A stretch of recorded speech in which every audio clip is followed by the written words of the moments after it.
Yeah.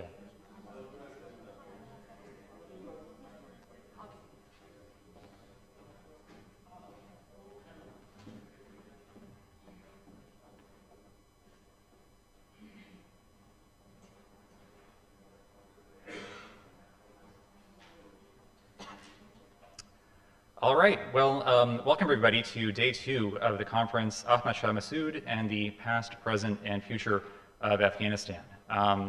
I may not have had a chance to meet all of you yet, but I'm sure that many of you have corresponded with me. My name is Timothy Noonan.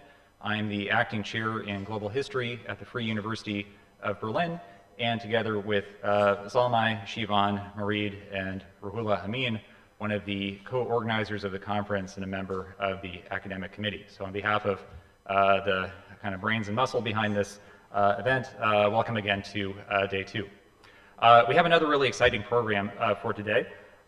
We'll be discussing both new scholarship on the history of Afghanistan, trying to integrate both younger voices as well as new perspectives, new archives, new sources to the writing of the history and the anthropology of Afghanistan.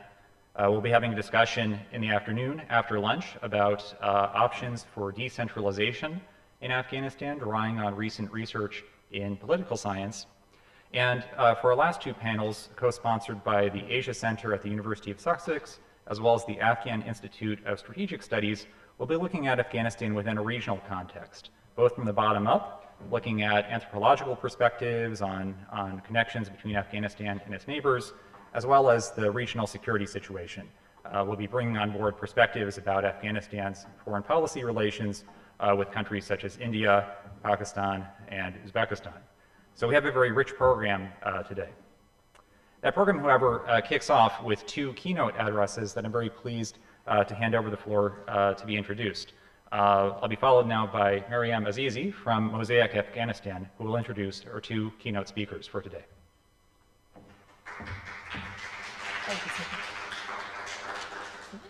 Thank you, Timothy. Good morning, everyone, and welcome back to day 2. Our first keynote speaker is the first director and founder of Afghan Institute of Strategic Studies. I would like to welcome Davud Muradian. Thank you.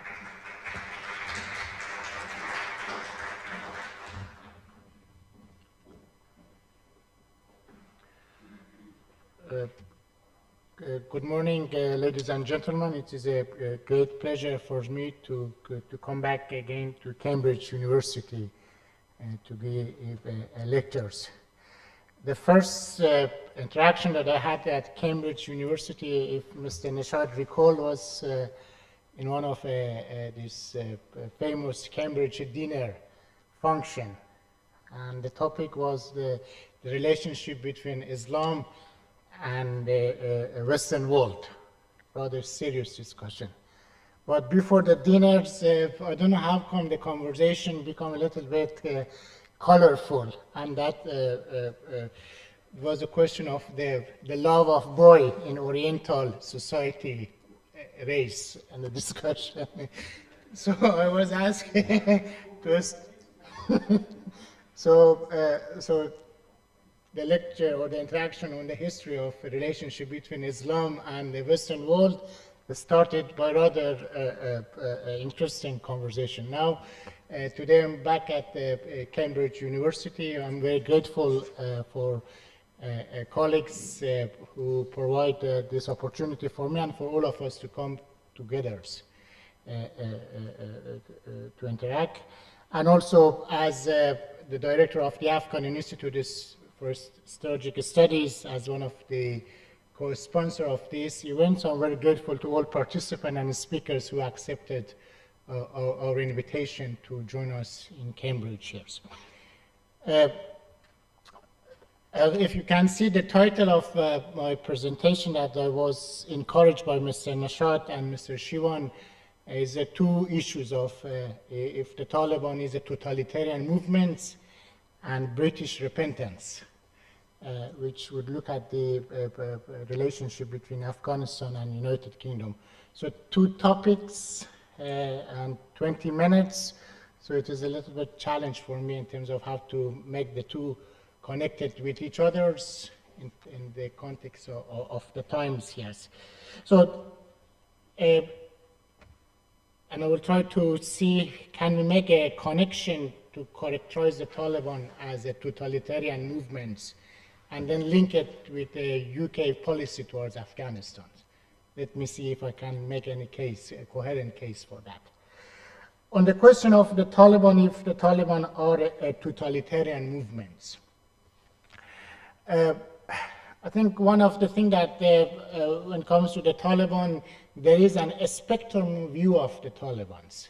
That if you ask, in my recent article I wrote that if you ask 10 people about their view of the Taliban, you will receive 10 response, 10 definition of the Taliban. So really, there is hardly any unified view of the Taliban in both academic community and also policy community about the Taliban. So my characterization of the Taliban is one of the characterization of the Taliban. So therefore, I don't claim to have a full truth about the definition of the Taliban yet. We know that Mr. Muradin has been working with CENTCOM, with the security and terrorism study. The Taliban is in the category of global war on terrorism, and the Taliban is a terrorist organization. Therefore, the study and the literatures on terrorism address the question of the Taliban here. But also there is a view about the Taliban among the left and multicultural constituency. We see the Taliban as a kind of innocent, original, indigenous, rural peoples who needs understanding, who needs embracing. So this sympathetic view of the Taliban about multicultural among the liberal, among the leftists, is one of the view of the Taliban, particularly in United Kingdom, in United States, in Germany, and also two organizations that are associated with these countries. One could see this a kind of multicultural approach towards the Taliban. Then there is this Orientalist, right-wing view of the Taliban, who sees the Taliban as a typical Muslim Oriental products who have been living in an uncivilized lifestyle for centuries. This typical kind of racist Orientalist characterization of the Taliban as an example of this unruly Orient. Yes. Then we have the Islamist view of the Taliban, who sees the Taliban as an authentic Islamist movement, and they are claiming victory, or victory of the Taliban has been widely embraced by Islamists around the world. And now Taliban's victory has become a symbol and inspiration for Islamists around the world. Therefore, Taliban, they have an important constituency among the Islamists who sees Taliban as part of their ideological movement. Then we have the ethno-nationalist Pashtuns view of the Taliban, who sees the Taliban as a true representative of the Pashtun cultures. They are true son of the land. President Karzai is really praising the Taliban was mainly because of his ethnic affiliation with the Taliban, and this supports for the Taliban among the so-called educated secular Pashtun. Because of this Taliban as a symbol of the Pashtun chivalry, Pashtun's powers, Pashtun honors, Pashtun's identity. Yes. So there are different constituencies who have a different view of the Taliban. But one of the views that is not popular is to look at the Taliban as a political ideology belonging to a totalitarian movement. So, but that is a challenge, that when we have the concept of the totalitarian movements, often we associate totalitarian movement with German Nazi very efficient, very well organized, disciplined, typical Western concept is totalitarian movement. Therefore, to bring in Taliban, a kind of rural, bearded, ugly people as a kind of a totalitarian movement, some people would challenge to accept it. That no, there is a kind of a division of label and division of label among when it comes to political labeling.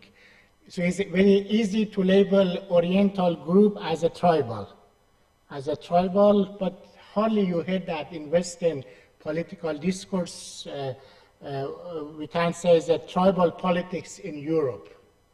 It is there, but it's not popular. Tribalism is always mainly associated with the Oriental, with Eastern world, whereas the totalitarian is associated with the modern fascism in Italy, Nazism in Germany, or Stalin in Russia. Therefore, this is a challenge to characterize the Taliban as a totalitarian movement. But I believe that the Taliban are a totalitarian movements. And if we look at the main character, main trait of a totalitarian movement, there are 7 traits that all totalitarian movements shared. So when a movement have at least 7 traits that I will mention briefly, we put that group in the category of the totalitarian movement. And Taliban meet that criteria. The first is ideology. Talibans have, all totalitarian movements, they have a very strong, very coherent ideology, so the Taliban they have. The second is that the totalitarian movement aim is to control individual. They want to control every aspect of individual life, not only our public life, but also our private life, what kind of thought we should have, what kind of sexual relationship we should have, what kind of lifestyle we should have. So this is the movement of the totalitarian is that they want to control every aspect of individual. And they don't respect any diversity in the individual lifestyle. The third trait of a totalitarian movement is the control over society. Again, every aspect of society has to be under total control of the state and ideology. The fourth trait of all totalitarian movement is the efficient utilization of modern technology. We saw in case of Germany that how successful they were in utilizing radio. During the Second World War, radio became a very powerful tool in propaganda of the Nazi. And later on, we see in case of the Taliban use of social platforms. In case of Islamic Republic of Iran, Ayatollah Khomeini used very cleverly at that time radio cassettes. He recorded his messages and they distributed to a network of mosques here. So all totalitarian group can I have it? Utilize modern technology. And then the other trait is the method of enforcement. The method of enforcement of the totalitarian is a combination of terror and deception. Again, in Stalin, in Nazi, in the Taliban, in China, in Iran's Islamic Republic of Iran, so Islamic Revolution Iran, and the Taliban, we see this excellent utilization of terror and deception as a means of management of individual and society. And then the other trait of the sixth is it is a one state, one party rule.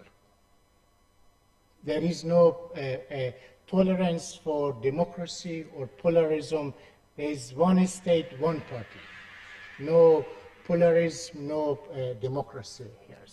So it is a very strong state, one state party. And the seventh trait of a totalitarian movement is they have a dynamic leaders. dynamic leader, charismatic leaders, demagogue leaders, and again, Stalin, Nazi, Italy, Ayatollah Khomeini, Mullah Omar, they all have this characteristic of a dynamic, charismatic leaders. So these 7 traits of totalitarian movements easily can be found among the Taliban. Therefore, the Taliban, ladies and gentlemen, are a totalitarian movement. Totalitarian movement who look like a tribal people, who look like a rural community, village people, but their identity is totalitarian, and therefore we have to deal with the Taliban as we do deal with other totalitarian movements. And big question for the policy community, what to do with the totalitarian movements, what to do with the totalitarian movement. And unfortunately,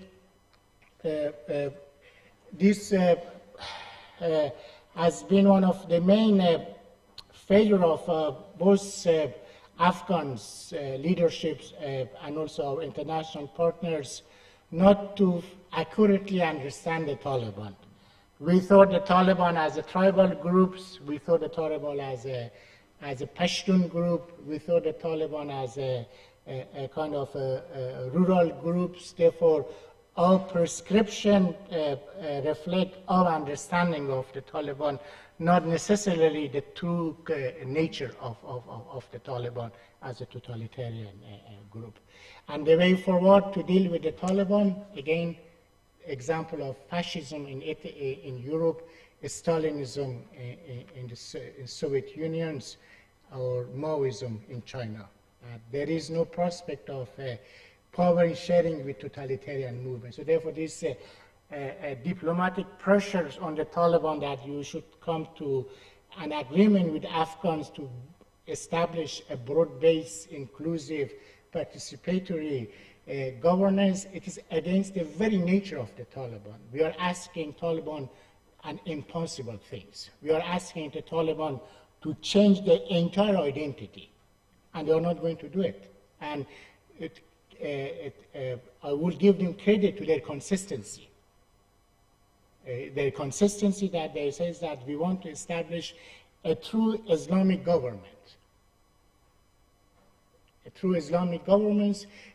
Nowhere in any of the public or statements or interview they have given any hint of possibility of sharing powers with X or Y. Because the moment that the Taliban share power, that is the day that the Taliban become ex-Talibans. Ex-Taliban, and the Taliban are not going to commit that suicide. It is a suicide for the Taliban to accept, to embrace a representative form of governance. Yes. So therefore, I give you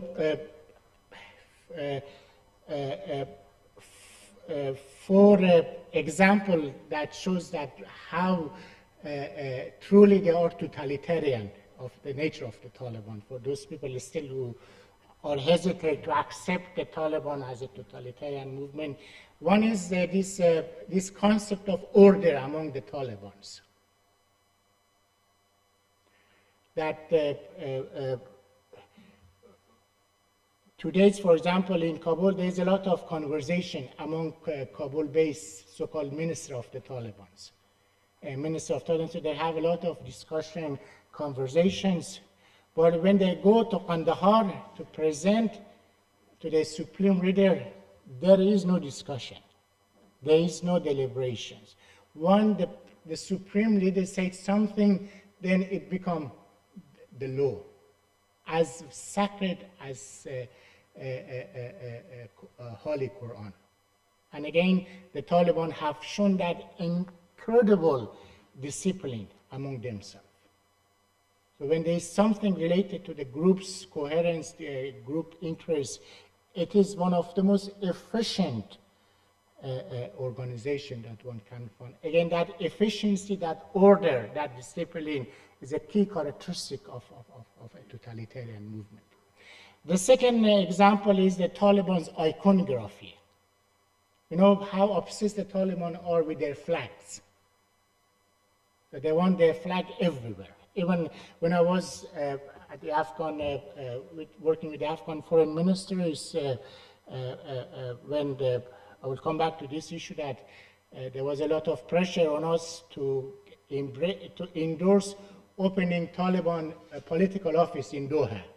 So President Karzai is reluctant as accepted, but then Dr. Spanta made the condition that there should not be any flag. There should not be any sign that suggests that this is an organized movement. So we accepted that, yes, the Taliban can have an office in Doha, but the Taliban's key condition that they wanted to have their flags. So weeks and weeks of negotiation was on the flag of the Taliban. So for them, erecting the Taliban flag was a key, a core concern. And thereafter, everything else for the Taliban, their flag is a sacred. Again, that is iconography of the Taliban. If you will look at watch Taliban's propaganda material, the centrality of iconography of the Taliban is very powerful. The symbol. Again, with other totalitarian movement, the status in Germany, the Red Star in the Soviet Union, again, for the iconography of the Taliban is very strong. Then the third example of totalitarian movements, they have an existential enemy that define themselves against. In case of the Nazi Germany, it was the Jews. Jews that were the enemy, and the entire Nazi agenda was focused on the Jews, For the Islamist totalitarian movement is women. Women are the enemy of the Taliban. And therefore that is, we see that this gender apartheid. Gender apartheid is an integral identity of the Taliban. It's not a policy of the education. That is again another mistake by intellectuals. They see that if we put pressure on the Taliban, maybe they change the education policy. It's not about the education policy of the Taliban. For the Taliban's, women define their identity. And it is a woman who exercises her agency, who works outside, is the mortal enemy of the Taliban. The same that with the German Nazi who saw the Jews who were working in different places as a threat to the very idea of Germanness. For the Taliban, a woman who exercises her agency is a threat to the very identity of their identity and their group. So therefore, Taliban are not going to make any compromise on the question of the women in Afghanistan, unfortunately. And then another fact of the totalitarian movement is a kind of a confusion over victimhood and supremacy. On one hand, again, with all totalitarian movement, they start with grievances. Grievances that they are the victim of their neighbors. They are the victim of unjust peace treaty. They say they are a victim of unjust distribution of powers. So there is a strong sense of victimhood among all totalitarian movements. But at the same time, is a sense of supremacy, that we are the best. We are the best, we are the warrior nation, we are chosen nations here. This we see as a kind of a contradiction. On one hand, they claim to be the victims of everyone's conspiracy, but at the same time, they see themselves as superior to everyone else. Again, that is with the Taliban's narrative. On one hand, they say that we have lost a lot of victims. We have been struggling for 20 years. We have paid a heavy price. Everyone was against us. There's a strong sense of martyrdom and victimhood. But at the same time, there is a sense of supremacy. We are the warrior. We are the true man. We are the true Afghan. We are the true Muslims. We are true Pashtun. We defeated the world. We defeated the world, and we are going to conquer the world. Again, this combination of victimhood and sense of supremacy that is prevalence in the Taliban and also in any other totalitarian movements, which again reinforce my analysis as a student of political science and history to look at the Taliban as a totalitarian movement, not as any other label here. And the way forward, again, the way we do with other totalitarian movements has to be the way we should deal with the Taliban. Now, and this will bring me to the second topic of my presentation, which is about Afghanistan-UK relationships. And I'm sorry because Mr. Nishat asked me to have a reflection over UK-Afghanistan relationships, so I didn't mean to bring UK next to Taliban and totalitarian movement just because of Taliban geopolitics. So it's just a coincidence that the UK is next to Taliban's totalitarian movement. So United Kingdom and Afghanistan, needless to say that we have a centuries-old relationship. Centuries-old relationship, and we know what is that relationship. So no need to describe the relationship, but I can analyze my interpretation of our relationship, particularly UK approach to Afghanistan. I think UK approach to Afghanistan was determined by two factors. One was UK's colonial engagement as an empire, 18th, 19th centuries and early 20th centuries.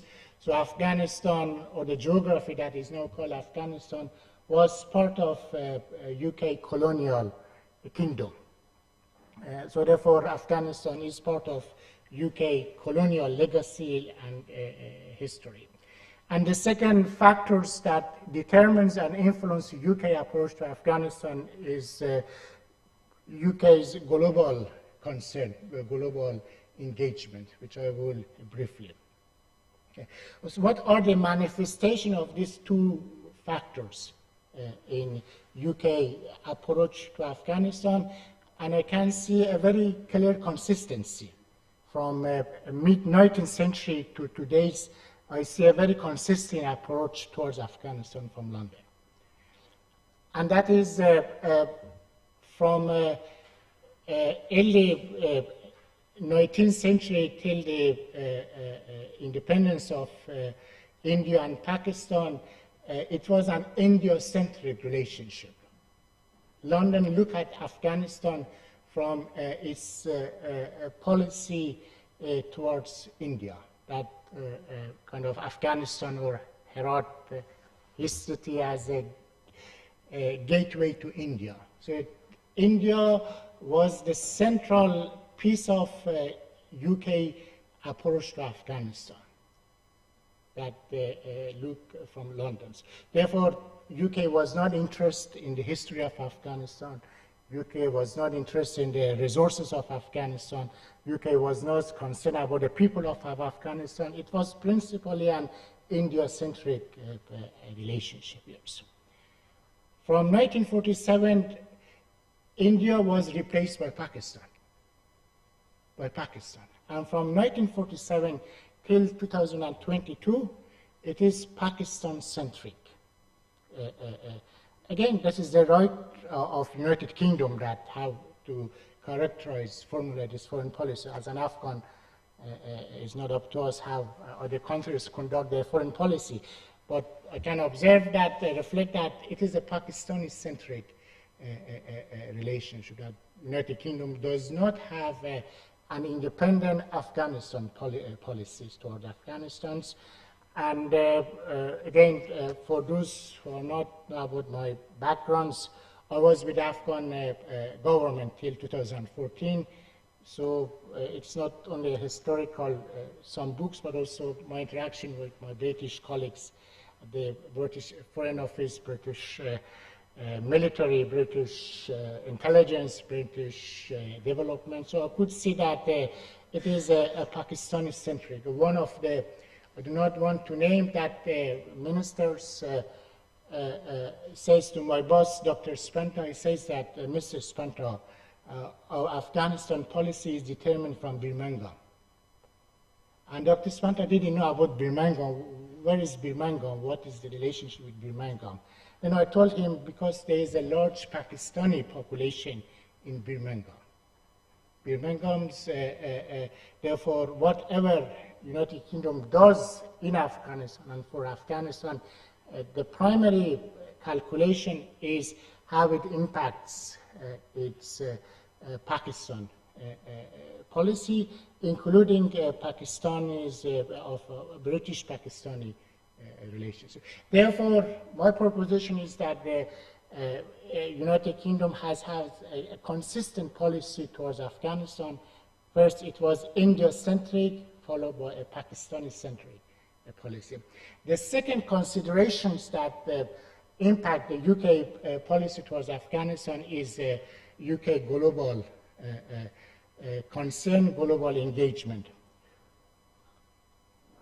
And that was the competition and the rivalry between UK and Russia during 18th, 19th centuries. And the fate of my city and Herat was determined because of the competition, primarily, partly between Persia, Russia, and UK. And then during the Second World War, it was the Cold War. UK's support for Mujahideen was principally influenced by UK's engagement in a Cold War with the Soviet Union. And 2001 engagement of UK with Afghanistan has been because of UK engagement in a global war on terrorism, a special relationship with the United States, NATO alliance. Here. Again, the second factors impacting the UK has been UK global engagement. Nothing about Afghanistan, nothing about Afghans as a primary recipients or top constituencies here. Now, 2001 onward, we could see an inherent contradiction in the UK policy towards Afghanistan. On one hand, United Kingdom was pursuing a Pakistan-centric policy towards Afghanistan. And the manifestation of centrality of Pakistani interests in shaping UK policy towards Afghanistan was the peace process with the Taliban. In 2013, I wrote an op-ed in Wall Street Journal, and I says that the copyright, intellectual and political copyright of peace with the Taliban belongs to United Kingdom. Because really it was United Kingdom that initiated, conceptualized peace with the Taliban. And not only kind of initiating, conceptualizing at the intellectual level, it became a policy of United Kingdom, particularly 2006 onwards, which was again culminated in London Conference in 2010, which was the centerpiece of NATO engagement, changed from war on terrorism to peace and reconciliation with the Taliban. And thereafter, United States and other actors joined these trends of making peace with the Taliban.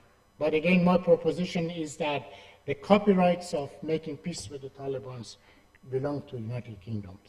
Yes.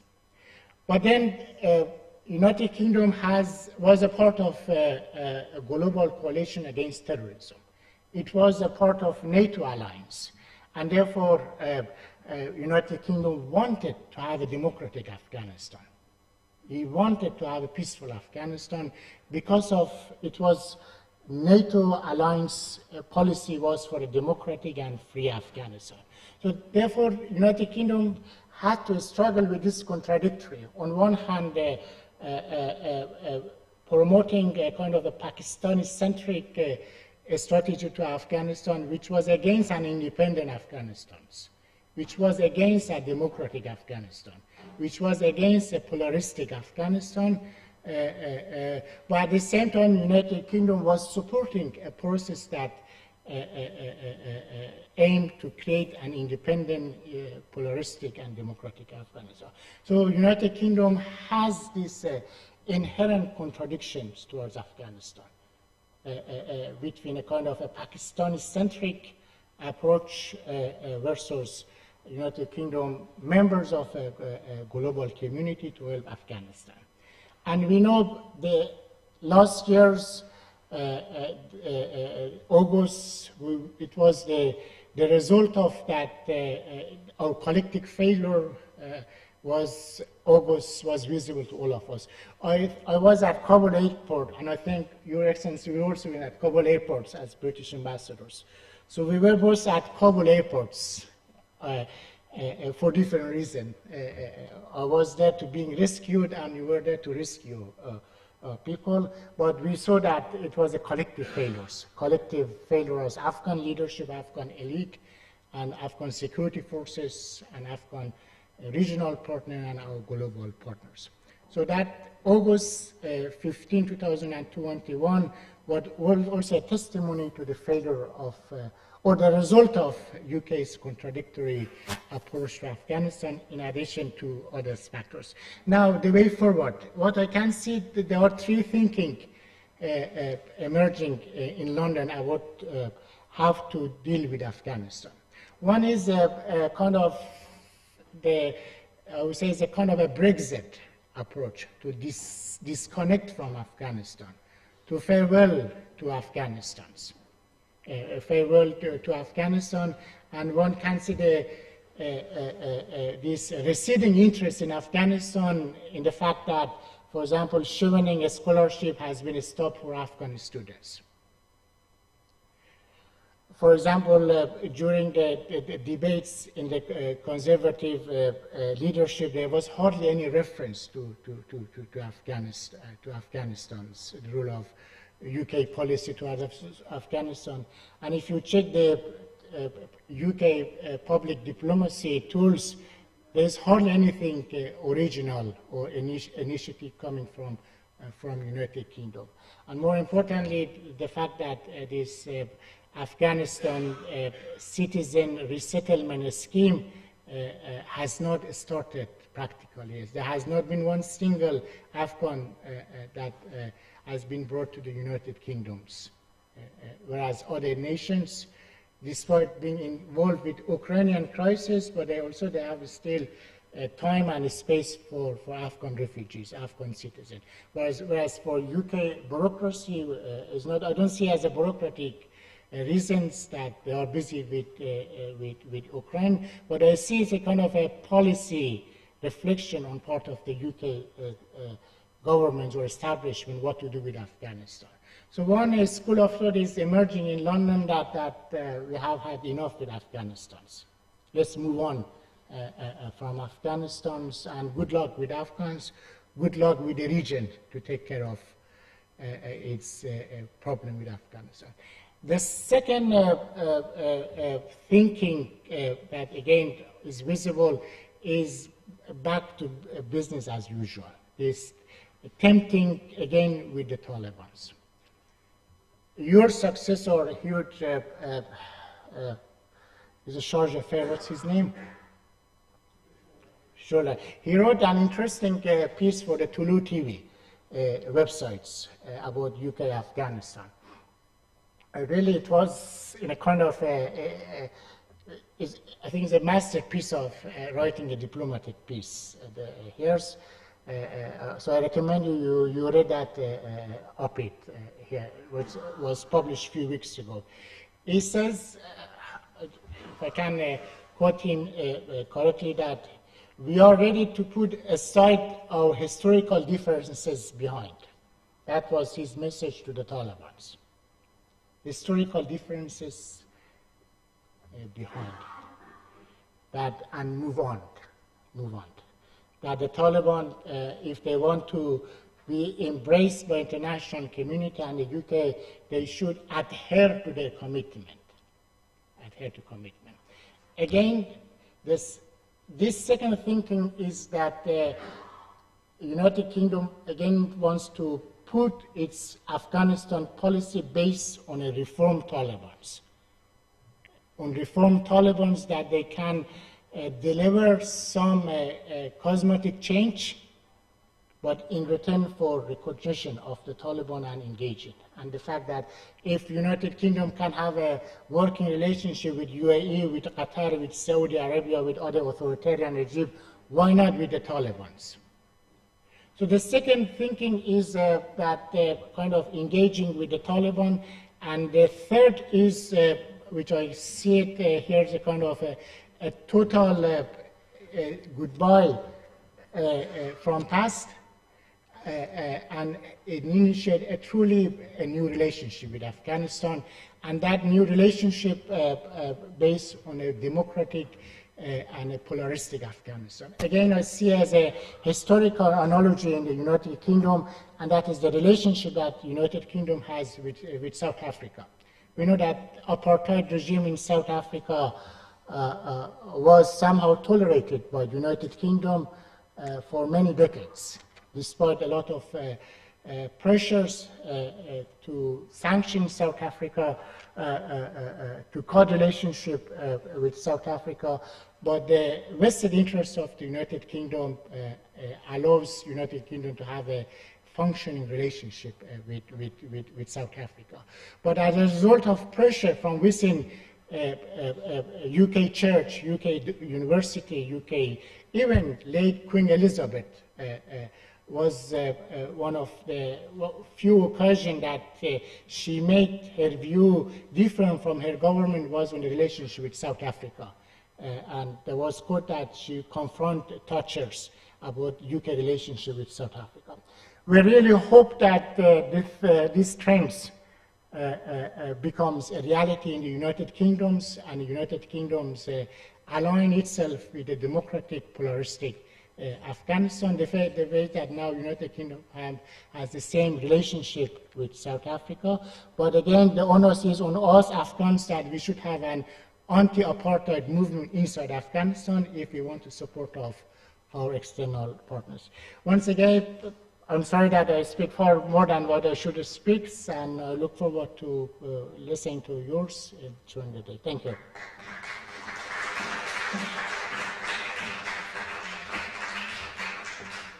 Thank you, Oghay Moradian. Our next keynote speaker is top UK diplomat who recently served in Afghanistan as the UK ambassador and is also a good friend of Afghanistan. I would like to welcome Sir Laurie Bristow. Thank you.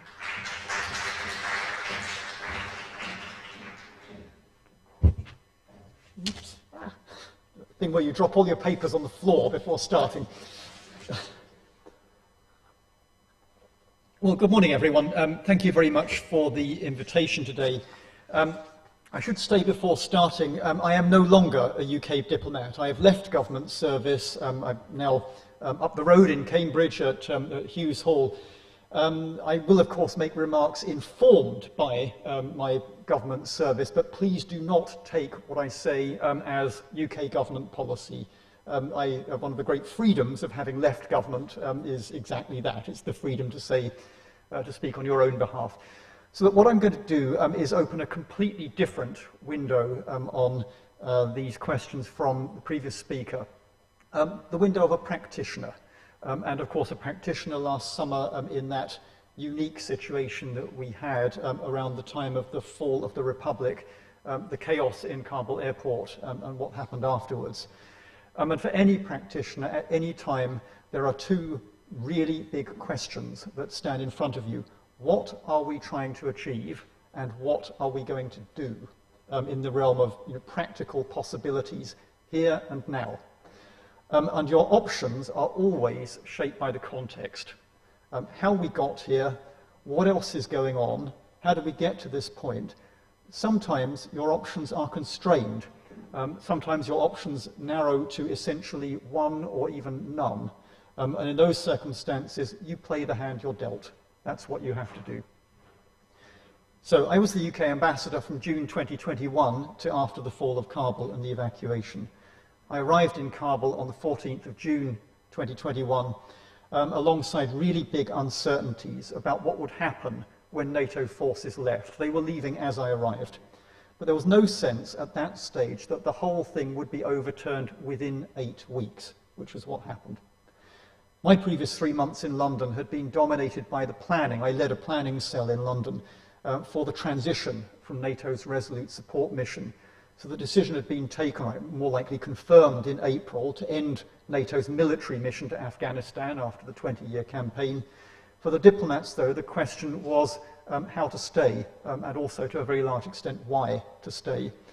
So I had a job to do after the end of the NATO military presence. My direction from the National Security Council, from the Prime Minister in London, was to keep the embassy open, to support the Republic, support the peace process, such as it was, to work with our Afghan partners, particularly on national security threats, so counter-terrorism and counter-narcotics in particular, support development and humanitarian work in what was and remains one of the poorest countries in the world, and of course to make sure that the contingency planning was in good shape, so that if we needed to use it, we had a good plan. So what I'll do now is say a few words about what led to the decision to end the NATO military mission. I don't think any of this is new to anyone here, but it's worth going over how we got there.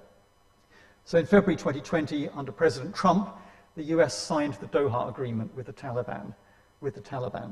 The agreement committed the US to a phased withdrawal of all US and coalition forces by May 2021. The Taliban agreed to engage in talks with the government of Afghanistan to prevent al-Qaeda from operating in areas under its control and not to attack allied forces as they withdrew. The government of Afghanistan, of course, were not parties to that agreement. So throughout 2020 and 21, the Taliban's insurgency against the government gathered pace. I watched this happen. At the same time, the Taliban slow-rolled the negotiations with the government, insisting on major concessions, in particular things like prisoner releases up front, while refusing to engage on the substance of a possible peace deal. The Republic, meanwhile, was divided by personal rivalries, by a contested election result in 2019, and struggled to the very end to agree a coherent negotiating position. In January 21, following the election of Mr. Biden, the new US administration announced that it would review the Doha Agreement. And on the 14th of April 21, the White House confirmed that the US military withdrawal, and therefore the Allied military withdrawal, would be completed by the 20th anniversary of 9/11. In fact, of course, the military withdrawal timetable ran much faster than that for force protection reasons, and was largely completed by early July. The final few months saw rapidly accelerating Taliban gains, both on the battlefield and through locally negotiated surrenders. The Taliban, to my observation, made very powerful strategic use of social media to persuade the Republic's soldiers to hand over their weapons. They also showed dire illustrations of what would happen to them if they didn't. The Republic's leaders, by contrast, and I discussed this with them pretty much every single day after arriving, consistently failed to present an effective, compelling public narrative about why the Republic was worth fighting for. My observation on arriving in Kabul was that there was an increasingly stark disconnect between what was happening, the relative peace within the Green Zone, and what was happening in the rest of the country. This, of course, was a problem for us in reading what was happening outside the walls of the Green Zone. I think it was a problem for everybody. The reality, though, was brought home very sharply on the 20th of July with the Eid rocket attack against the government. I was sitting in my office, I heard the rockets go over, and the next thing that happened was that 5 burly men grabbed me by the arms and took me to a safe location. Then again on the 3rd of August, in the evening, the attack on Defence Minister Bismillah Khan's house. Again, that was a city block or two away from my residence. I heard it unfold. We were watching it happening on the feeds from the blimp, the big balloon over Kabul. The beginning of the end began with the fall of Zaranj on the 6th of August. Then other major cities across Afghanistan fell in what I described at the time as an accelerating cascade of events. So 9 days after the fall of Zaranj, 9 days, it was all over. On the 15th of August, President Ghani fled the country, the Republic and the army collapsed, the Taliban took Kabul essentially unopposed. So events unfolded with incredible speed. The army had gone, the Taliban's intentions were unknown to us, there were large crowds of desperate people trying to get out. Not necessarily something I would recommend to watch, but I think it is worth watching the BBC's latest documentary, showing scenes of what it was actually like in the airport at the time, for those who weren't there and don't know. Thousands of Taliban and Islamic State fighters had been released as the jails were thrown open. I was tracking the numbers with our military colleagues as we tried to get a sense of what was coming at us in the following days. The airport was overrun with thousands of people. Some, as we know, were so desperate that they clung to the sides of planes as the planes took off. There were not enough soldiers to keep control of the airfield and the runway. Until the military regained control of the runway, planes could not land to bring soldiers in. They could not take off to take people out. When flight operations resumed, we could move forward with the evacuation for us of UK nationals and of Afghans who qualified for resettlement. It was called Operation Pitting. It turned into our largest non-combatant evacuation operation in living memory. And we got out over 15,000 people in under 2 weeks. As everybody knows, the Taliban were initially compliant. They wanted us essentially to do what we needed to do and leave. But over the days that followed, the attitude of the Taliban changed. They became impatient for us to leave and were adamant that the evacuation would finish by the end of August. And it became much, much harder, in the end impossible, to get Afghans past the Taliban checkpoints and into the airport. At the same time, we were seeing the threat from Islamic State, from Daesh, materialize. And everybody, I think, knows about the suicide bomb attack at the Abbey Gate outside the Baron Hotel, from where we were running our operation. It killed at least 170 Afghan civilians. It killed several British nationals. I met some of the families in the airport as they passed through, and 13 US servicemen and women. I attended the US ramp ceremony early the following morning. So I'll turn now to a bit about why it happened. And I don't think anything here will come as a surprise. The Doha Agreement, President Trump's deal, in my view, planted the seeds of what happened last August. The agreement made major concessions to the Taliban. Doing so, it struck what turned out to be a mortal blow to the Republic, and it put the US and its allies under time pressure. It required very little of substance, if anything, from the Taliban, and it did not make the military withdrawal conditional in any meaningful way on the Taliban engaging seriously in the inter-Afghan negotiations. President Biden's decision to press ahead with the withdrawal on a tight timetable compounded the problem. By early summer last year, even as the military withdrawal was taking place, it was clear that the Republic was losing quickly and badly. We also, though, need to put these decisions in context. So successive US presidents wished to disentangle the US from its military commitments in Afghanistan.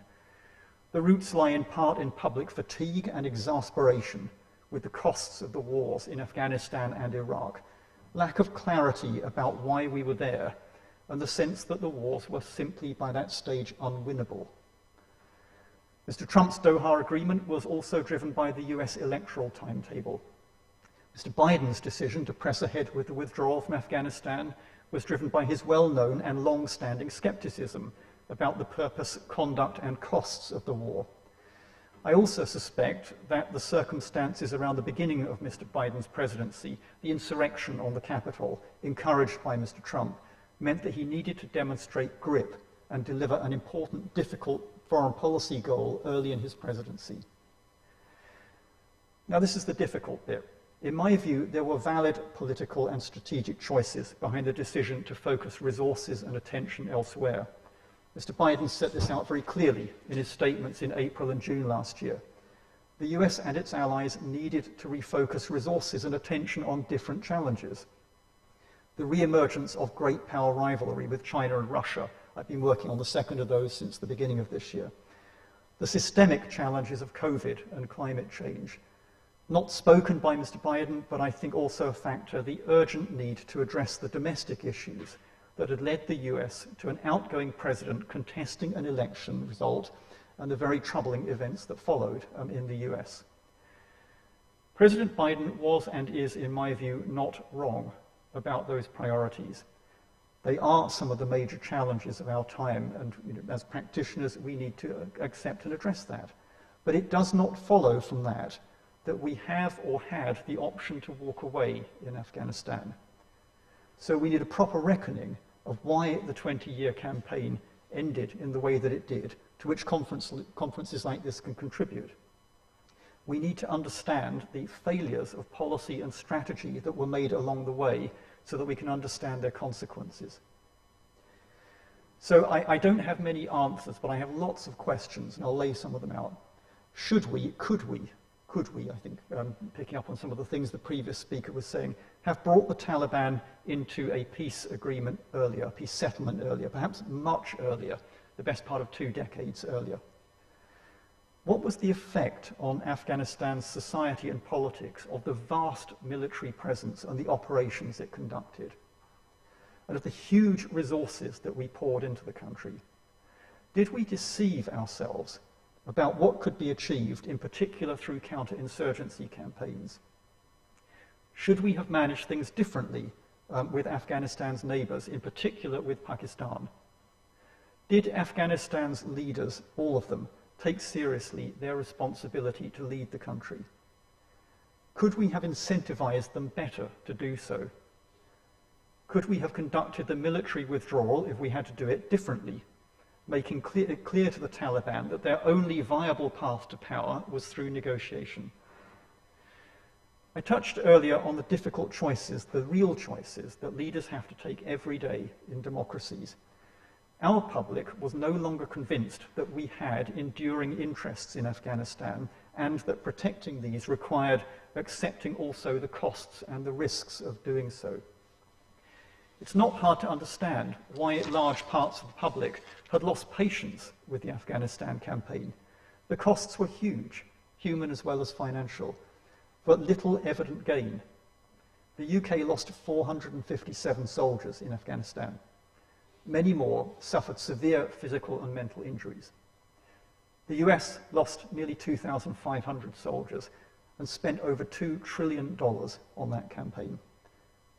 Before I took up the job in Kabul, a close relative asked me very pointedly, why are we still there and how are we going to get out?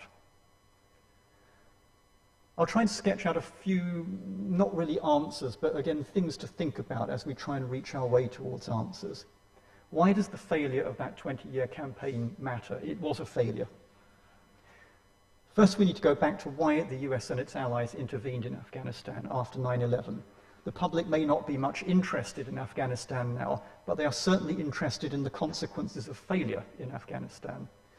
So a whole generation of soldiers, diplomats, and intelligence officers had to build at speed the means to counter transnational terrorists operating from safe havens in failed states.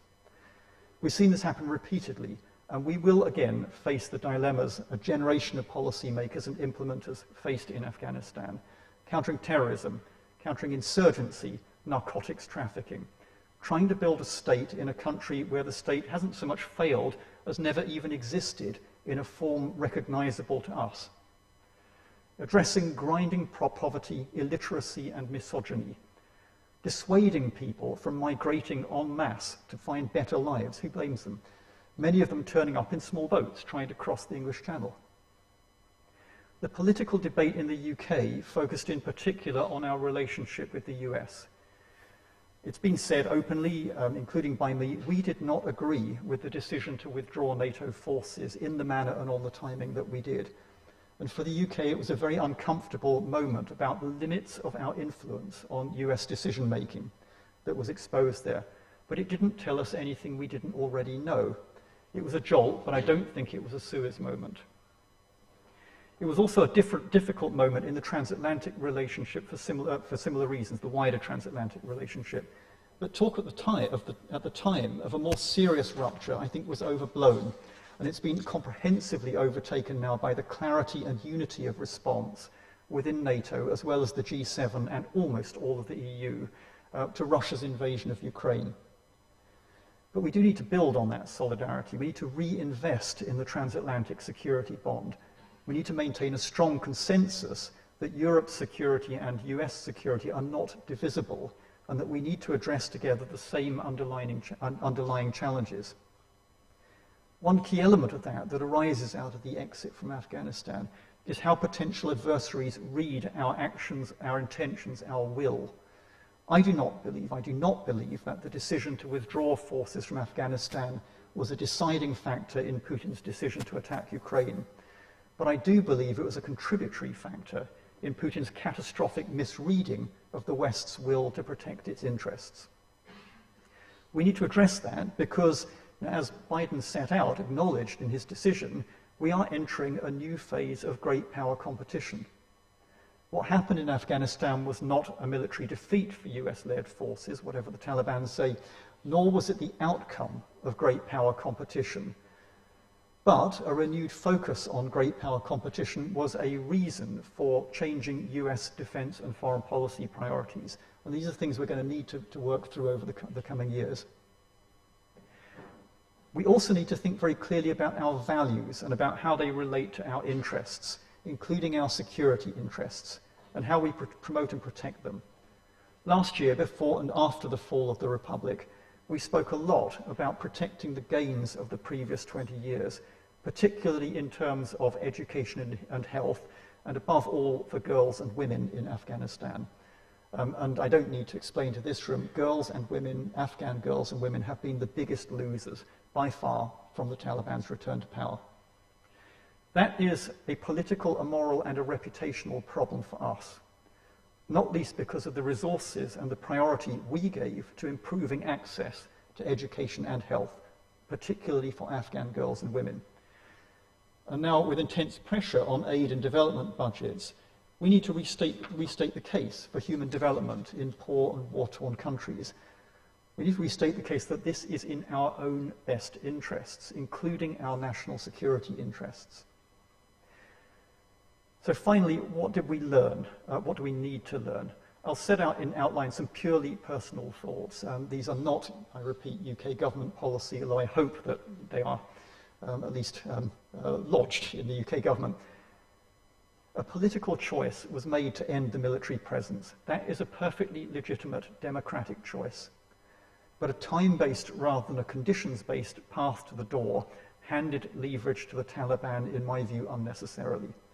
The Doha Agreement helped create a situation where the Taliban were in a stronger position than at any time in the previous 20 years, and they exploited it ruthlessly. Who knew? Why is that a surprise?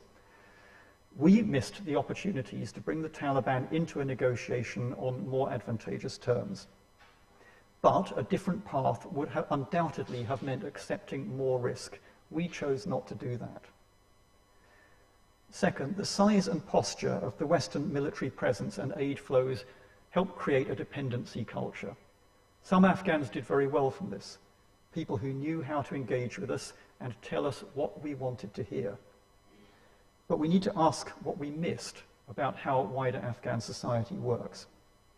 Linked to this, Afghanistan's leading politicians themselves failed to agree a united approach to dealing with the Taliban. There were long-standing issues around legitimacy and public support for the Afghan government and its leaders.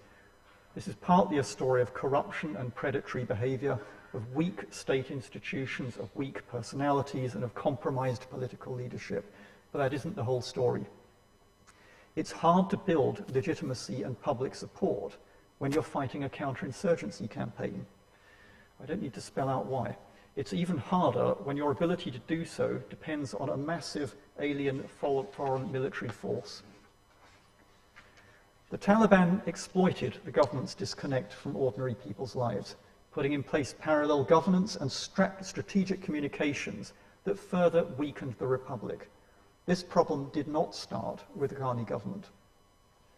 My last and biggest point, we failed for 20 years to find a way for the Taliban's natural sympathizers and reconcilable Taliban, if such a thing exists, to participate in a political settlement and to build a viable state. The Taliban knew what they wanted and they played a patient, long game.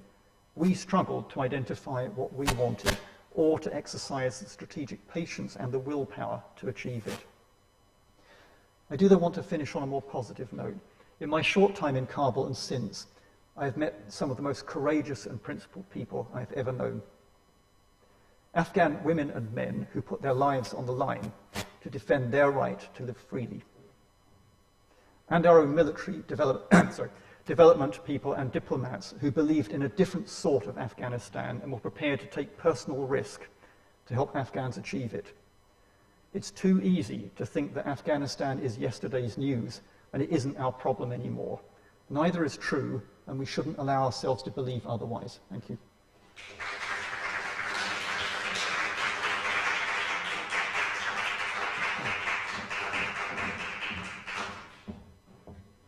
Thank you, Sir Laurie Bristow.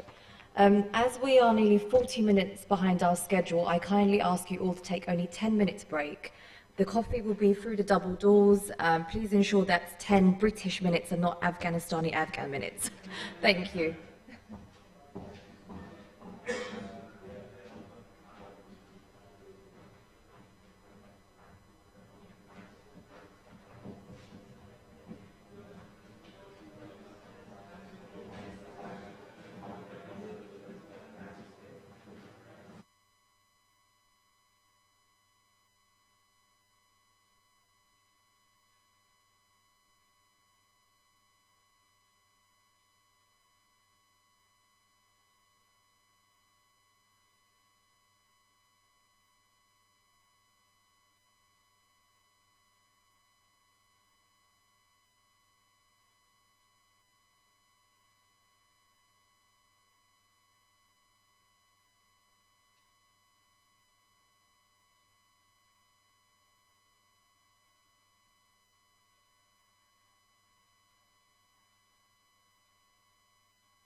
Myoyan, maybe if you sit down.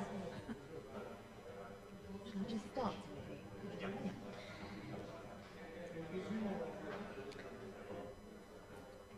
Ladies and gents, welcome back. It is now time for panel 4, New Scholarship on Afghanistan and Khorasan, which will be chaired by Timothy Noonan. Participants include Sana Alimia, Mirwais Balkhi, Siarhir Buhtan, and Saeed Reza Hosseini. Thank you. Great. Well, I'm glad to welcome everybody back, and hello to everybody watching online. Again, I'm Timothy Noonan, one of the co-organizers of the conference. In the interest of time, I'll try to keep my remarks very brief and make sure that we have enough time for the contributions from our panelists this morning. So the theme of this panel is new scholarship on Afghanistan. And for me, one of the many tragedies of 2021 is seeing how many young Afghan scholars, Afghan students, and really just the larger scholarly community around Afghanistan has been disrupted and thrown everywhere around the world. I think there's a real need right now internationally to find and promote young Afghan talent, to encourage new voices in scholarship on Afghanistan. And indeed, one of the core missions of this conference, in addition to thinking about the politics of Afghanistan going ahead, is also to provide a forum to kind of nurture and provide voices for this content. And it's in that spirit that we decided to bring this panel together, both to feature current and emerging Afghan voices in the world of scholarship, in the world of history and anthropology, but also to highlight new and exciting scholarship on Afghanistan, which I think is really important when it comes to the themes of this conference. So just very briefly to highlight a couple of points that I think run through the contributions on this panel is one, Afghanistan I think has long been kind of trapped between different area studies paradigms, and when Westerners in the world have tried to understand Afghanistan, it's often been sort of stuck between the Middle East, South Asia, Central Asia. Afghanistan has often been kind of epistemologically homeless, if you will. And I think this has led to a lot of deleterious consequences for how we've understood the country historically in terms of scholarship. Throughout this conference, I've spoken with many Afghans and other scholars about how we've often understood Afghanistan largely through English language sources, through British imperial archives, and sources like that. But I think this is really inadequate for understanding the history of the country. And indeed, one of the things that has been really exciting about the last 20 years or so is initiatives like the Afghanistan Center at Kabul University, which has digitized mountains upon mountains of journals and has really revolutionized the ways in which scholars can study the country. Likewise, obviously, the years between 2001 and 2021 were a period in which it became possible, in a way not really possible before then or since decades, to do in-country research in Afghanistan itself, and as well as we'll see in Dr. Alimia's presentation, in the cities in which millions of Afghans live, in Pakistan, Iran, and elsewhere. So new geographies, new sources have become available. And it's precisely these kinds of new sources, new approaches, new terrains of research, if you will, that we wanted to highlight in this panel. So in the interest of time, I'm going to now hand over the floor to Dr. Sana Alimia, who will be presenting a paper called A People's History of Afghanistan. I've long admired Sana's work on refugees, on Afghan refugees in Pakistan, and her efforts to kind of globalize the study of Afghan history and to promote both Afghan and non-Afghan voices who are really changing the way in which the history of the country is written. So Sana, I think you're already connected to the Zoom, and I believe you're already the co-host, so I'll now ask you to turn over.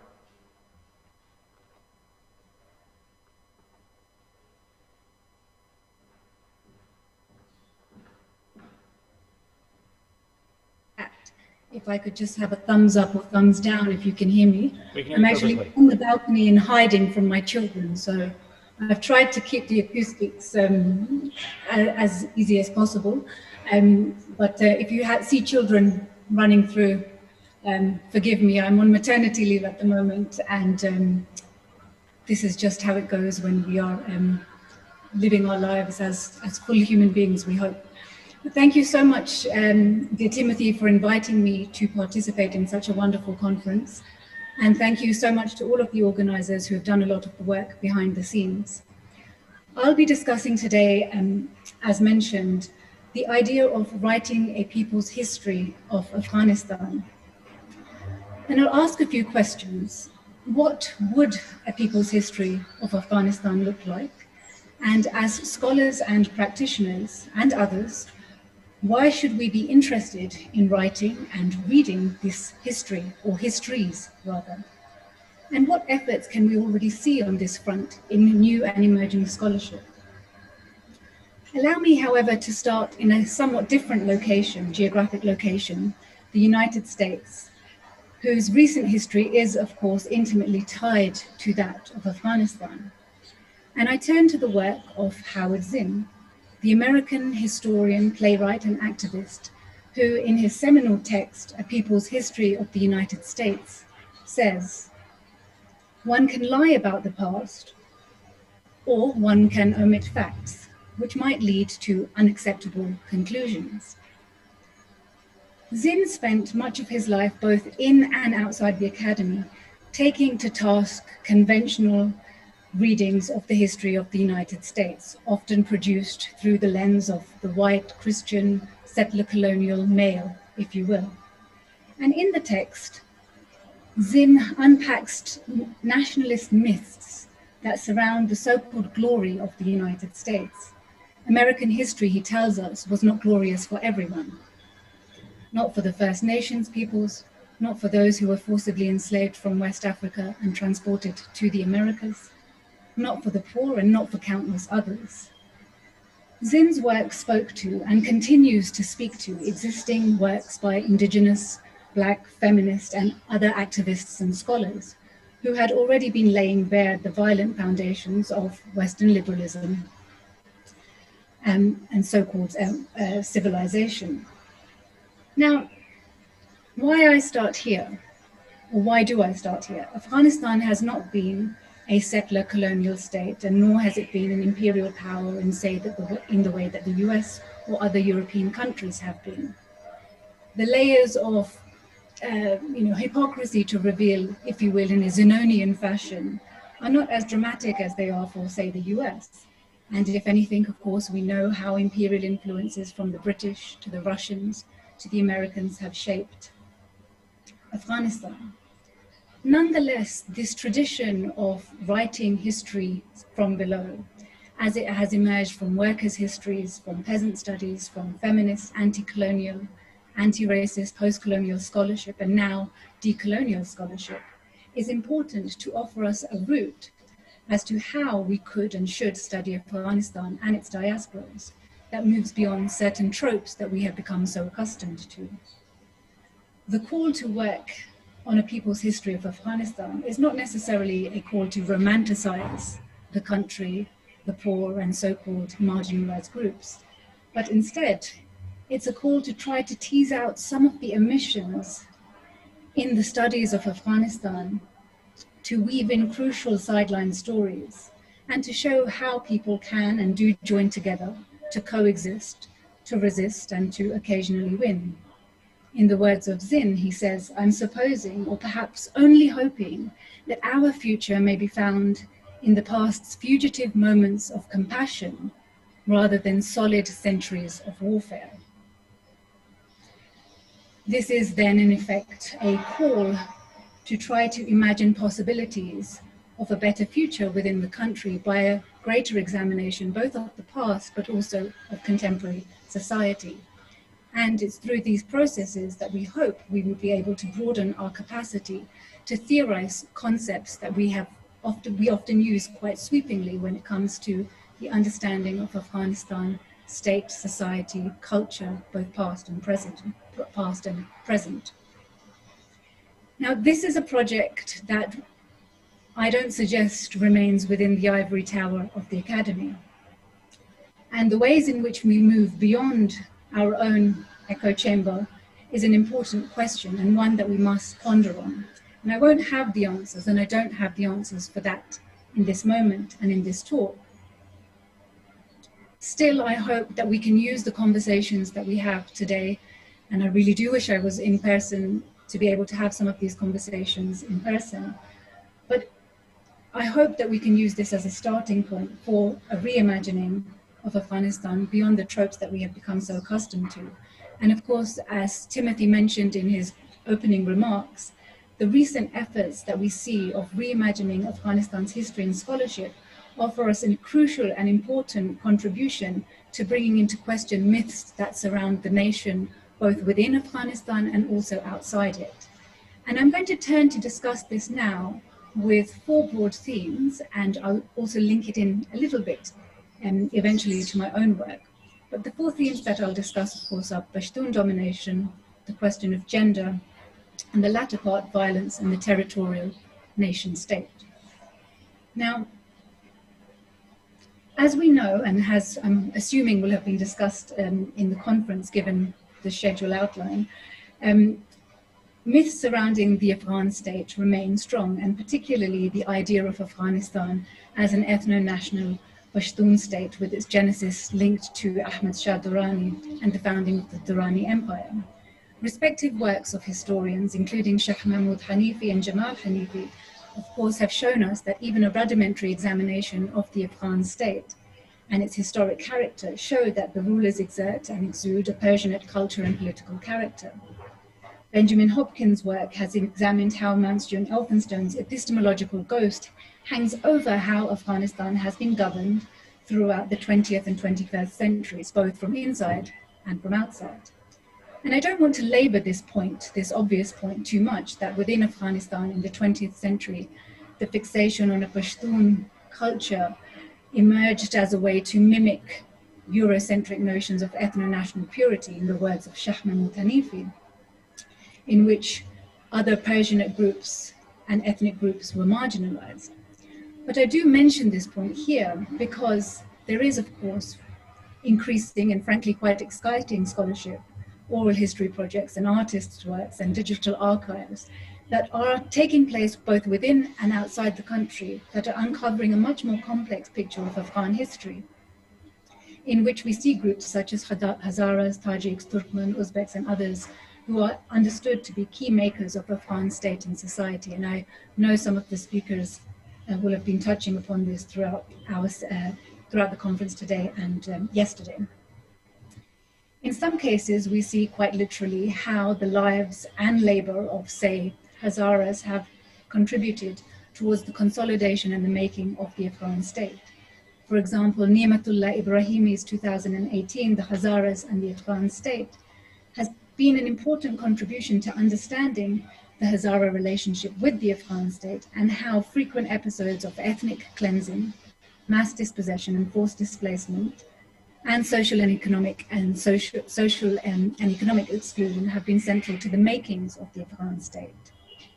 On the other hand, we also have the work of Rabia Latif Khan, a recent PhD from SOAS and postdoctoral fellow now, who tells us how contemporary depictions and understandings of the Hazaras in Afghanistan and its diaspora reflect a more intricate form of engagement and role of Hazaras in the makings of history, politics, and social and cultural realities of the state.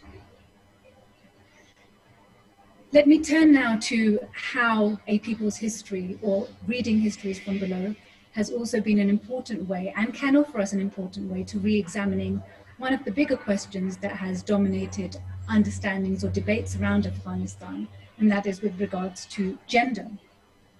Now, gender in Afghanistan, of course, is a topic that has often either been discussed through the lens of tropes, to be quite frank, or it has often been the case of certain gendered groups, women, transgendered bodies, and others have been omitted within the histories of the country, or not having the lens focused on them. Social anthropologist Anila Dolatzai has explained that tropes of suffering of Afghan women are often explained using simple, one-dimensional culturalist explanations. Culture is understood as a deterministic, explanatory device as to why gender relations and patriarchal violence takes place within the country. Now, for Anila Dolatzai, the issue is not to say that patriarchal violence, and particularly deadly violence, doesn't take place within the country, Rather, Dolatzai says that the lives of Afghan men and women alike must be situated within larger social, historical, political, economic webs of significance, and not a narrow grid of tropes.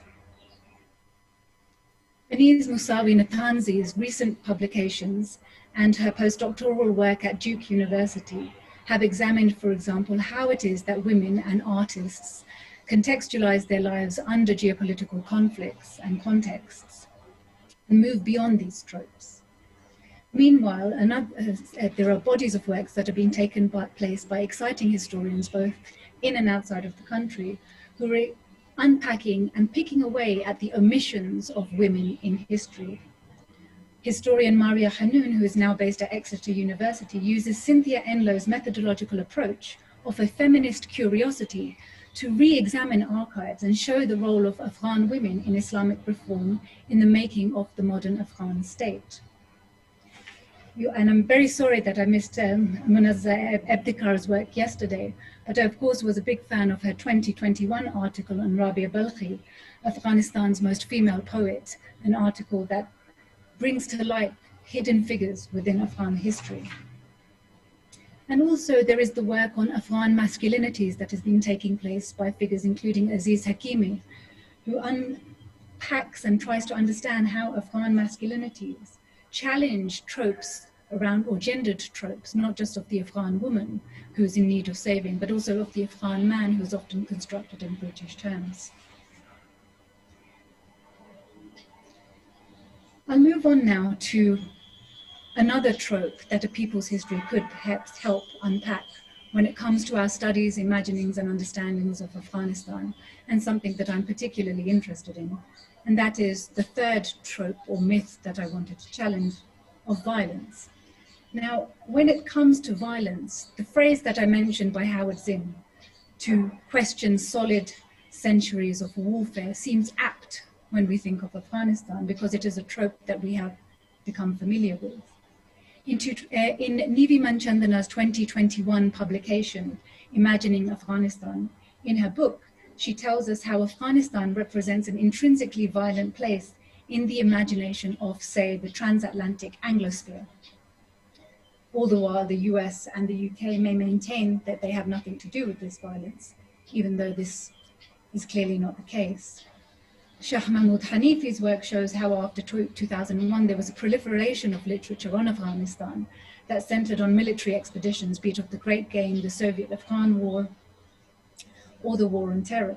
And meanwhile, Timothy, of course, your own work and your own chapter on Soviet Orientalism tells us how imaginings, or the Elphinstone episteme, emerges into Soviet archives and Soviet anthropological works, where again, violence, whether heroic or something to be feared, reappears again. These sweeping narratives of Afghanistan that center on Great Game geopolitics or rely on tropes of violence often fail to grasp the complexities of the lived everyday experience of war, exile, mobility, and resettlement of ordinary people. Now, the job of a people's history is not to ignore war. War is taking place, but it is to perhaps bring into question why it is that conflict takes place in the first place, by calling for a greater contextualization and understanding the structural factors that enable violence in the first place, to not just simply rely on cultural determinism. And it is also a call to turn our attention to examine how it is that violence, war, and conflicts are lived out by ordinary persons, and often those who are the most vulnerable to these structures and systems of violence. And it is through these examinations that we may be able to find out spaces of coexistence to offer us future possibilities in the past, present, and in the future that Zinn is encouraging us to seek out. And new waves of scholarship, as Timothy rightly mentioned, on Afghanistan and its diaspora are creating a puncture in these omissions of history or in these tropes, and are offering us greater opportunities of understanding the country, the society, and the people and the culture. And I, of course, won't be able to mention everybody here, but there are some brilliant, exciting works, including the works of Aziz Hakimi, of Ali Abdi, of Qais Munhazim, of Faniz Musawi Natanzi, of Julie Bilaud, So there's many works that we must pay attention to. And I'm just briefly going to speak a little bit about my own work and my new manuscript, Refugee Cities, which examines a people's history, if you will, of Afghanistan, but also of Pakistan and also of the city. In many ways, my work emerges out of a frustration with the tropes surrounding Afghanistan, both within Pakistan as well as the broader Anglophone world. My recent manuscript, Refugee Cities, examines the Afghan diaspora in Pakistan between the Soviet Afghan War and the War on Terror, so over a 40-year period. It is an examination, if you will, of international relations from below that centers the lives of Afghans who live in Pakistan. And it does two things, broadly speaking. One, it's of course trying to challenge tropes of violence that surround Afghans who are living within Pakistan.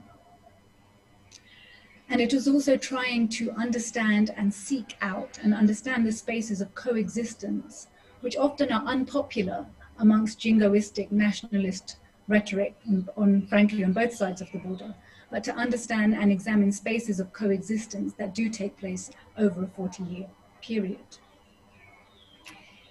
In the research I collected for Refugee Cities, I worked with primarily those who were from lower income backgrounds, living in informal housing areas, daily wage laborers, that is, people who were either daily wage laborers, scavengers, or unemployed persons, men, women, and children. And in the work, I show how Afghans who have lived in Pakistan through the collection of oral histories have transformed space into place and have imbued it with emotional, social, and material investments, using informal channels such as social solidarity networks, so that's friendships, marital relationships, relationships within the neighborhood, as well as using power brokers or middlemen. I show how people claim rights and resources in the city. And it's through these processes of struggle and redistribution that people create new and emotional attachments to the towns and cities of which they are a part. I am effectively showing how Afghans who are displaced in Pakistan and who remain there and who continue to live there for over 40 years, for a longer period, are informally recognized by the communities of which they are a part. This is in effect a people's history, not just of Afghanistan, but it's also a people's history of Pakistan, if you will, because it's showing how Afghans have contributed quite literally to the making of Pakistani cities.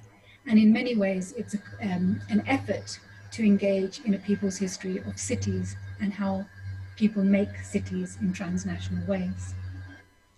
For many of the people whom I worked with, and most of whom were from urban areas, it was the city's anonymizing form that provided a sense of security. The nation is definitely not something that is easy to attach itself to. It is exclusionary, it is jingoistic, and it is hostile. But the city is something that's a bit more complex. It's a bit more layered, and it is made as much by the people as it is by those who govern it. The city, in many respects, accommodates different ethnicities, nationalities, sexualities, and classes within a single space, even if it can be subject to inequalities.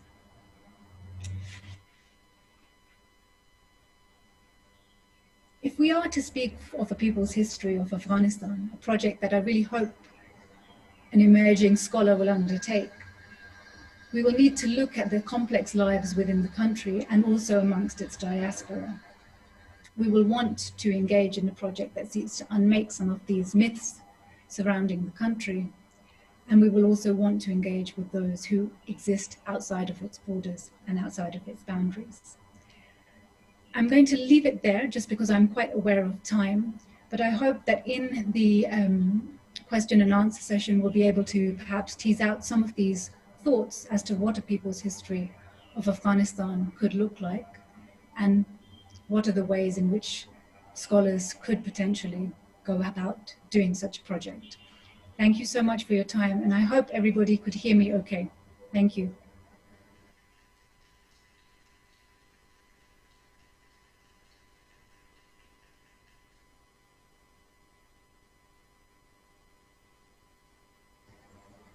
Timothy, I can't hear you. because you're muted. Can you hear me now? Great. Well, thank you, Sana. That was really brilliant, and we could all hear you perfectly, as you hopefully heard from the applause here from the auditorium.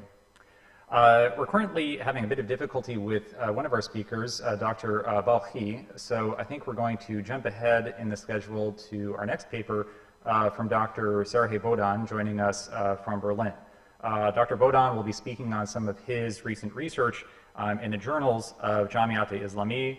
I've worked with Dr. Bodan for many years. He was a member of a research team I led at the Free University of Berlin, and I think that Serhii's work really represents the cutting edge in terms of new empirical work with new primary sources that have been digitized by Afghans in the last 20 years. So Serhii, I believe that you are a co-host on Zoom, and you can unmute yourself and share your screen or slides if necessary. Good morning, everybody. Dear colleagues, unfortunately, I couldn't come to the conference personally, and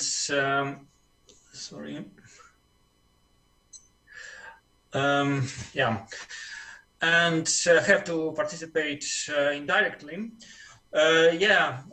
Timothy has mentioned these new archival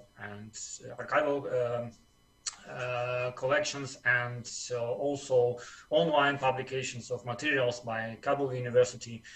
And I still remember the day I have found Afghan data, and it was a fantastic discovery in my life as a scholar.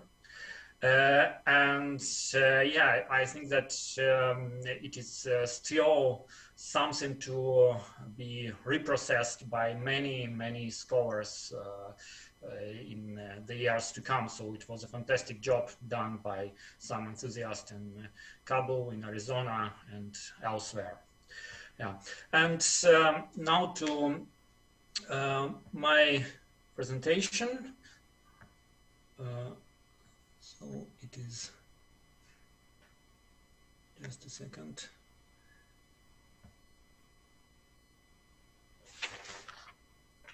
Yeah, so it is about the ideology which has driven many people in Afghanistan to resist repressions, to resist oppression by the PDPA regime, by the Soviet authorities. And it was already in my years as an undergraduate student that I was very much interested what made the people fight in Afghanistan. Because the Soviet explanation of the things which I have heard for many years as a child, so to say, that these were some people who didn't understand the progress, etc. I was not really satisfied with this explanation. So my paper here is a kind of attempt to address these questions which I had.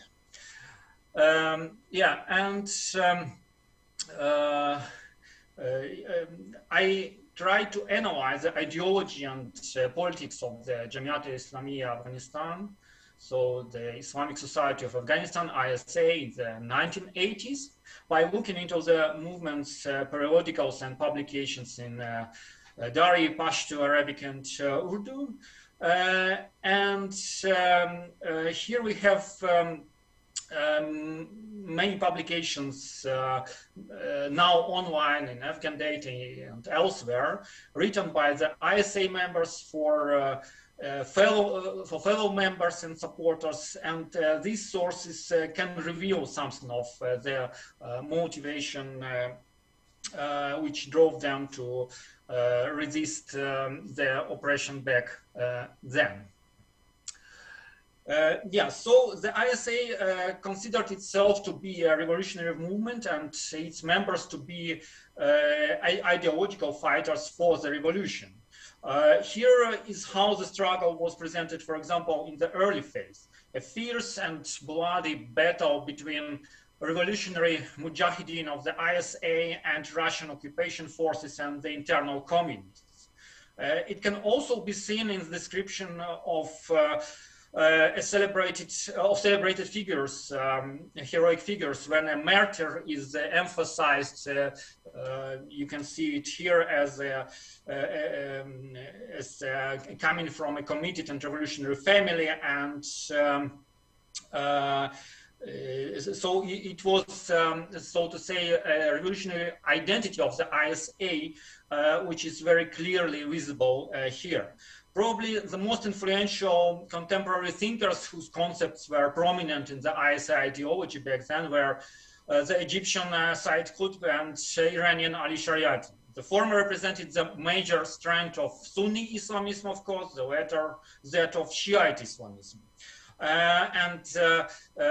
They were featured, of course, especially in the early ISA publications, which quoted their anti-imperialist and anti-capitalist ideas, like the concept of violence, money, and deception. Alongside them, of course, other figures like Pakistani poet and thinker Muhammad Iqbal was also recognized as a kind of moral authority.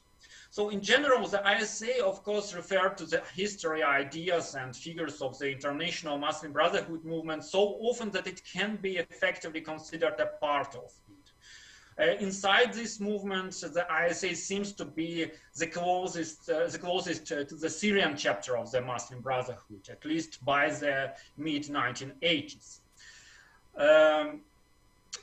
As far as we are considering political and social emancipation themes in the ideology of the Jamiat-e-Islamiyya Afghanistan, so we have to say that talking of this Islamic government, the ISA emphasized that in every regime, two major elements constitute the basis of the governance, politics and economy, and political order of Islam includes three important and vital principles: equality, consultation, and justice, which of course is something which we cannot describe as retrograde or even maybe illiberal.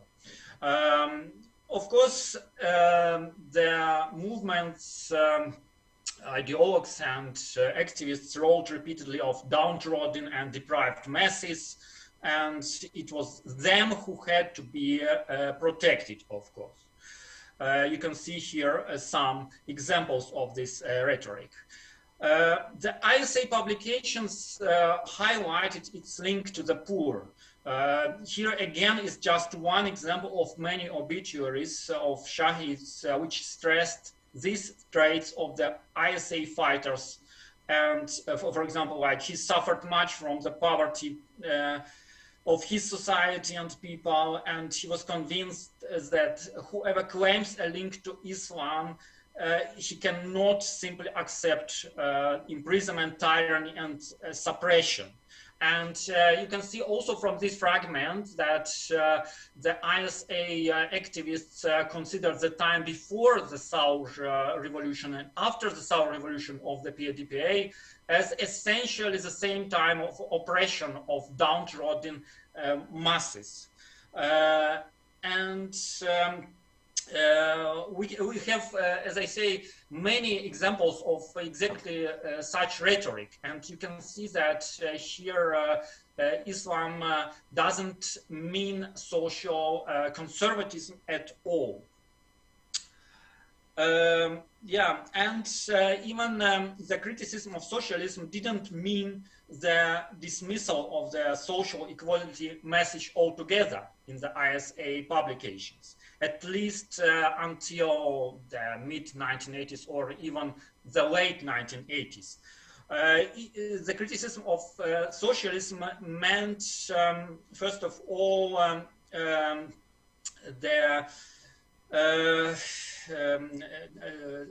for example, in Mithaq al-Khum, we can see a text on the hopeless discrepancy between the claims and implementation by the Soviets and the Afghan communists.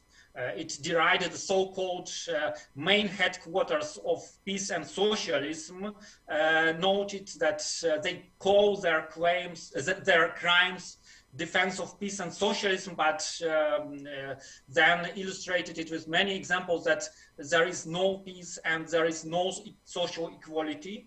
And of course, it is not rejection of, so to say, social equality altogether here. The Afghan people were characterized as the agents of their history, fighting against these self-proclaimed saviors, who here again a quote, tear the heart of the people which was deprived and doesn't want to remain deprived, and strive to so these authorities, communist authorities, they strive to suppress downtrodden and deprived masses which are tolerating everything but at no price. They agree with enemies looking daggers at their freedom, honor, and dignity.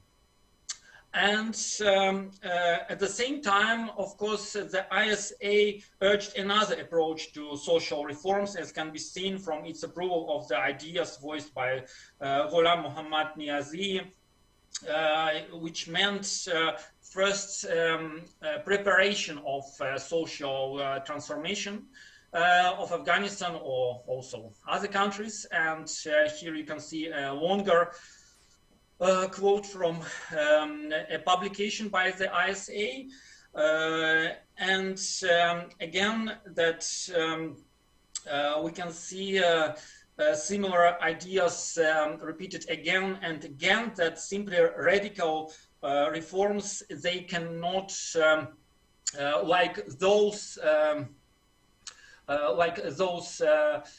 implemented by the PDPA or by their Soviet allies. These radical reforms don't resolve, they didn't resolve any social issues of Afghan society, but simply created more violence.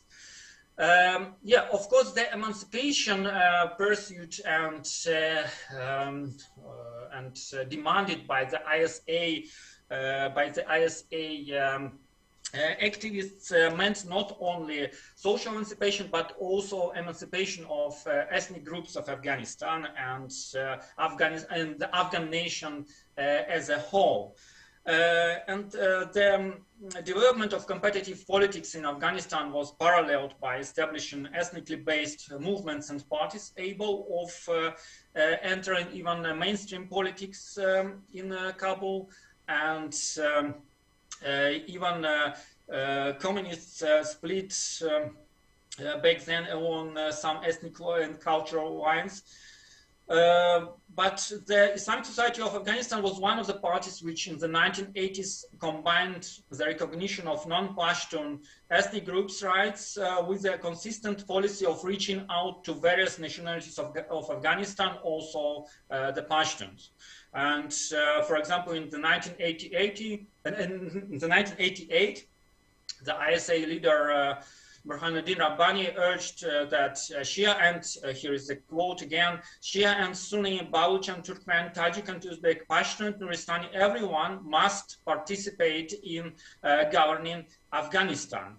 That's interesting because at the same time, we can see that the movement's publications painstakingly kept the language balance. So we open Misake-Khun, for example, or actually whichever publication by the ISA, and we see that they try to keep the balance between at least Pashto and Dari at some reasonable level. So Afghan patriotism was also present there since the beginning of the armed resistance. So the martyrs were said to fulfill their duties to God, his fatherland, and people, Mardomish. So not Khalq, but Mardom.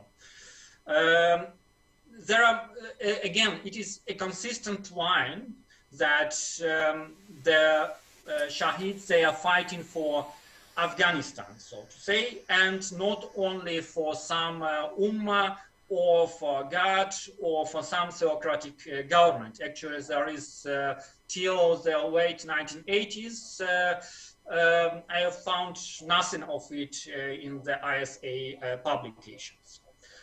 And the last component of all this big emancipation thematic in the publications by the ISA is, of course, anti-imperialism. And here you can see that the ISA considered itself to be not aligned to any global blocs and rejected their policies. This line, of course, complemented its solidarity with the Iranian Revolution, which included, of course, support for the principal agenda of that revolution in the first years of the Afghan resistance.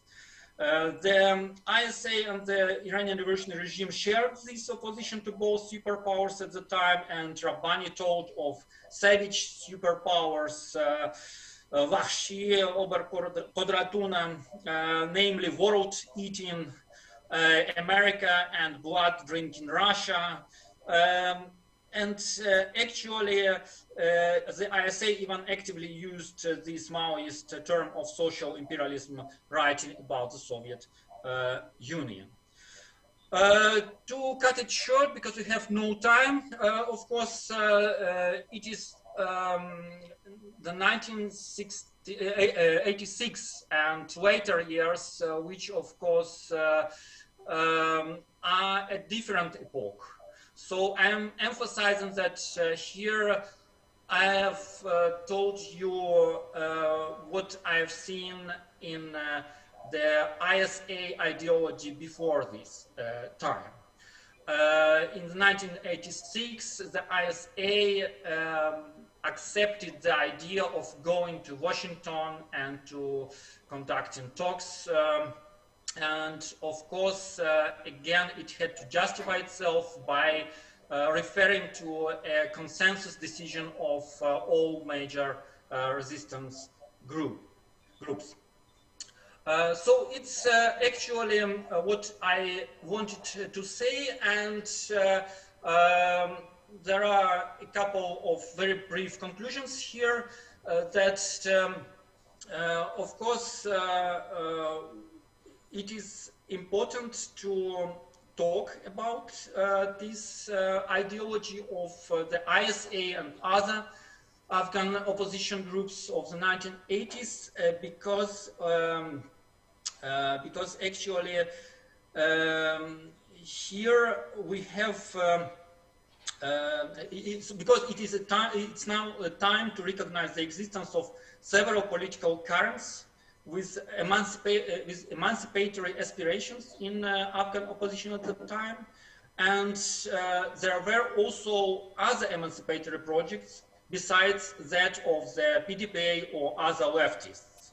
Some of these aspirations clearly existed inside the opposition, and all that had to do with a broader tendency in many Muslim societies of the time, which includes a shift from the of the emancipatory agenda away from the leftists to the Islamist groups in the 1970s and the 1980s. Sure, there were also some signs of ideological convergence when the leftists, including the PDPA, adopted more nationalistic and religious rhetoric and ideas, but they were of lesser significance because they didn't stop the leftist groups from being increasingly sidelined. On the contrary, the Islamist groups prevailed over their leftist opponents in Afghanistan, Iran, and elsewhere, just as they were talking in the 1970s and the first half of the 1980s about many ideas which had earlier belonged to the leftist agenda. Ideas of liberation, which can explain a lot in their rise and fall at the end of the Cold War. That's it. Thank you.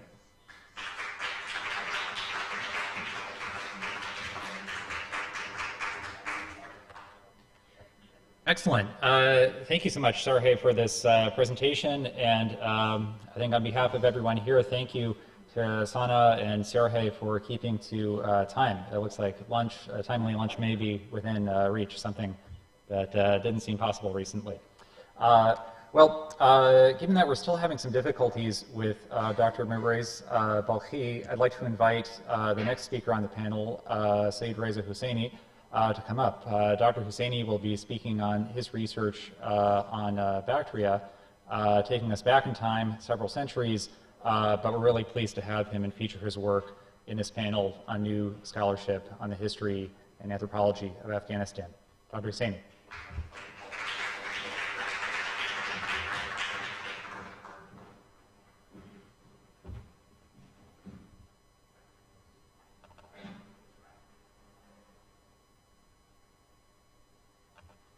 Thank you very much, Niti, for your kind words of introduction. In this paper, I address political autonomy and overlordship in late antique Bactria, a region historically located between the Hindu Kush and the Hisar Mountains, with Amu Darya flowing through the middle of it. As you can see, I think it just jumped to this one, the map. By analyzing Bactrian documents produced in northern part of the Hindu Kush, and dated from between the 4th and late 8th century, and Chinese, Arabic, and Persian relevant narratives, I attempt to offer some important information from history that can help us to understand this region better. To do so, I will describe political autonomy and overlordship reflected in our sources. Then I will discuss the reasons behind the formation of this situation. As you can see, this is basically the map of Bactria, and then you can see the boundaries are just imaginary, but this is what actually our sources try to show us, and is basically divided between several countries now, Afghanistan, Uzbekistan, and you can say Tajikistan. So, and the Bactrian documents, as I said, they are all coming from this region, basically, mostly northern part of Afghanistan, and then we recently got also some from Ghazni, particularly Jaghuri area, and then we also have from the Tukhi, those areas. So basically, these are the areas the Bactrian documents come from, and then we can look at them. And the Bactrian documents basically look like this, because Bactrian is the only Middle Iranian language written in Greek alphabet. And some of them are in the Khalili collections today in London, and some in Japan, and other, you can say, collections. So basically, they look like this. So the information I try to offer, they're coming mostly from this kind of documents we have. Local political autonomy in Bactria has been recorded in different sources. The most comprehensive information is found in Da Tang Khi Yuji records from the regions west of the Great Tang, which has preserved reports of the Chinese Buddhist pilgrim Huanzang, who visited Bactria in 630 on his way to India. According to him, from many centuries past, the royal race has been extinct. The several chieftains have by force contended for their possessions, and each held their own independently, only relying upon the natural division of the country. Thus, they have constituted 27 states divided by natural boundaries, yet as a whole depended on the two Qiuye tribes, or basically the Turks. Okay, sure. Huanzang's report shows that political autonomy was an old tradition. It was the result of two major elements. First was the absence of a strong king who could unify the region under his authority. This indicates the fact that Bactria was not controlled by one ruler, as would be expected by Huanzang based on the Chinese imperial power structure of his time. Instead, several independent rulers who recognized the suzerainty of the Turkic Khagan controlled their respective areas. The second element was the geography of Bactria, which created natural boundaries between those petty states. I will discuss the geography of Bactria in more details later. Here, the point is that Huanzang noticed the relationship between geography and political autonomy. A similar situation is attested in another Chinese narrative from the 8th century. This is a reproduced letter originally sent to the Chinese emperor by the brother of the Turkic Yabgu of Tukharistan, a region in eastern Bactria. It mentions that the Yabgu, his father and grandfather, were the overlords of many local kings from Guzgan to Khotal.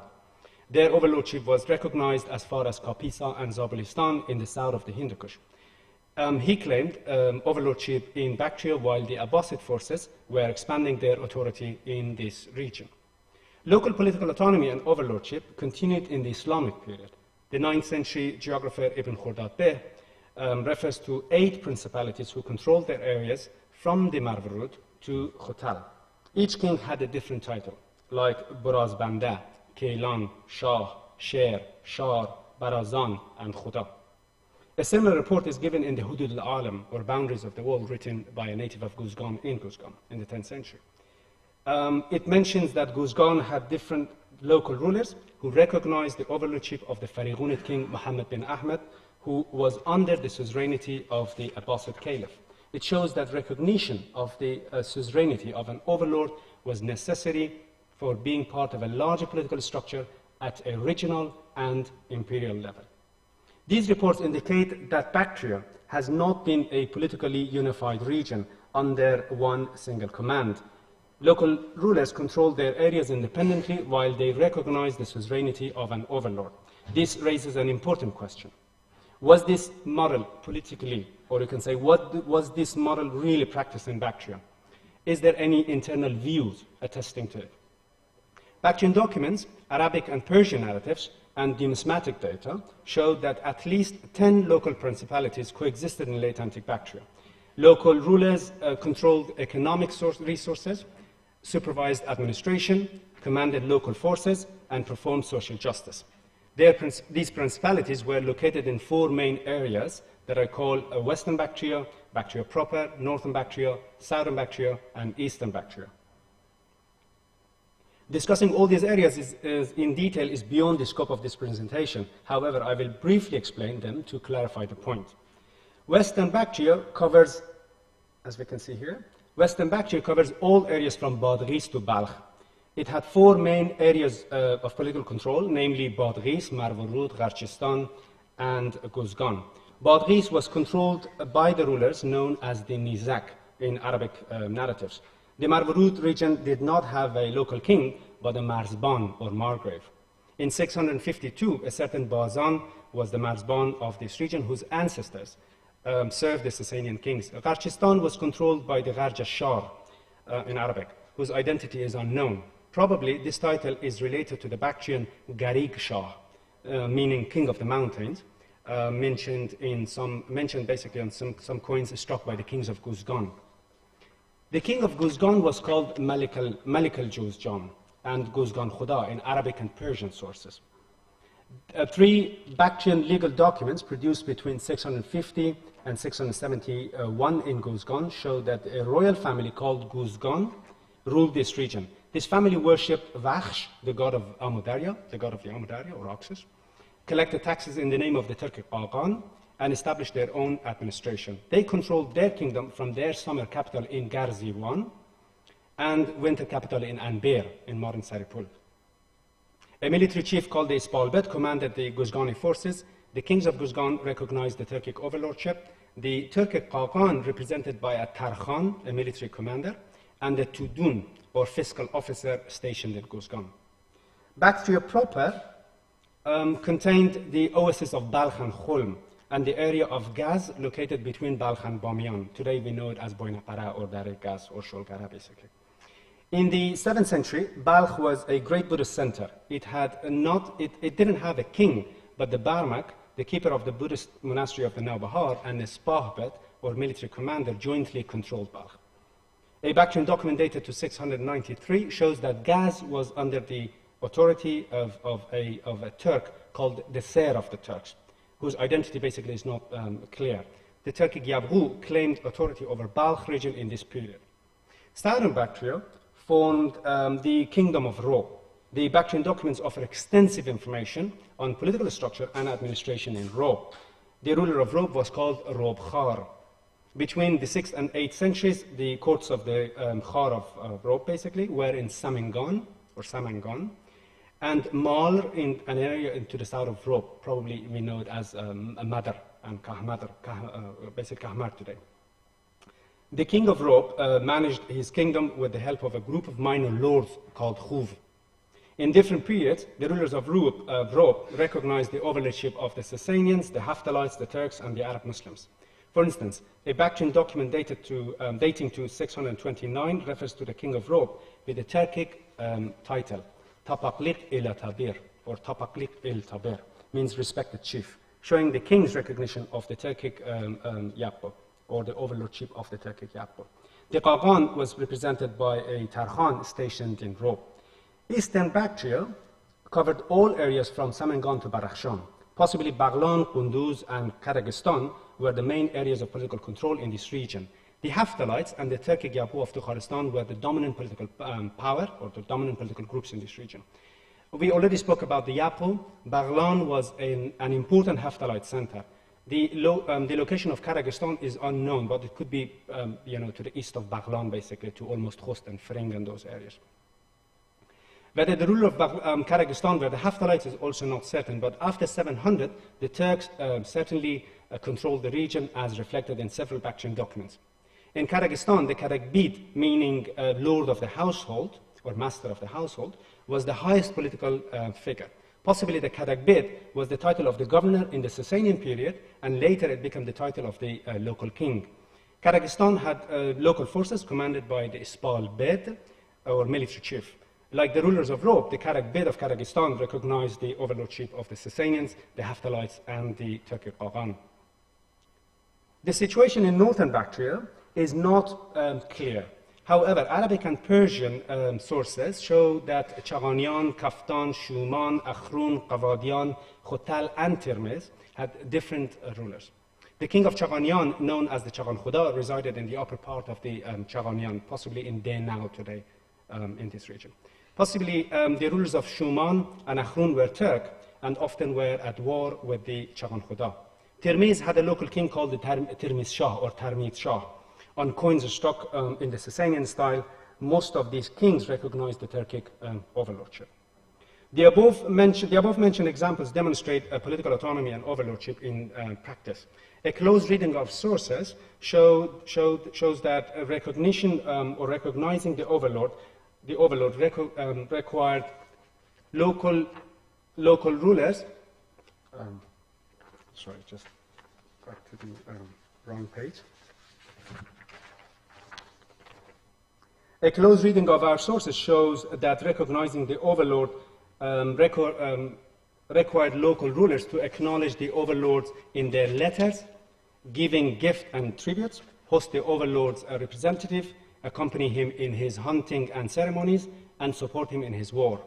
In return, the overlords left the local autonomy untouched and did not interfere in local, you can say, situation, local issues. There is no document evidence showing that the overlord appointed somebody in the region, in Bactria. This raises an important question. What could develop this situation? Why do we have so many local rulers in this region and the overlordship? The answer lies in the geography of the region that I will briefly discuss here and then end my presentation. The satellite images of this region, basically it's the map of the region, as you see different kind of, you can say, local autonomies there.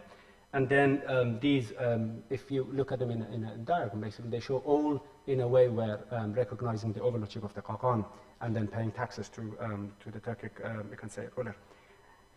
So this is the map of Bactria, as we can see again, lots of mountains, different areas that I will talk about it. So the satellite images of the region show an intensive geographical diversity situated in tidal space. High mountains, long and narrow valleys, deserts, oases, marshy areas near the river, and low hills are situated in this region. Such diverse geography characterizes a shatter zone. Geologically, the shatter zone is created by the tectonic collision that formed this extremely diverse geography.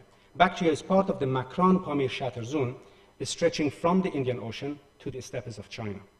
The diverse geography of Bactria and the location between India, China, Transoxiana, and the western part of the parts of the Iranian plateau had great socio-political impacts. Among them, diverse populations who followed different religions and political division are the most visible ones.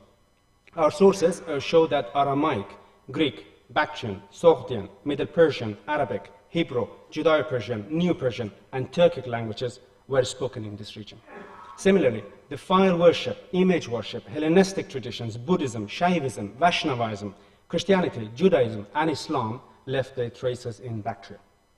The constant movement of people created the colorful human mosaic of the region. At the same time, as noticed by Robert Haug, the tectonic collision created a difficult geographical feature that naturally created barriers between the inhabitants of this region, allowing for the, and I quote, creation of a variety of ethnic, linguistic, social, and ideological differences within a small space, end quote. The diversity in geography and populations led to the formation of different areas of political control in this region.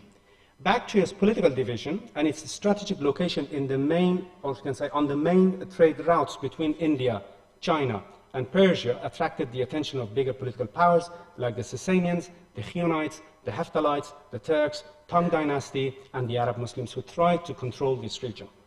Contesting over control of Bactria turned this region into a frontier zone. And this is quite important because even today we have it.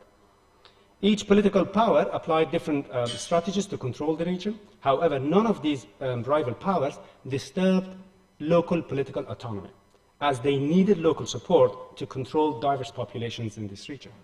After all, in such complex situation, local political autonomy was formed and continued. The diverse geography did not allow one local political group to control all political and economic affairs alone. Similarly, the diverse society did not let one specific religion dominate the entire region. If any state formed in this region, it was in the form of confederations, in which local rulers found themselves as, you can say, as stockholders and the makers of the state. Their main priority, by the way, was to maintain their political autonomy.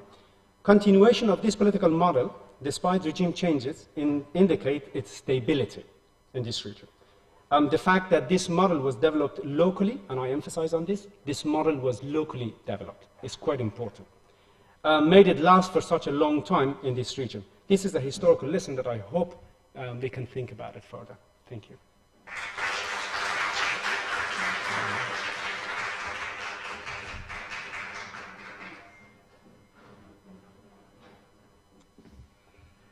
Excellent. Thank you so much, Dr. Husseini. So I think we have about 15 minutes for Q&A.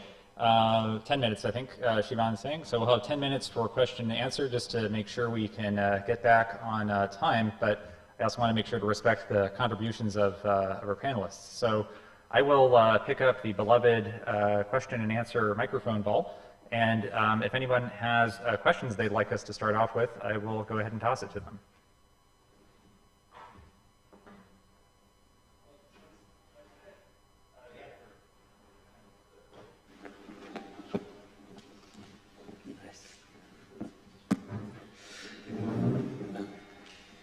I think it works. Question is simple because on one of the maps I saw a different Taloqan than the current Taloqan in Takhoristan. Yes. So which is the historical Takhoristan Taloqan of the two?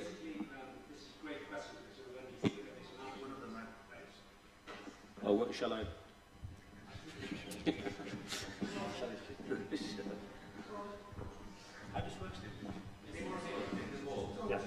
This is better, it's like easier than that. Thank you very much, Ufran, for this question. So basically, we have two Talaqans. So one Talaqan is basically in, around Faryab today, you can say, the province of Faryab. And this is mentioned a lot in the Arabic sources. So you can read, about it, that Talaqan is basically located when you leave Marv Road and then you go towards, towards Guzgan and then towards Balkh, so you have one Talaqan there. And then the other Talaqan, or Talaqan, also you have it in Takhar province, you can say. This is also mentioned in the Arabic and you can say Persian sources. So basically there were two Talaqans in this time, yeah. This basically confuses, but this is like, there are lots of names, similar names you can say in this region. For example, the name Sharistan means the place of the king. Sharistan, right? So you have this Sharistan and you have this Kharistan.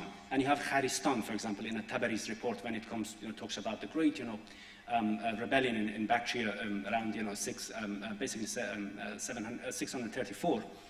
It talks about Kharistan in Guzgan, and then later we know about Sharistan, close to that, and then you have a Sharistan today in the central part of Afghanistan, and then, so you have this Shah everywhere, basically. So there are some names very, similar, but it should not be basically confused. And the name of Gaz, particularly Gaz. So you have it in the name of Guzgan, you have it in there in Gaz in southern Balkh, as the Bactrian document talks about. You have Gazan, for example, in between, you can say Baghlan and Doshi, those areas, you have Gazan. So there are very, very similar names. So Talaqan is like that, yeah.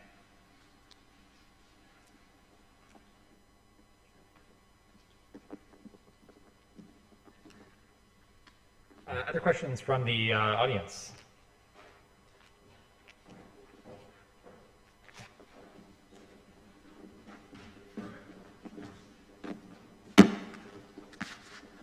Great. Thank you very much for all the speakers this morning. I want to go back to the start of the session. with what Mr.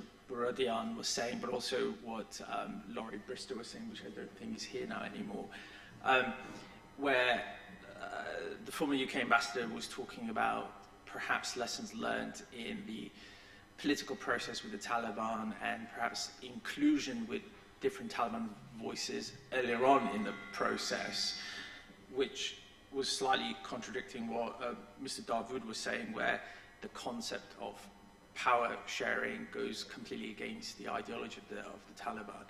So how do we reconcile with that? How do we reconcile with that towards a pathway where Afghanistan could have a more inclusive and pluralistic government in place?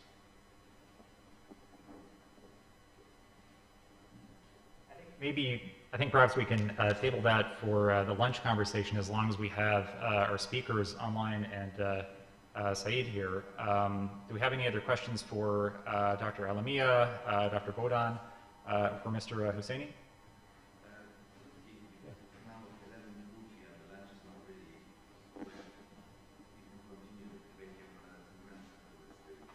Okay, that sounds great. Yeah, let me, I'd like to pose a question to Dr. Alamia for a moment, then we'll come back to that. Sana, if you're still there, one question I'd like to ask right now, and perhaps in the interests of younger Afghan scholars in the diaspora or folks who are tuned into the conversation today, is you've just wrapped up writing this book, Refugee Cities, and you've laid out for us, I think, a very stimulating potential research agenda for what future histories of Afghanistan could look like. Right now, whether in your teaching capacity or advising capacity or as you're looking for new projects, if we have sort of young Afghan scholars or students listening to this who are thinking about potential research programs or specific projects to do, are there any things on your mind that you think really need to be done when it comes to new writing on the history of Afghanistan that would fit into this People's History of Afghanistan agenda? Thank you, Timothy, for such a wonderful question. And I have to admit that I'm actually learning myself from a lot of the young scholars who are emerging from within Afghanistan and a broader kind of global diaspora. My inclination would not necessarily be to set out a research agenda for young scholars or for those who are entering into the field with the objective of studying Afghanistan.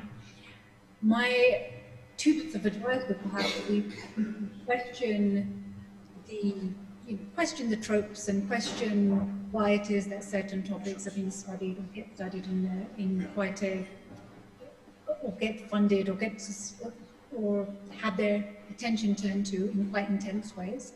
And the second bit of advice would be to actually follow your instincts in terms of how it is that you have produced an intuitive knowledge about the societies, cultures, and areas of which you're interested in studying. And following your intuition is not necessarily something that we are always taught at universities as a research method. But I find that if you are trying to engage with a research site of which often you may be a direct part. I'm not a part of Afghanistan, but I was a part of Pakistan, and I grew up in a multi-ethnic neighborhood where intuitively some of the narratives and the tropes that I would hear in mainstream media around, say, Afghans or migrants didn't seem correct. And it was through that intuition that I followed out my research project.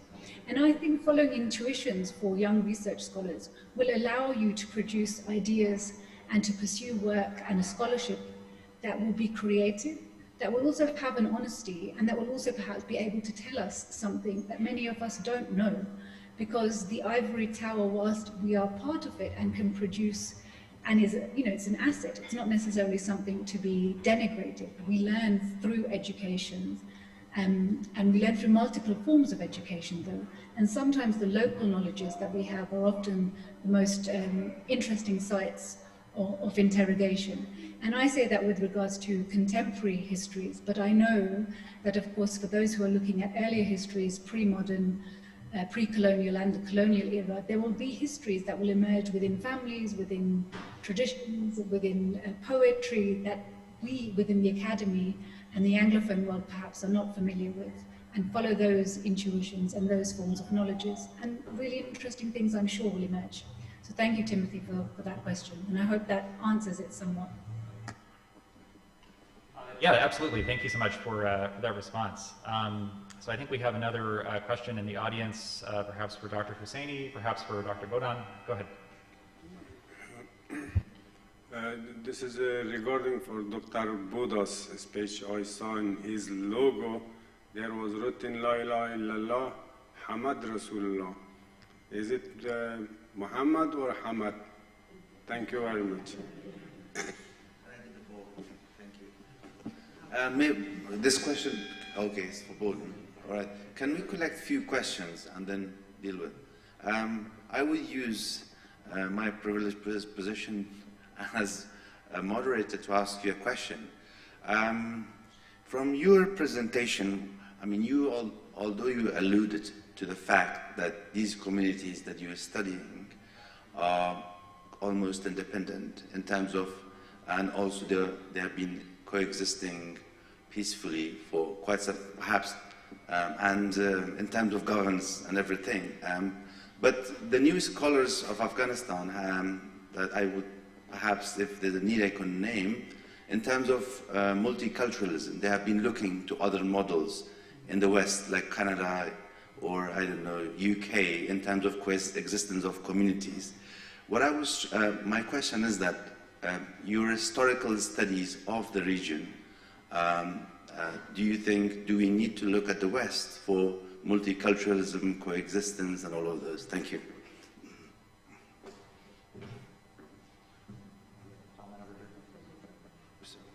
Somebody else also said. I just wanted to advise the young generation not to reinvent the wheel. There's been a lot of work done on Afghanistan since the 1960s, especially ethnographers who have in fact contributed considerably in terms of studying up from the below. And it's important that the younger generation not imitate our political system, where new political leader destroys everything that predecessors have done and starts over. And we know where it has brought us. I think in scholarship we need to build. Dr. Bodan, for example, should have read Olivia Roy's book, The Failure of Islamist Movement. He explains very clearly that the problem with Afghanistan's Islamist movements were that they were borrowing vocabulary from their opponents, from the Marxists, from communists, from leftists. Their rhetoric is not very different. They just put it in an Islamic frame, but they have no real answer. So they sound modern and all of this, but the outcome is not there. So I think it's important that we need to be critically examining such things instead of just, reinventing. I think Dr. Alimia needs to read ethnographies. It's unfortunately in Afghanistan, the complaint always is we don't know enough. We know a lot, but we're not making use of it, especially political scientists and so forth. We're really stuck in our field boundaries. We're not crossing them. It's a time, it has been in fact for decades, the mode is interdisciplinary. It's not disciplinary as such. So those are my comments, but there are a lot of other things that. So 2 more questions, can you write down, can we ask people to write it down and then we close it, yeah? So I will get and then I will do. Thank you very much. If I may, I'm going to ask questions from the earlier session. I just talked to Dr. Moradian, and he thankfully agreed to mention this or raise this question. Let me thank him again for his delicate expression of the manner of the UK diplomacy or UK's relationship with Afghanistan. And I can't agree more with the Pakistan-centric relationship of UK towards Afghanistan. Unfortunately, that has been the fact, and that might have been because of some of the diplomatic failures that the Afghan leaders have had so far, and they have lost some golden opportunities. Considering some of the comments and the remarks Dr. Muradian mentioned, there are some gossips around the earlier panel from Dr. Muradian. If that's gone, then I give up. Thank you. Yeah, agree. Maybe we can perhaps talk about... I think for questions devoted to the keynote addresses, those would be best handled over lunch. We have guests tuned in from Kenya, from Berlin, and I think out of respect for their time, it would be best to address those. Thanks. My question is directed at Dr. Hosseini. What made these cultures separate entities that you researched about Bactrians? What was the commonality to call them Bactrian? Was it linguistic commonalities or any other sorts of, as you mentioned, there were religious diversity among them. I just wanted to know if there was. Yeah. Exactly. Very important, because I asked the same question yesterday. I would suggest just quickly, maybe just a quick response from Drs. Bodan and Alamiya to the question about, I think, the logo of Jamiat Islami, and perhaps a short and brilliant reply, preferably shorter, to any of the comments raised. And then we can go to these questions about multiculturalism, what the proper examples are, and then the last question. So Sana, Sergey, any short remarks?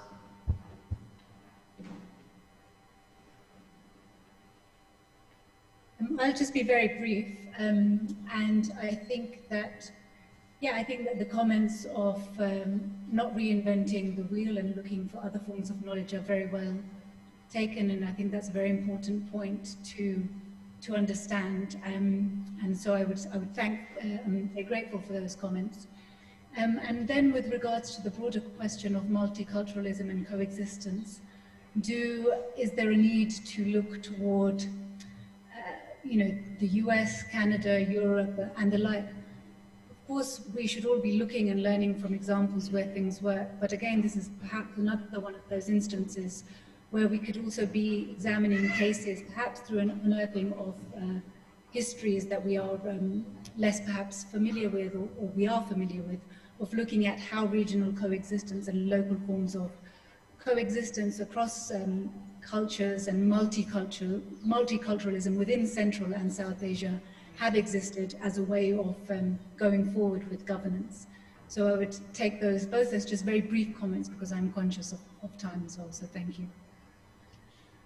Sana, Dr. Bodan, any your response to the question about the logo and kind of the broader historiographical point? About logo, there is nothing to say. It's my mistake. Simply, it should be Muhammad Rasulullah, of course. Simply, I didn't notice that I have taken a wrong. I'm sorry. And the second question is much more important, because actually my paper is about qualifying many statements done by Olivier Roy. I don't know how to spell it correctly, but because of course I know about his works, but to say that these Islamists, so to say, or the Afghan opposition of the 1980s, they simply, or not simply that, but they have borrowed these ideas from the leftists. It is a nice explanation, but there is a problem about it. That first, is it not a kind of leftist bias? I'm talking it as somebody who also has more leftist political ideas in my head, so to say. And so I see it as a problem to say that they are not original, they are not genuine. They simply borrowed, they had no real answers. They had no real answers, but they could mobilize thousands and thousands of Afghans and send them to the battlefield against the Soviet army, against Afghan army. And well, why the leftists, if they were original, if these ideas were actually theirs, then why the leftists couldn't? So for me, it is simply not a convincing argument to say that it is simply borrowed. They had no real ideas. They had ideas. And we can see from the outcome of the Afghan war against the Soviet army, against the Afghan PDPA regime, that their ideas were actually, I'm sorry, but in political terms, as efficient as the leftists, at least. The first point, and the second point is also, you see many of these emancipatory messages, which we can find in Afghan Islamist rhetoric. They are familiar to me, for example, from the texts of Qutb or Shariati. We can say that Shariati has borrowed them from Algerian Islamists or somewhere else, Algerian leftists or some other leftists. But again, well, we can say that about actually any idea, but here the point is that we have to investigate how it really happened. And here I am at all not convinced that by default they have taken it from the leftist text. Why I am talking it is my final statement here, because I have just completed a couple of years ago a paper on Shiite Islamists in Iran and Afghanistan, taking influences, so to say, from the Muslim Brotherhood ideology. And there I have seen that actually this strand inside the Sunni Islamism associated more with Qutb, with his ideas of social justice.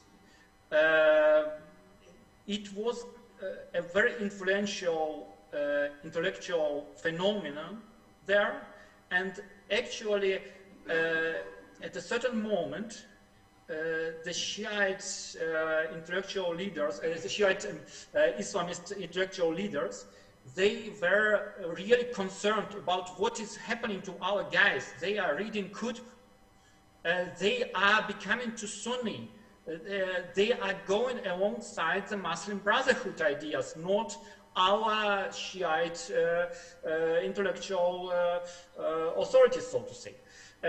So I would say that, of course, the books of Olivier Roy, they are extremely important in investigating this issue.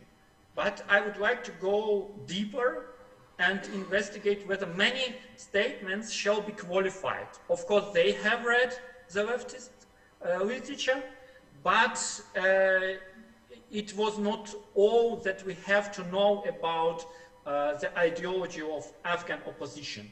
I really urge everybody to investigate again the very interesting intellectual landscape of Afghanistan since the late 1960s, in which not only the leftists are interested, but the Islamists are also very diversified, and also in many cases I would even insist that we can assume that they are original in intellectual terms, and simply let's drop sometimes our leftist biases, so to say. And I tell it to myself also, because I am also of course secular person with leftist inclinations. I think we have a brief rejoinder from Professor Shafrani in the spirit of debate. It's great to see kind of this exchange about how to write the history of had a great Afghan intellectual history, I suppose.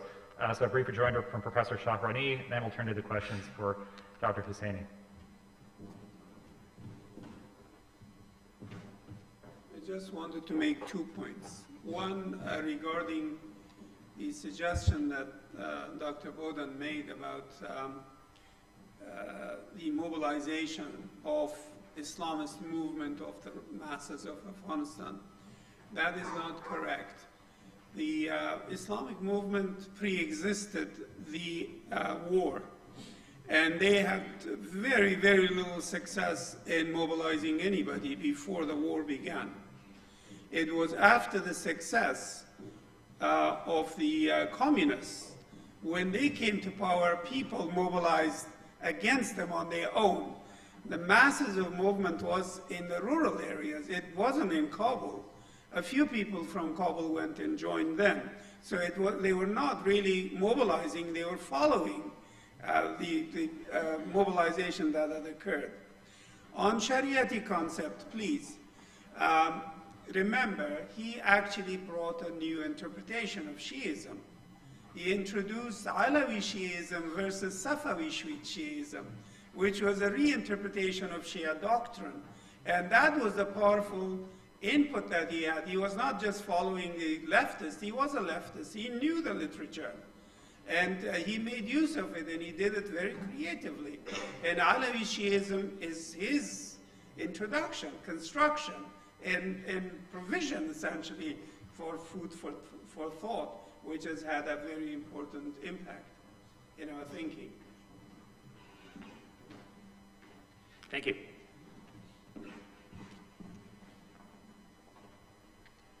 Okay, I think I have a feeling we could continue this exchange until dinner time, but in the interests of everybody's appetite and the schedule, I think we'll put a pin in this particular discussion here, and I want to make sure to give Dr. Husseini time to reply to these questions about cosmopolitanisms, coexistence, and then the last question, I forget exactly what that was, but I think we have that noted down. Common language. Yes, I'll try to be very short. Huh? 10 minutes. 10 minutes. Okay, great.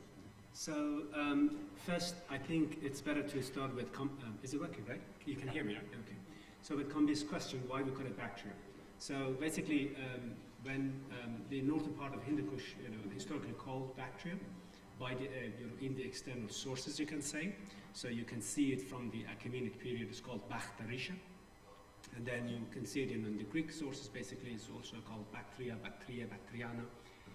I mean, you have all these things. And then recently, Nicholas Sims Williams, who translated these documents, and I'm actually using lots of his works,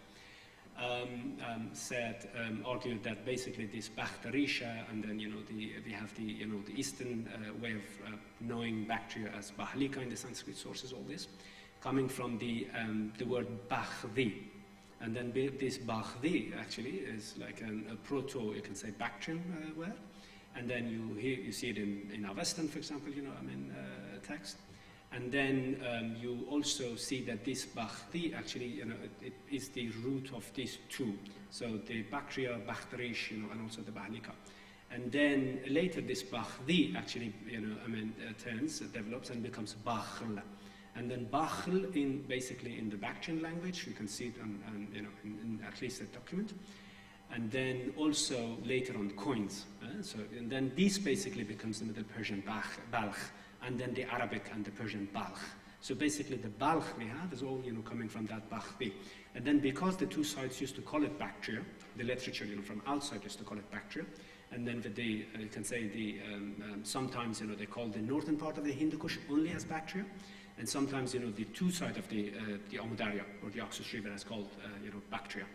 And then, so basically we call it Bactria because of, mostly the literature, and then and then also, because this Bakhdi itself is coming from this region itself, and it goes, around. And then it's very, very famous because we have the Bactrian canon. Now, if you go to London, the museum, for example, you can see the Bactrian, document there on Shalmansar, in stone, basically pillar, and you see it everywhere. So it's quite known, name for this region. And then, so this is one issue, and then the second, that why basically said that what connected this region together, what kept this region together, right?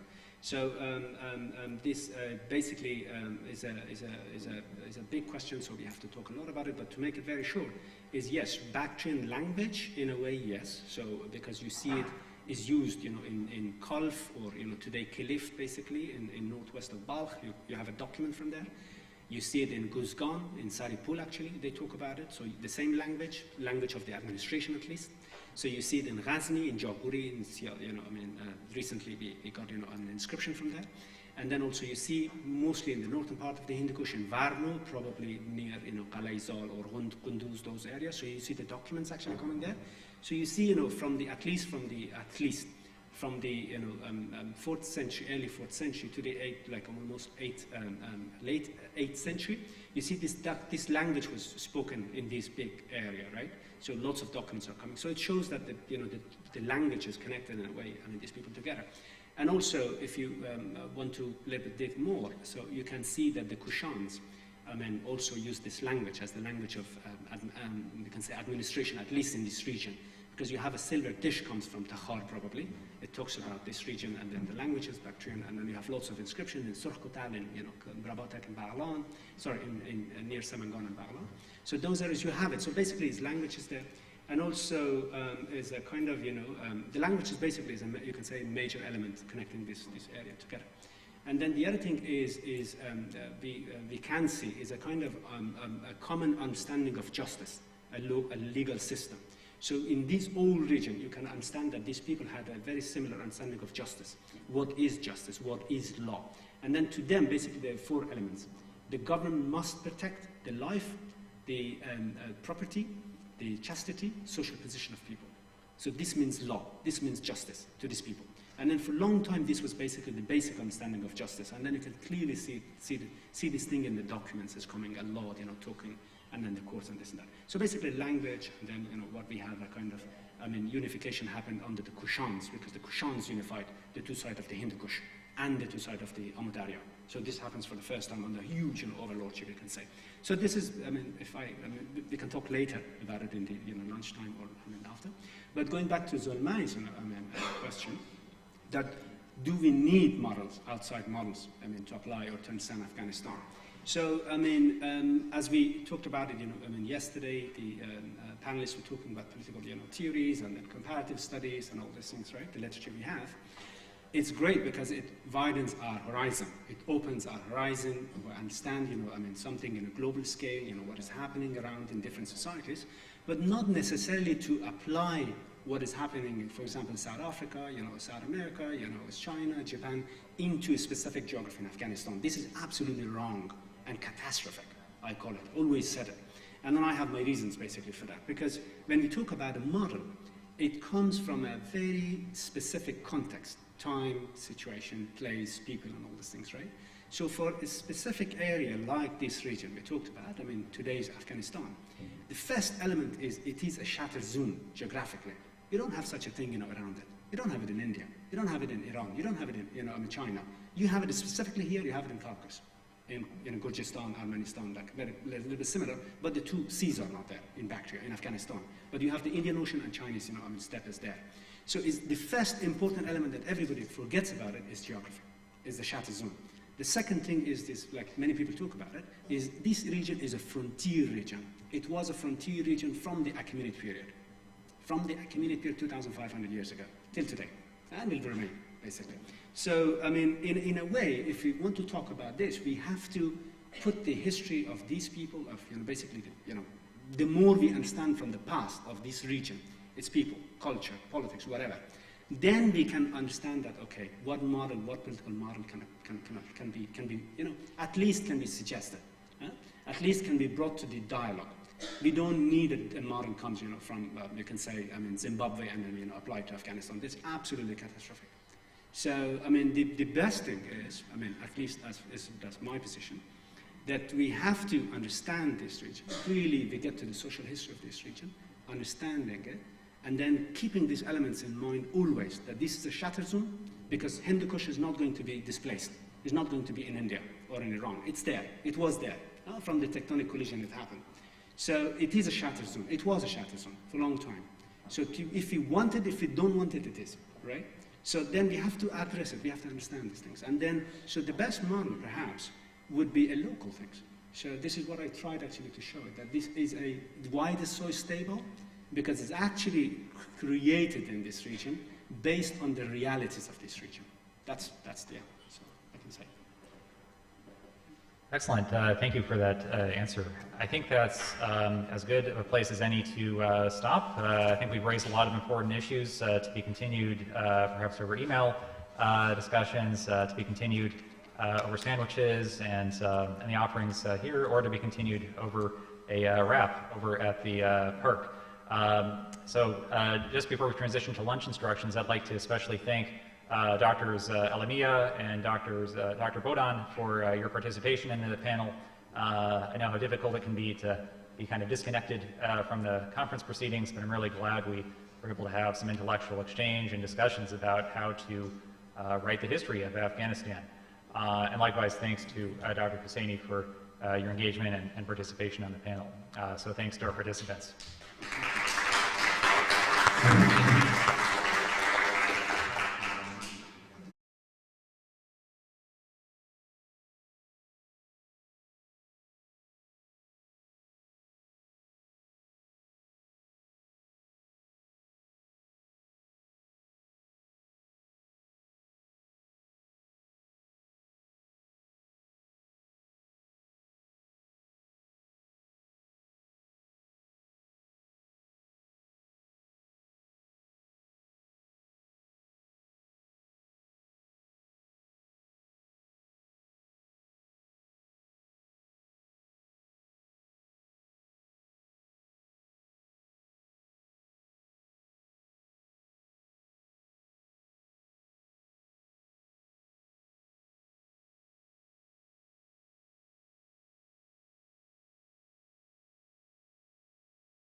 we panel 5? Hello everyone and welcome back. I hope you had a very nice long lunch. We were expecting everyone back 13 minutes ago, but that's okay. So we're ready to announce panel 5 in regards to alternatives to centralization, which will be chaired by Jennifer Murtazashvili. The participants are Saraj Israr, Ofran Badakhshani, Murid Partao. Thank you. Aslan Jennifer. Sorry, Timothy, is Jennifer online? Yes? Okay, great. So I hope that you can all hear me. So I just want to welcome everyone back from lunch. It's morning here in the US, but I just want to say what an honor it is to be here with you today on this really momentous occasion to remember and study the life of Ahmad Shah Massoud. And I just want to extend enormous recognition to the hard work of Nishat Saib, who I know has given his heart and soul to organizing this conference today. And I know without his efforts, we wouldn't all be together. And I deeply regret that I cannot be with you all in person today. But it is an enormous honor to still continue the important discussion and conversations about issues of governance in Afghanistan. And in my mind, the issue that we are discussing today is one of the central issues that remains unresolved and has remained unresolved in Afghanistan. So although this panel is focused on centralization and decentralization, it's important to remember that the issue of the distribution of power in the country is one that was never really addressed after 2001. Old institutions remained in place that centralized power, and the agreement to centralize power in the way that it had been done in Afghanistan wasn't a change at all from the past. It was simply a continuation of past policies that came from authoritarian regimes. So rather than modify constitutions for a new democratic reality, the country never had a conversation about how power should be distributed. And I think that the lack of a national conversation and discussion of this issue and building a national consensus on power distribution, whether that's centralization or decentralization or something else, really doomed much of the state building effort from the very beginning. So we have 3 incredible speakers today who bring a wealth of knowledge and experience to discussing these issues. And they'll be sharing their research with us this morning. So I'm going by the order of that I have in my program here. And if I'm correct, I have 3 speakers here today. We have Sirajuddin Isar, who will talk about centralization of power in Afghanistan, a political economy analysis. And Siraj is from SOAS, they're in London. Michael Izzadi will talk about discrimination and nationalism, and that he will be followed by Murid Partao, who will talk about the failure of democracy in Afghanistan, and Murid is from the University of Florida, Tampa. So without further ado, I'd like to give the floor to Sirajuddin Isar, and I should call him Dr. Sirajuddin Isar because I know he recently defended his dissertation, and congratulations to you, Dr. Isar. Jennifer, just before you give the floor to Sirajuddin Isar, our colleague, maybe I should update you that we have 4 speakers in your panel.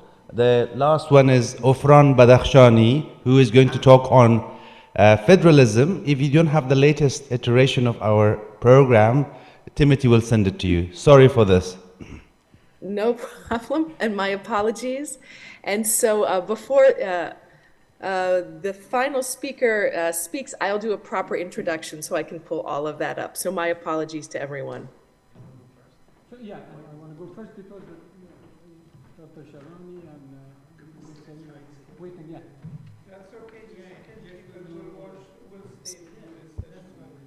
So Sirajuddin, the floor is yours. Oh, thank you very much, Jen. It's my pleasure and honor to be sharing my research with very wonderful researchers and experts from different backgrounds and different disciplines. And thank you very much for inviting me. So can you guys see my screen? Yes. Okay. So basically, this is my presentation is very much one of my PhD chapters that is very much talking about state and centralization of power. The thesis basically is very much on discussing the relationship between taxation and state building from a very political economy perspective. But I'm not going to be talking about the taxation dimension because it's a little bit technical. But of course, I'm applying the political economy model in regards to studying the shifting nature of taxation in Afghanistan, both historically and of course, mainly during the past 20 years.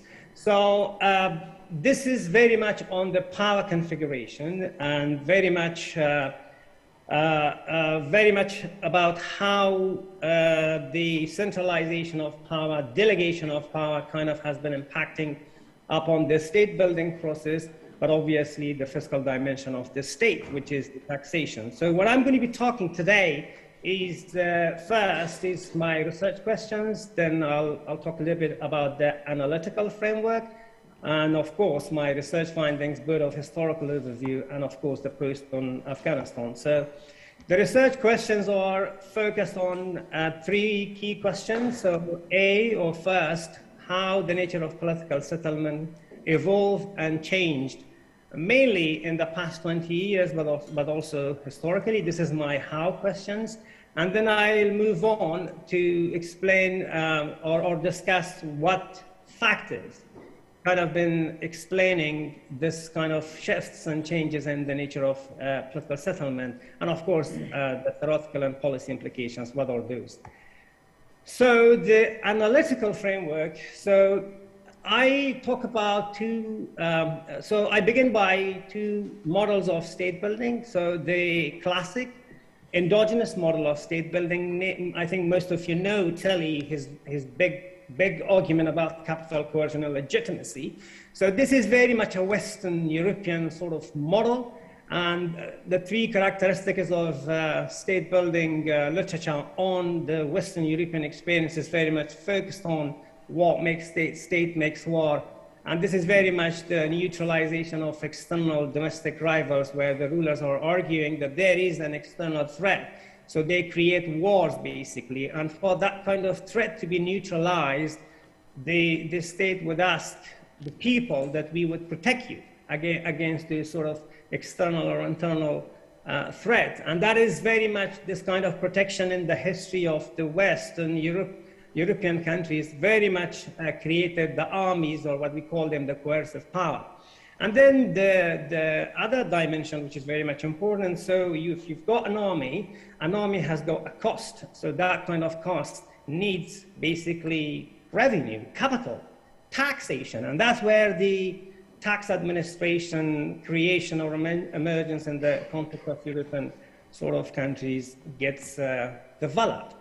So, but that kind of war-making analysis, would it work in the context of developing country in today's world? Of course not. And so today, very much the view, those of you who are very much engaged in the literature about state building do know that nowadays there is very much tendency toward applying the good governance agenda, what we call a liberal or exogenous state building. By exogenity, I mean the international intervention, bringing aid and support, and then they will go on to bringing you democracy, holding you election, bringing you rule of laws, building you liberal institutions. So those sort of analysis, and of course institutions. Institutions is the very core in that kind of literature.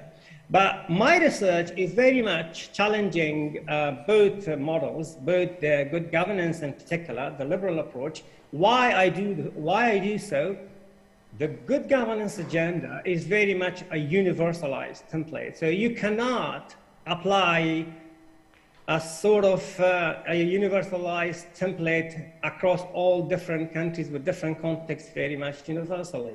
And then this is very much of a donor's prescriptions, very much IMF and the World Bank. And I was working with the IMF and the World Bank back in days in Afghanistan when we were working on building central bank and banking industry and financial institutions. And I can see in practical terms how it did not work. And then obviously what the good governance agenda misses is the complexity of role, power configuration, how the power is shared, how the power is distributed. And that brings us to the political settlement argument that I very much apply in my research. So what is the political economy model? Political economy model is very much shaped up by two frameworks. The political settlement framework, which is very much new nowadays in the literature. And this is very much the framework developed by Mushtaq Khan. Obviously, Tim Kelsall has also been challenging the sort of sharing new views. So what the political settlement, according to Mushtaq Khan, is basically it's focused about how power is distributed, how power is organized, but more importantly, there has to be an institutional arrangement that could sustain this kind of arrangement. Otherwise, it is not going to work. So rent and rent sharing, rent distribution, and even rent negotiation is the very core of the political settlement. Please remember the political settlement is not a peace agreement. It is not a conflict resolution, nor it is an elite pact. So it is very dynamic, it is very fluid, and it's very much subject to adoption, renegotiation, and contestation. So political settlements are basically not a one-time event, but they are very much evolving agreements. So the second framework that I apply in this context is very much on the limited access order theory, which is so similar to the political settlement literature, and that is very much Douglas North theory, which is very much talking about how societies can organize the problem of violence. And for that, he argues that valuable resources or rents are kind of distributed to a number of a certain group of elites, so that they do not tend to war or fight, but be pacified or come in the peace process. So, and of course, there is another argument of open access order, which is very much what we see in the West and also in developed countries. So, I cannot, okay, yeah. Well, my research findings. So my research findings are very much, I argue that the nature of political settlement or power sharing has been very much subject to shifts, and this was the case historically as well as today. And political settlement in Afghanistan was subject to exclusivity and inclusivity. So there were centralization of power. We do understand that constitutionally speaking, Afghanistan government after Abdur Rahman Khan was very much centralized government on the legal basis. But there is a little bit of different type of centralization that I would argue here. And that's why power sharing during different time in history, as well as in post-war Afghanistan, differed. So I argue that delegating power historically and in post-war Afghanistan in particular sustained order, whereas disrupting it kind of was a curse. And this kind of settlement was very much sustained and maintained by the role of international actors, external dimension, the role of the aid, which I also call the rent. Okay, so if I just go quickly a little bit about the history. So early rulers of Afghanistan. So Afghanistan was kind of confederation of tribes and khanats, and I have very much borrowed the good analysis of Jennifer's and also Mr. Sharani's and a number of historians, Barfield, that the kind of settlement that existed in those days was very loose and very shaky, and Indian subcontinents or the conquest of Indian subcontinents very much kind of sustained the kind of political settlement that existed between the ruler of the Ranis and, of course, the Khans or the Khanates. However, in the beginning of 19th century, as those conquests disappear, or those territories disappear, there is no source of rent. So that's the moment when the tendency to international aid or the British subsidy kind of emerges, and that's when Dost Muhammad Khan pushes more taxations, but as well as in order to buy loyalty of powerful elites. So he relies on British subsidy, and this is when Afghanistan emerges as a buffer state between British India of the time and, of course, the Russia. So when Abdurrahman Khan comes to power, so he very much disrupts the kind of political settlement that existed before, no distribution of rents. He very much extensively centralizes of power. And I think most of the people that I listened to yesterday, they kind of agreed that Afghanistan very much the centralization that we see now starts from Abdurrahman Khan. Before that, Afghanistan was never a centralized sort of system or government or whatever you call it. So he imposed taxation on land owners and who are kind of being exempted before. He used religion both for his centralized policy in the governance, but as well as for the taxation that he imposed on the people. And he said that negligence to pay tax would be negligence of God's command, and that's why everybody has to pay. But at the same time, Abdurrahman Khan was also in receipt of British subsidy, and the taxation that he imposed, very coercive taxation, was resisted. But since he was in receipt of British subsidies, the kind of resistance was suppressed. But what comes after him, Amanullah Khan, basically, for Amanullah Khan, the independence cost him to lose the kind of subsidies his predecessors were in receipt of. So that's why he focused more on centralizing the taxation basis, including centralizing the government. He replaced the role of maliks and other customary leaders. Jennifer has a lot to talk about the customary rules and others, and then they were replaced by government officials.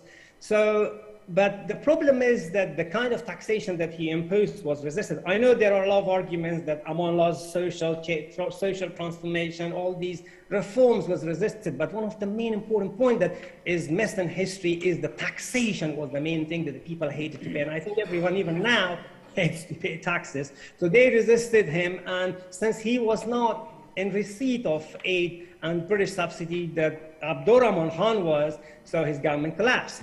And then the Musahibun learned the lesson and the experience from both Abdurrahman Khan as well as from Amanullah Khan. And what they did basically, they forged a kind of conservative political settlement between the regime and, of course, the landed elites or the clergy.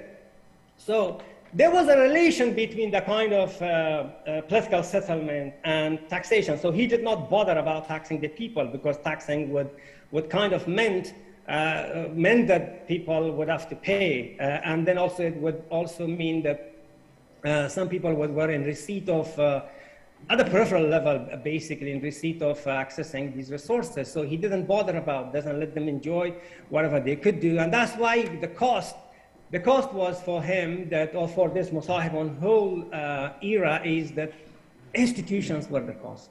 Of course, they sustained an order, and that's what the people of Afghanistan sometimes argue that, oh, that was a very peaceful moment. Of course, it was similar to Karzai's era, but the cost was that our institutions were very left shaky and very fragile, including the taxation, which never exceeded beyond 8% of the GNP. So the Civil War era was very much a fractured political settlement between two factions, the Parchamis and the Khalqis. Khalqis was very much kind of Abdurrahman Khan policy, radical transformation, refused coalition with existing political elites, and they declared war against the clergy. And I think there is a similarity between Abdurrahman Khan, Taliban, and Khalqis at the time, but when Parchamis come to power, Of course, there is a difference between the two. Najibullah and Karmal are not going to win that kind of argument, but their policies was very different than the kind of policies that Khalqis pursued.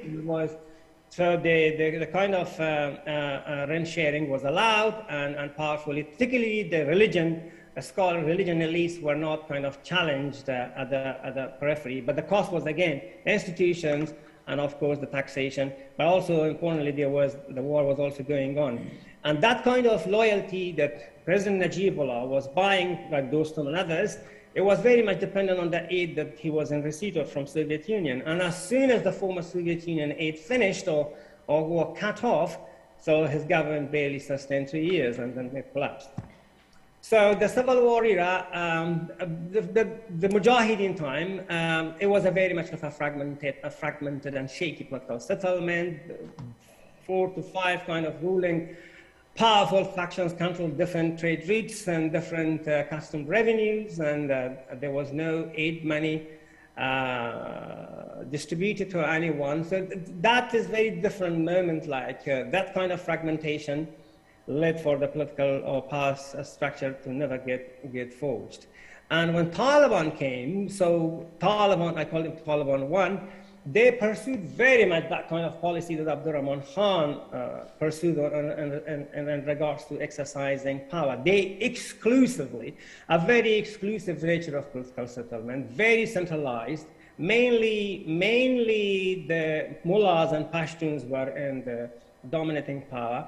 And then they were, even though they had a cabinet, but the Kandahar Shura was very powerful and overruling everything. And I think we still see the same thing in Taliban too, no changes. Of course, that they were also aided by Pakistan, Saudi Arabia, and UAE at a time who also recognized them.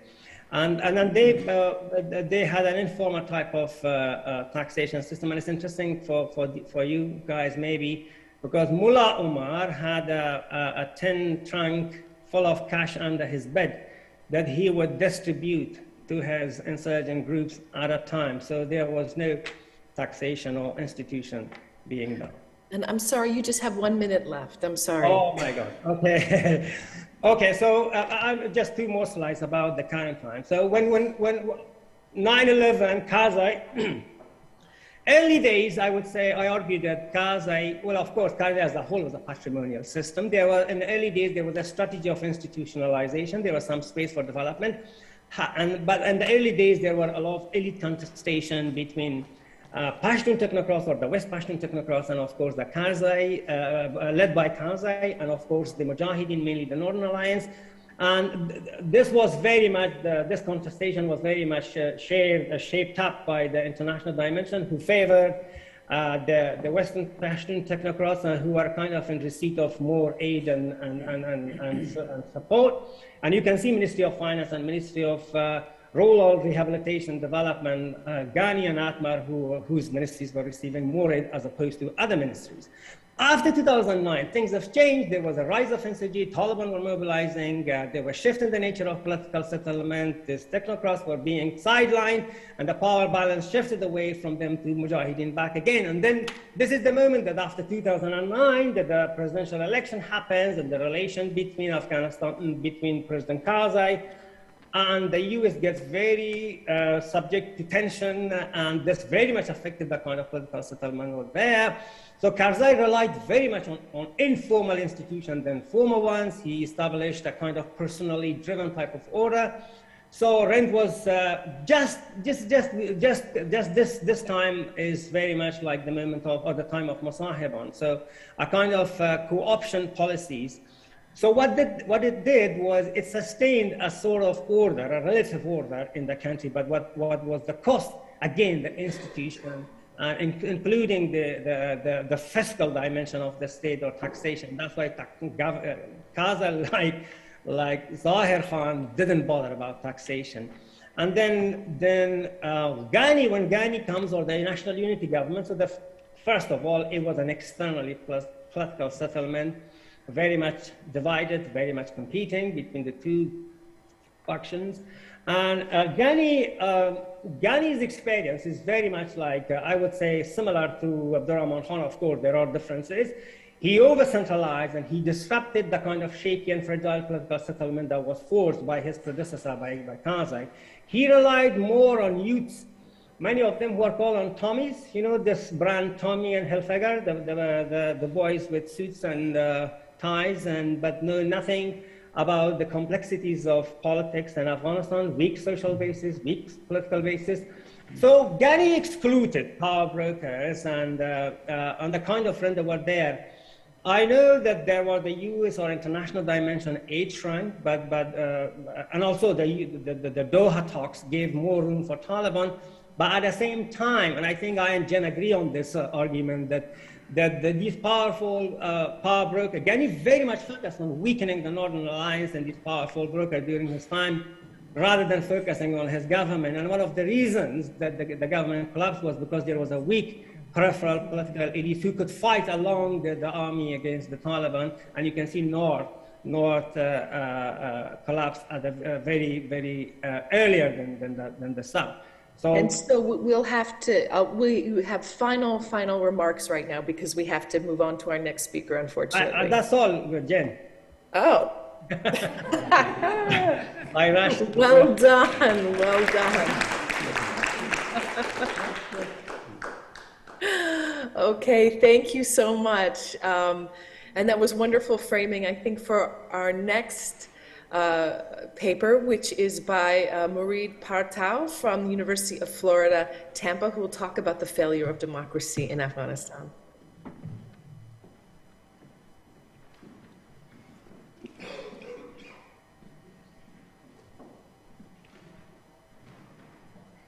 Can you all hear me? Thank you, Jen, for the introduction, and thank you all for being here. It's a pleasure. Thank you, Jen, for the kind introduction, and thank you all for being here.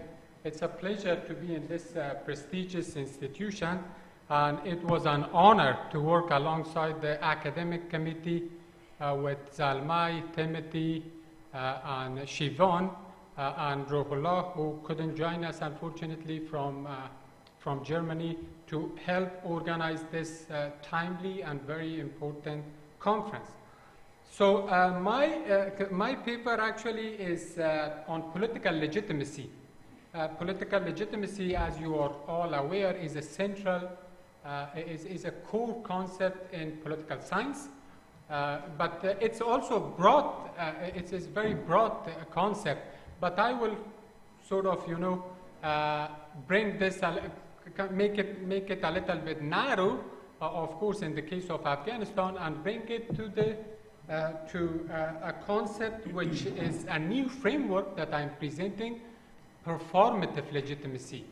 So performative legitimacy in the context of the failure of democracy in Afghanistan. مشروعیت سیاسی و شکست دموکراسی در افغانستان. مشروعیت از منظر موثریت دولت، قابلیت‌های دولتی. I have a map. Let me bring. I have some slides. Oh, I think we are still.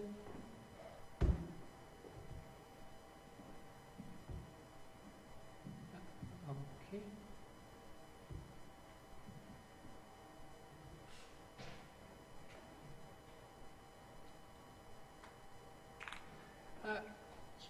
So legitimacy is also very important to state building, especially in the context of post-conflict societies such as Afghanistan, right? So when legitimacy, when governments lose legitimacy, it means that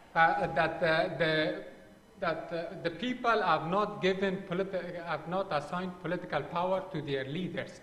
So the absence of political legitimacy means, disapproval of the people by the population, which is problematic. I will go, for the sake of time, these things have been mentioned by the previous speakers, so I'm going to be very short with my historical background. So a little bit of history to just set the context. Of course, tribes and governance. Afghanistan is basically a tribal society, has always been. The monarchy and political development, modernization and its fault lines, and then the challenges of state building and democratization, which are more relevant in the context of performative legitimacy and the failure of democracy.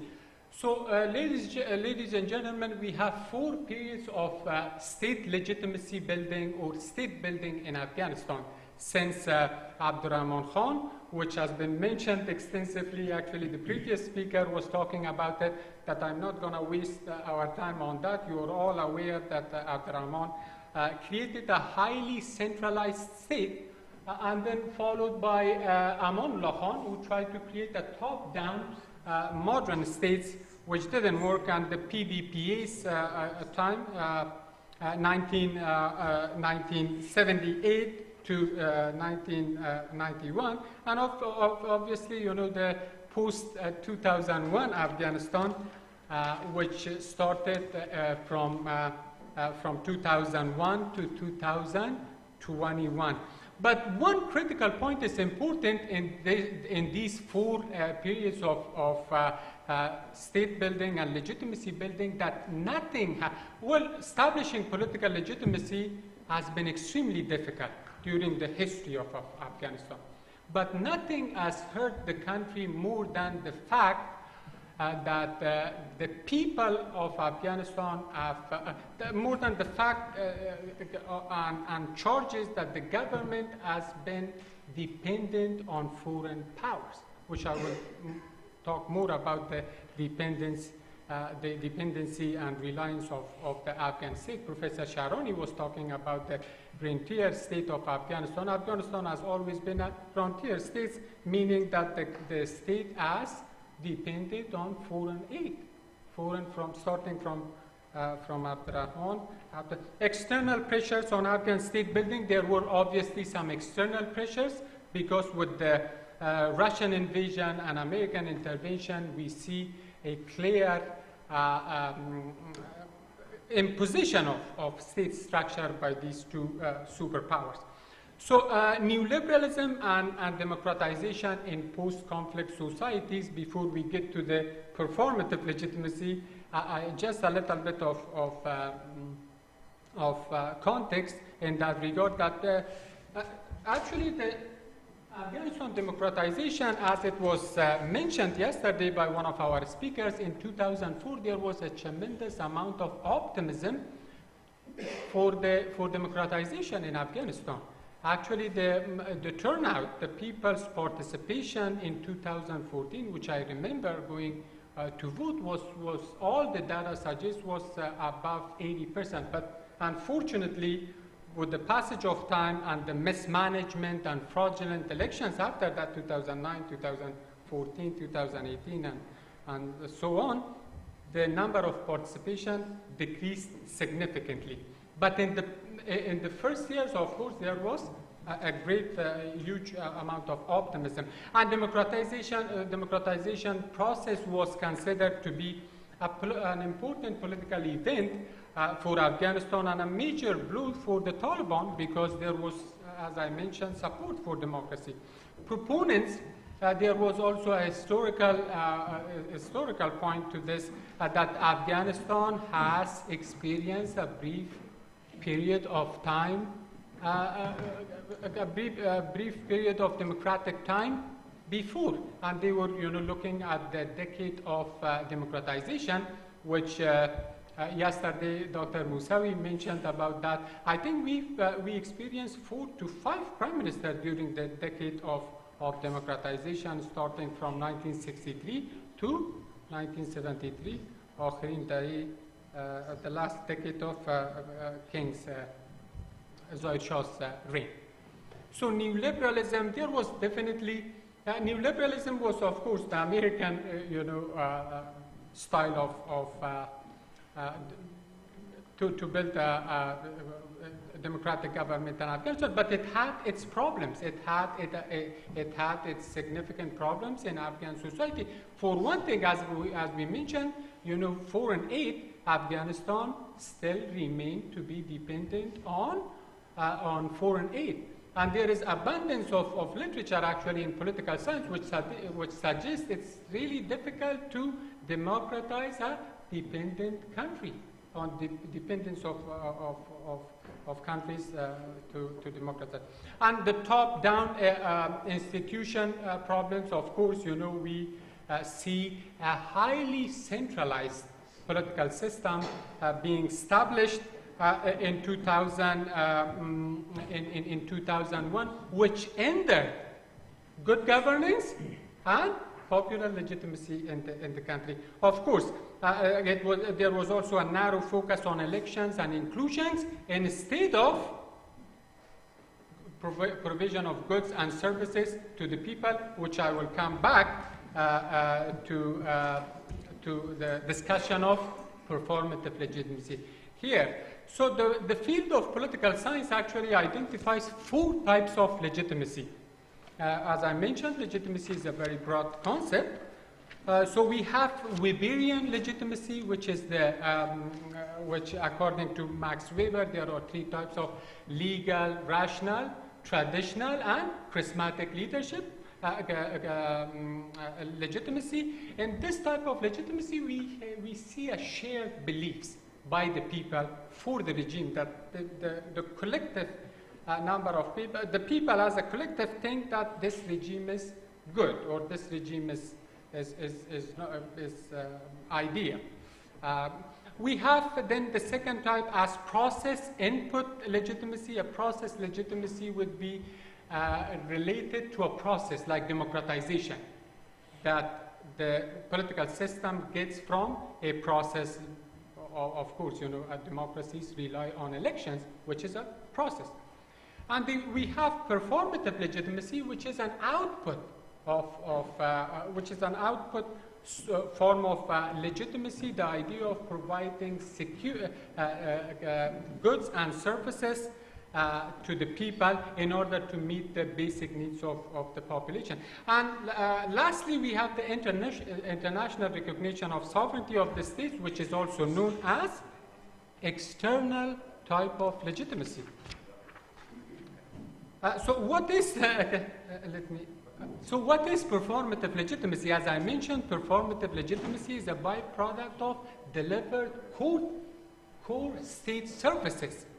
As I mentioned, in the context of post-conflict societies, the needs after a war, the needs of a post-conflict society, the basic needs of a post-conflict societies are profound.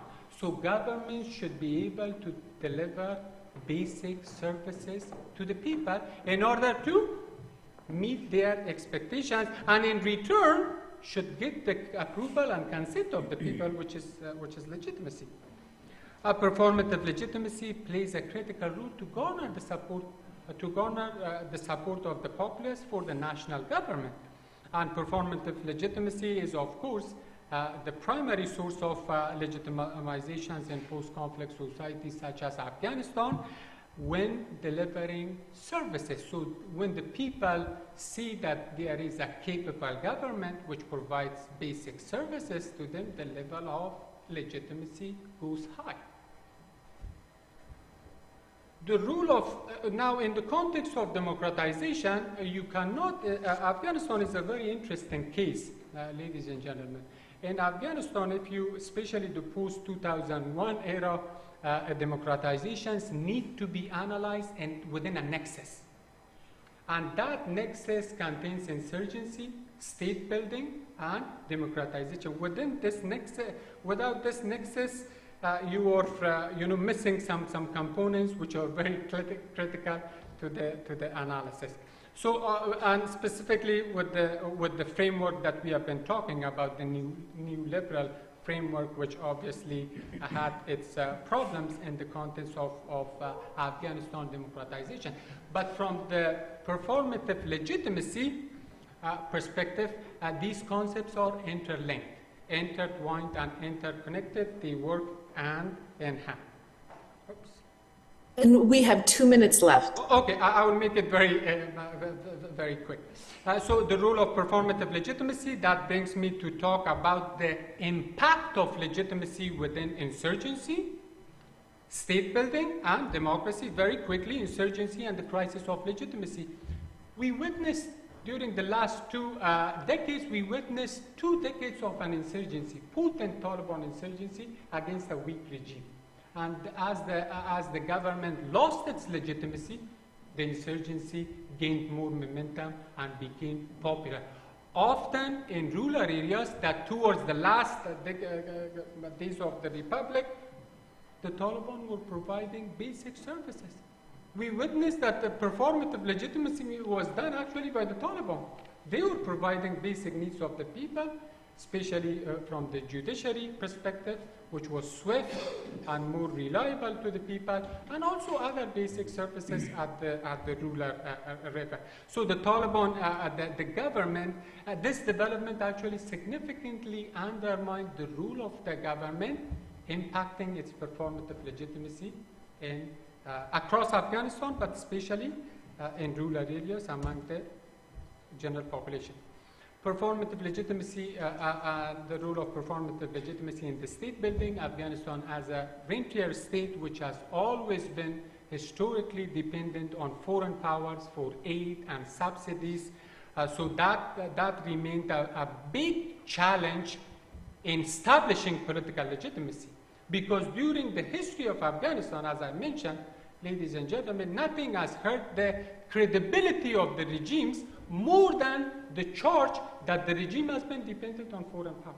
This was true during the last 2 decades because that's why the central government did not achieve or garner legitimacy around the country.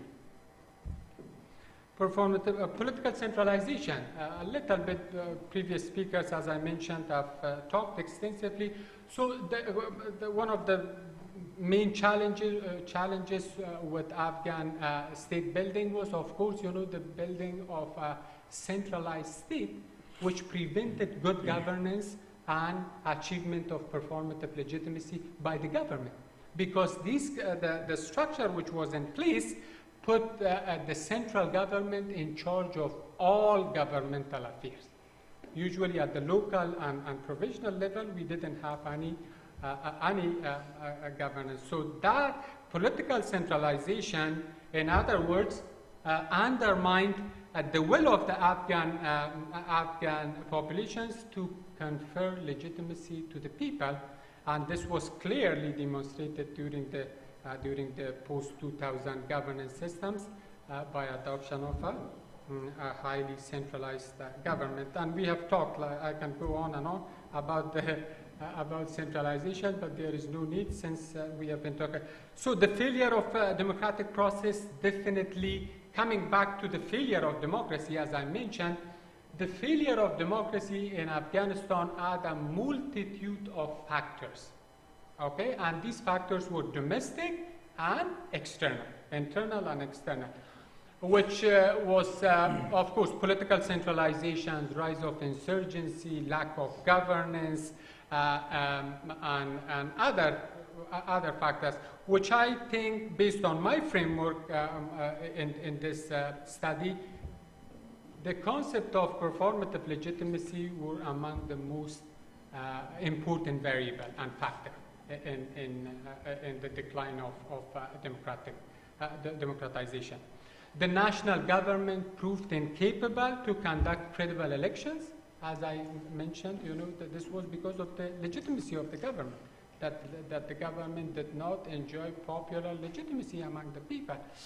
So the Afghan elections, coming back to the mismanagement and fraudulent elections, the 2009 and 2014 elections particularly failed to bestow any sense of legitimacy to the government, especially in democratization. As we talk, the process is extremely important. If you have a fair, credible, independent elections, of course, that will lead to a high degree of legitimation, state legitimacy in this regard. But in the case of Afghanistan, unfortunately, we did not see that. We did not see that because of what? Because of the lack of legitimacy of the regime, that the regime did not acquire credibility or approval by its paper. Conclusion, and I hope I'm doing good so far with the central, again, unable, the government remained weak and fragile during the last 2 decades and could not deliver basic services to the people, undermining its legitimacy in the eyes of the Afghan populations. So as I mentioned, legitimacy, the establishment of political legitimacy, state and popular legitimacy in this case, overall played a significant role in the failure of democracy in Afghanistan. Thank you so much, and I look forward for your questions. Thank you so much. And I would just like to introduce our third speaker, who I neglected to introduce at the very beginning, and this is entirely my fault. So our next speaker on the panel is Ofran Badakhshani, who was born in Badakhshan but grew up in the Netherlands. He studied political philosophy at the University of Amsterdam. He is a poet, a philosopher, and a political activist. He is an entrepreneur and is also the founder and chairman of Gilgamesh Foundation. So today he'll present his paper, Federalism, a Recipe for a Disintegrated Afghanistan.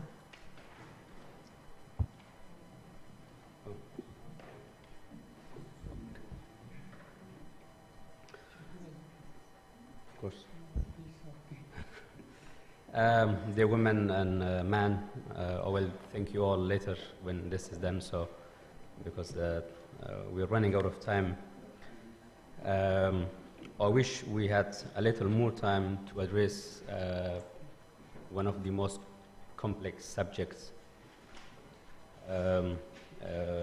federalism, but then let me start with some things that happened in this very conference and with some housekeeping announcements before I proceed to the story of federalism and the need for decentralization, and if that's a good idea and how. I start with Professor Michael Berry's remarks in the very beginning of this conference while he was reciting a Persian poem, and then he added, let me start the Afghan way. And this continued. So when Alima was speaking about Rabia and her role in the Afghan history and so on and so forth, as Professor Sharoni rightly said, this is not to bash anyone or to do unjust to any ethnic group or identity, but genuinely I'm not an Afghan.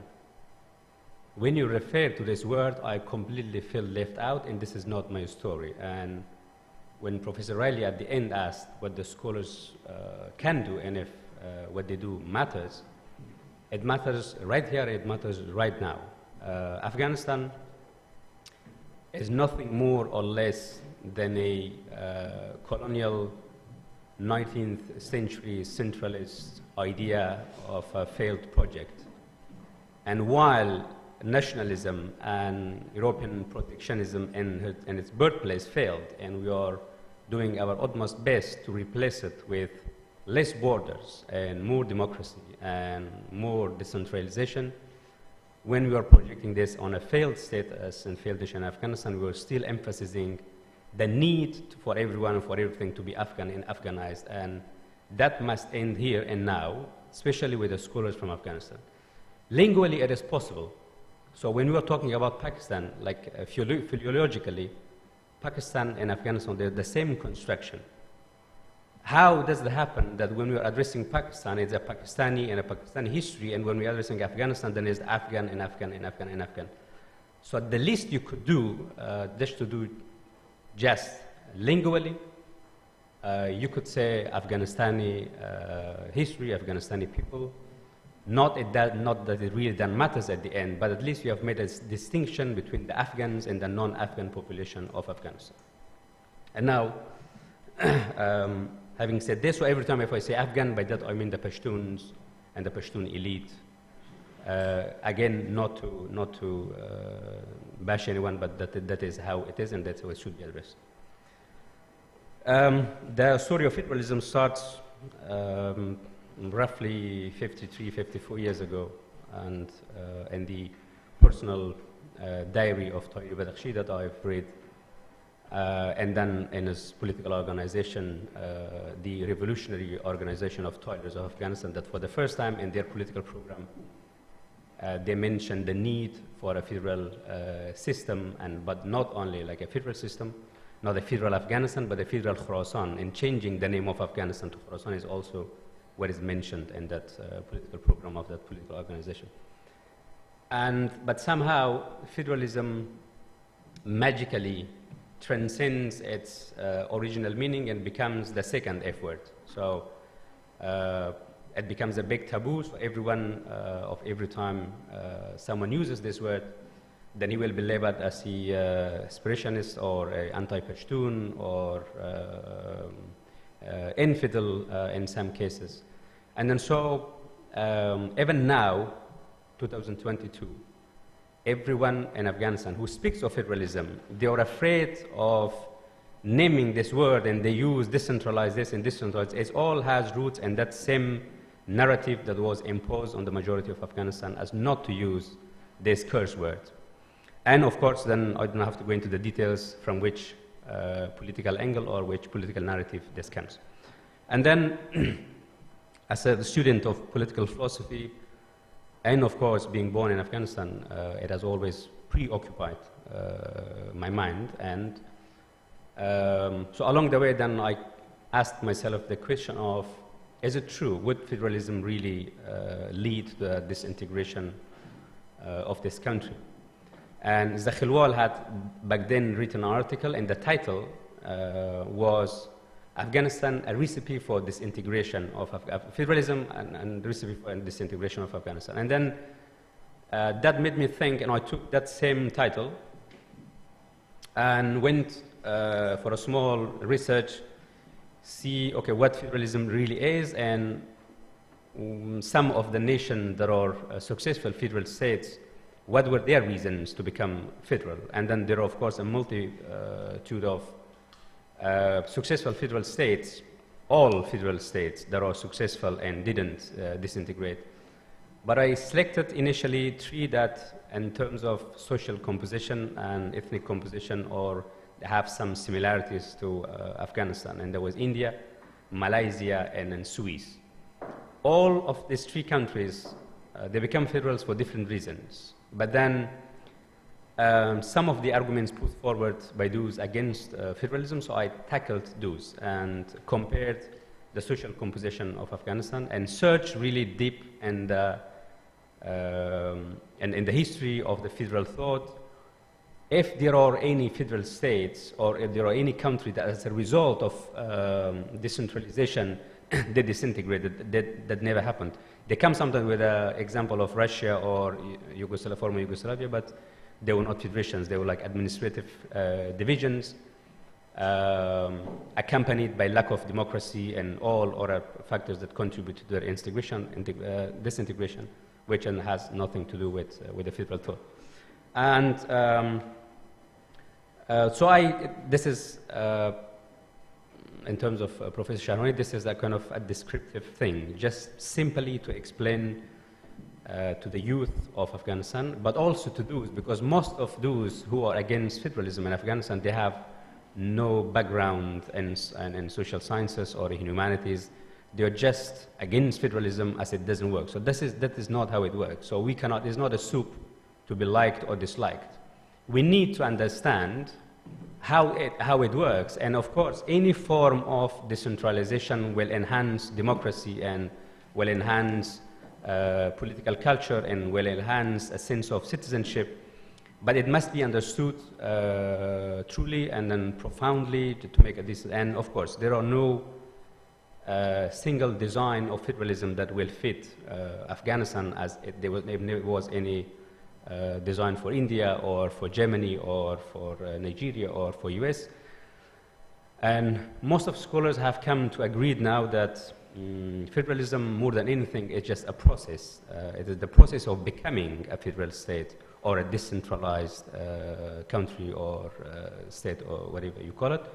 So in that process, then there is another sociological approach that emphasizes the the social composition of a state. So the ground reality of a country should be reflected in the design of such a federal state. And now I don't have a design of how I would work for Afghanistan. I had some suggestions in terms of maybe towards a cultural federation, as in the beginning in the Tahrir Badakhshi's organization, they were for a territorial division along the ethnic lines that, and then, but I mean, it is 50 years ago, and that has their own, problems and a lot of critics, a lot of critical things you could say about, that kind of design.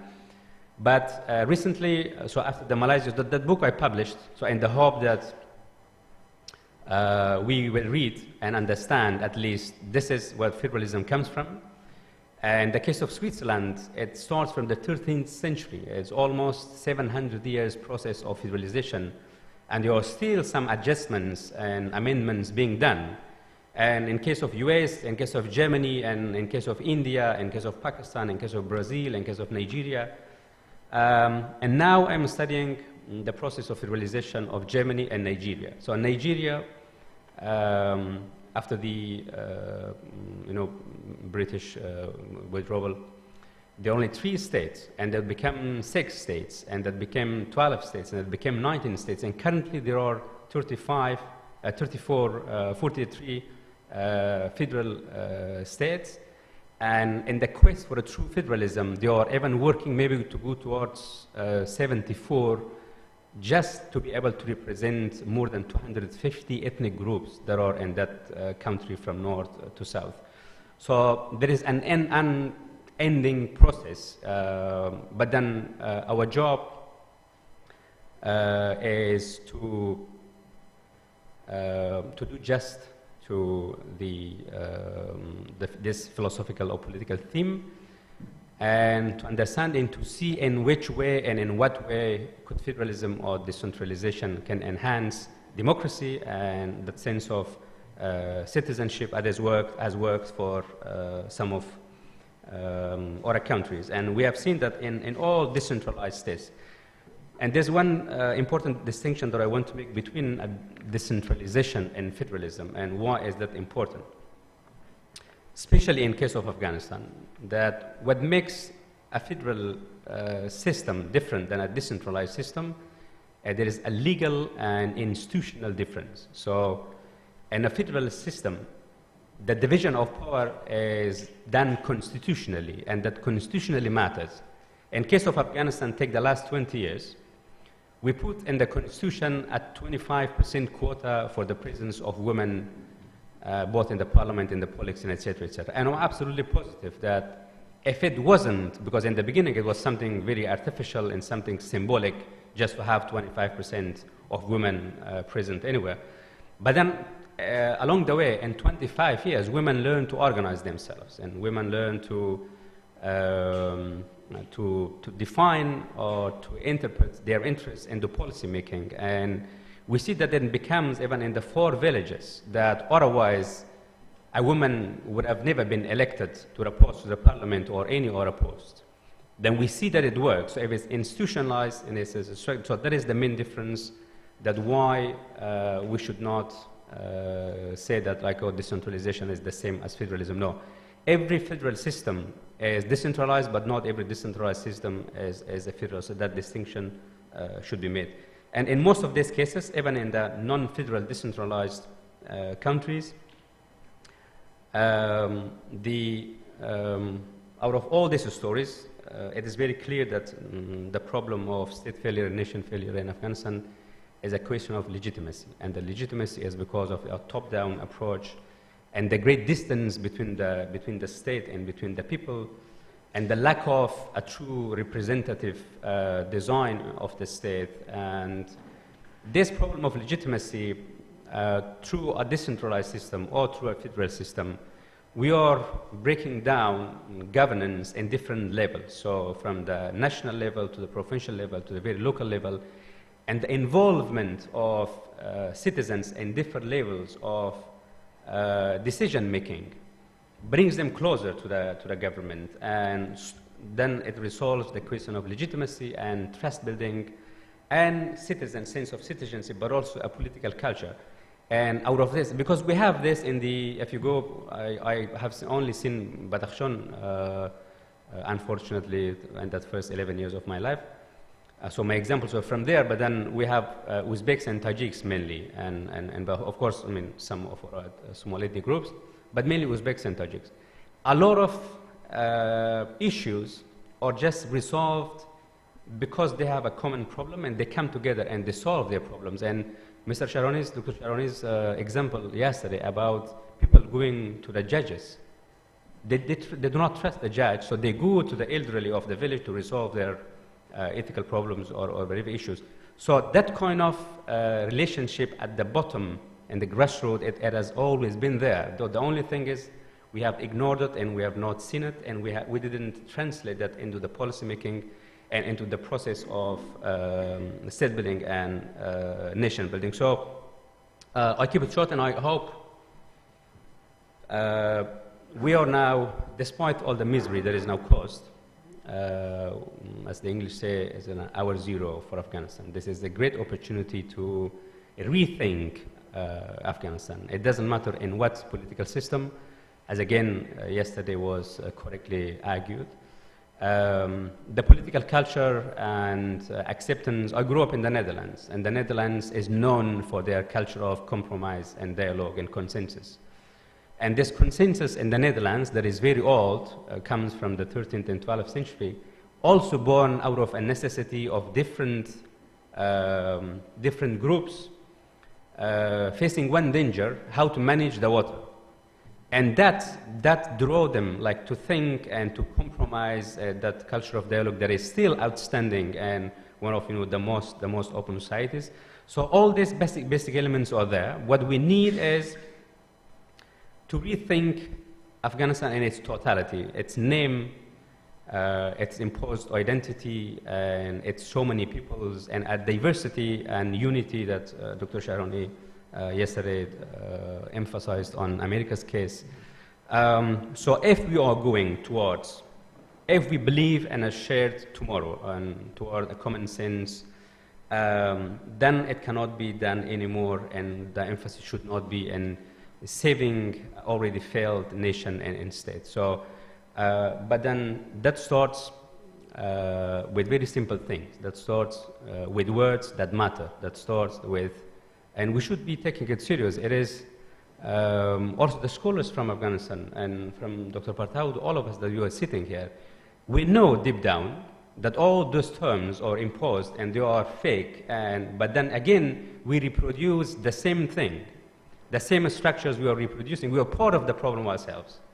And we need to keep reminding ourselves that there's like this narrative, again to Dr. Riley's question about the importance of scholars and the creation of this new narrative. Where did it come from that the Pashtuns are 6% of the people? And only a Pashtun can be the president of Afghanistan. Who created this? Dr. Anwarullah Hadi, when he was writing The Decline of Pashtuns, he has a PhD and he writes in very respected journals. He is a scholar.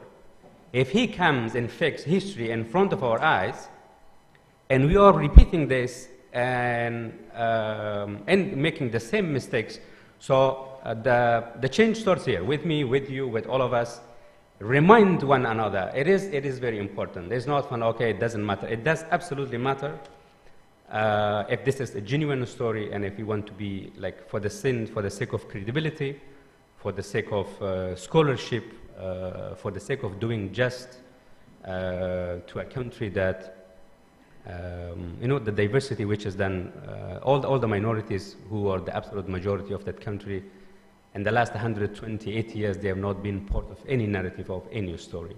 And we have been, like the Uzbeks, the Pashtuns, the Hazaras, the Tajiks, we are part of the problem.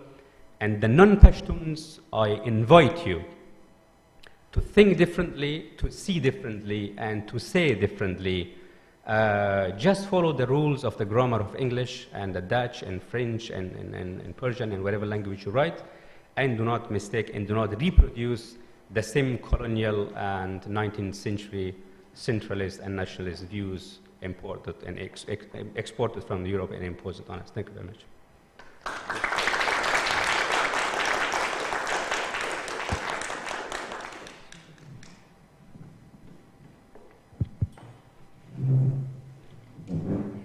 So thank you very much, and thank you for staying on time.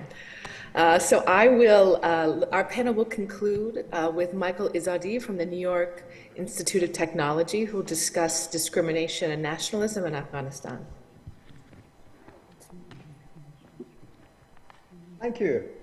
I'm still learning how to use this technology to turn my voice on. I have been around for a very long time, and I have seen ups and downs in the country of Afghanistan. To tell you how long I have been around, Louis Dupré was my professor. I actually had the privilege of studying with Louis Dupré at the university when I was an undergraduate.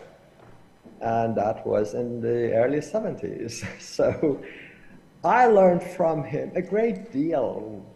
He was a lover of Afghanistan. He treated that country like his own child, along with his wife, of course, Nancy Dupré. They were the parents to that country, and they basically spent their life over there.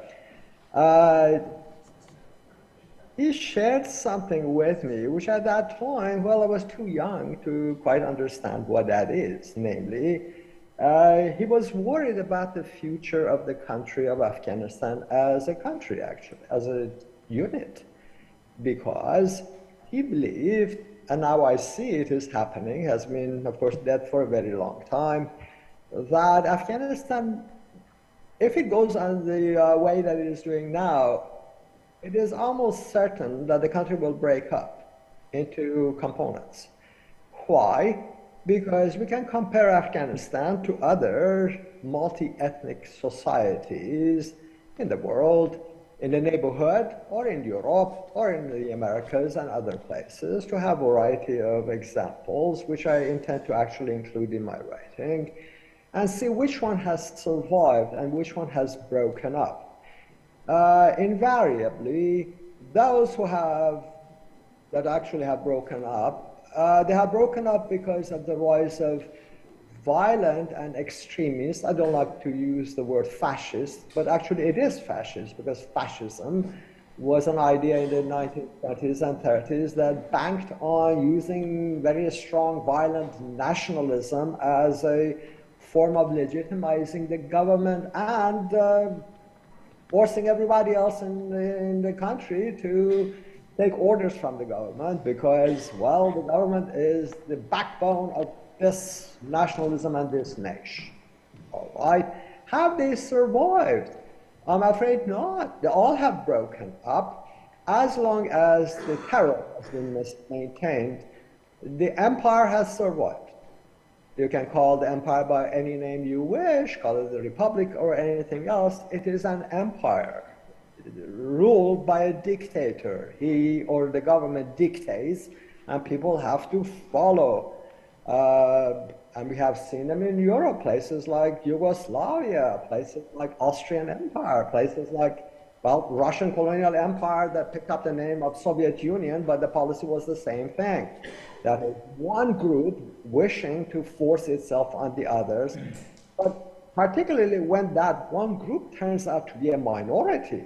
The largest of the minorities usually, say the Serbs in former Yugoslavia, or the Russians in Soviet Union after 1950s, or the Hungarians in Austrian Empire before it fell apart. It will be a recipe for disaster. There's no other way around it. Why? What we have in Afghanistan, that is the second point of my paper, is to look at actually the nature of what was and the nature of what is becoming, to see how did it survive. I used to take pride and joy in Afghanistan by showing it to everybody when I was younger as a good example of a country that is all-inclusive and is a natural country, that people like to be in there because they made it. It is not a colonial creation. It is not a bigotry going around, except against one small group, relatively, namely the Hazara, because bigotry was religious. These are Shia, and a particular type of Shia, Imami Shia, while, of course, the Ismailis were okay, but the country was basically Sunni, Hanafi Sunni. And bigotry was religious, something that you find in the Middle East historically to be around for centuries. But now it has turned to become more ethno-linguistic, namely that people, at least some of them, have started defining themselves by the element of language, which is of course a nonsense, because if it was true, all the English speakers would be Englishmen, including myself in New York, which is not true, obviously.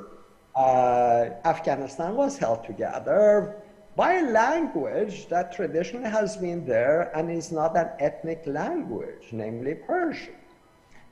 Various ethnic groups use Persian without losing their ethnicity. A Hazara is a Hazara, a Tajik is a Tajik, a Parsiwan is a Parsiwan.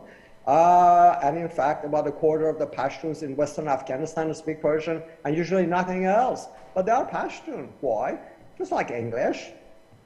This language doesn't give you ethnicity. I mean, you keep your ethnicity, but you have a lingua franca, a common language that people use. But starting, of course, in the 1950s, when Mohammad Dawood Khan was the prime minister of Afghanistan, and when I had Dr. Dupre, Dawood Khan had just left office as the prime minister 10 years earlier.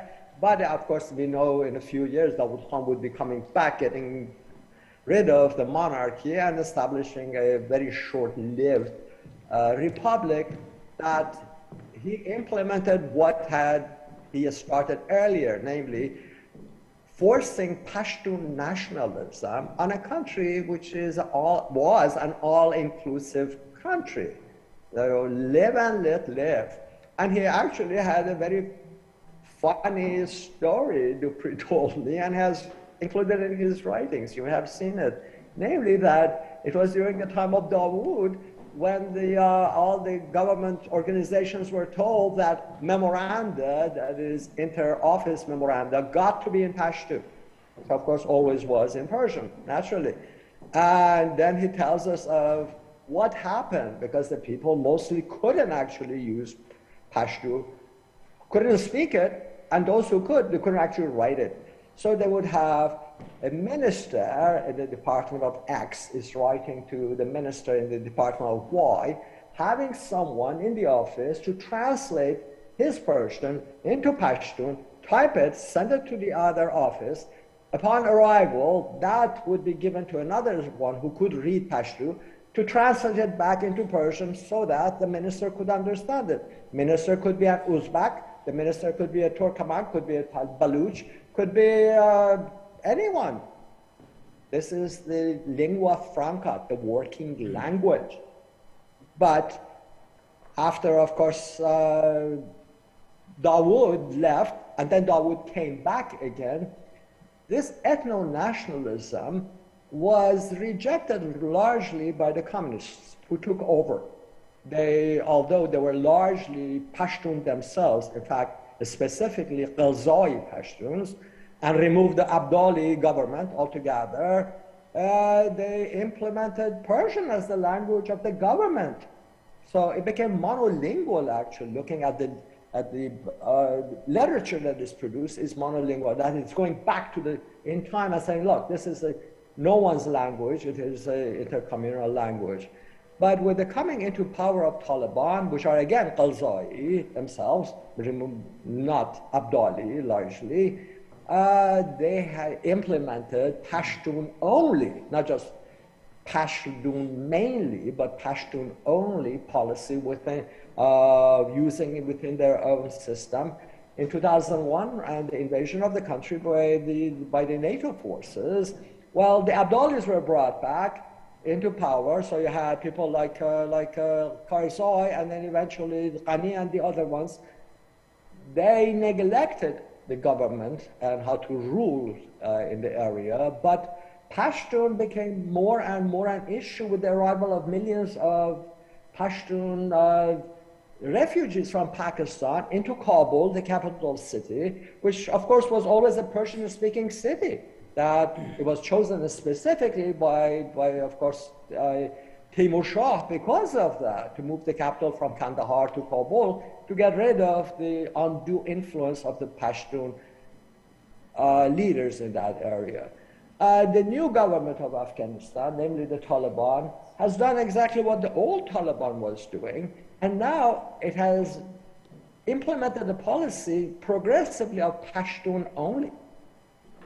So when you look at the names of the departments, name used for the provinces, names used for universities, they're all Pashtun. And yet, when you look at it, Pashtun is an ethnic language, which means it belongs to the Pashtun people. Persian doesn't belong to Persian people because no one has seen a Persian person alive for 2,300 years. There is no such a thing. Persian is like English, intercommunal. So what would be the future of Afghanistan?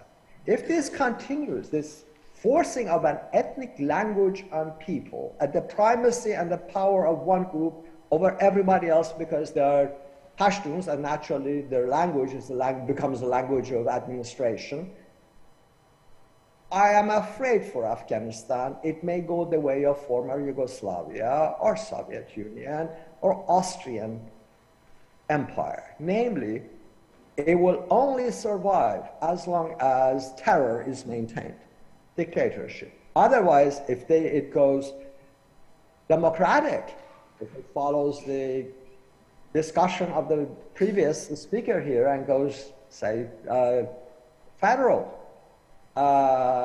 it may possibly survive. It may actually not survive as long as there is bigotry and discrimination in the capital city. The country would be on a borrowed time. Federalism, as was mentioned, federalism means a simple thing: home rule for everybody, no dominance in the capital city. All inclusiveness in the government in the capital city and home rule for everybody. I doubt in Afghanistan, if it is ruled by a particular group of people, would allow that.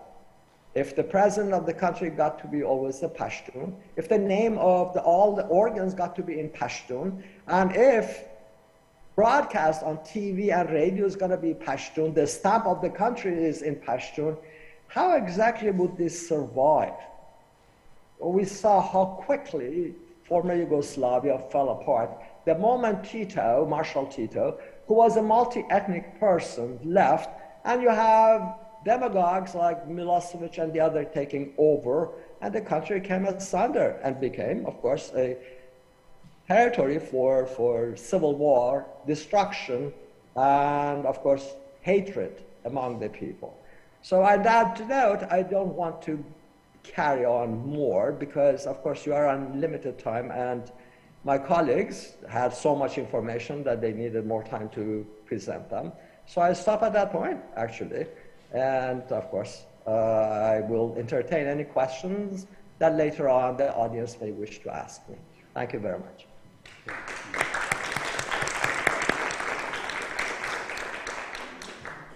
So thank you very much. I don't know how much time we have for questions. Maybe our colleagues there in Cambridge could clarify.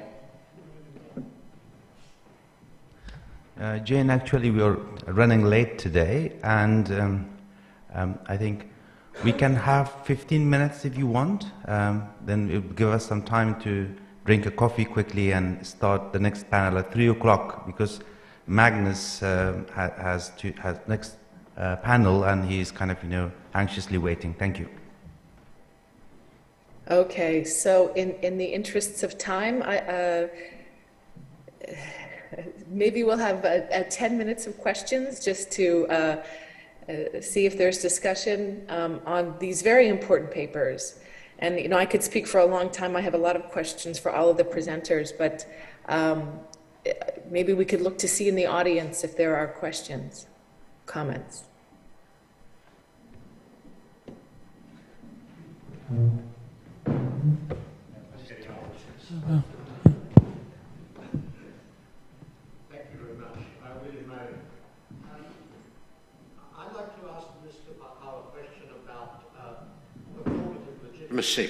One of the things that strikes me about the Taliban is they seem to have very little interest in that at all. When you have earthquakes, you see Taliban being quoted as saying, well, this is sent by God to test us and don't look to us to provide relief.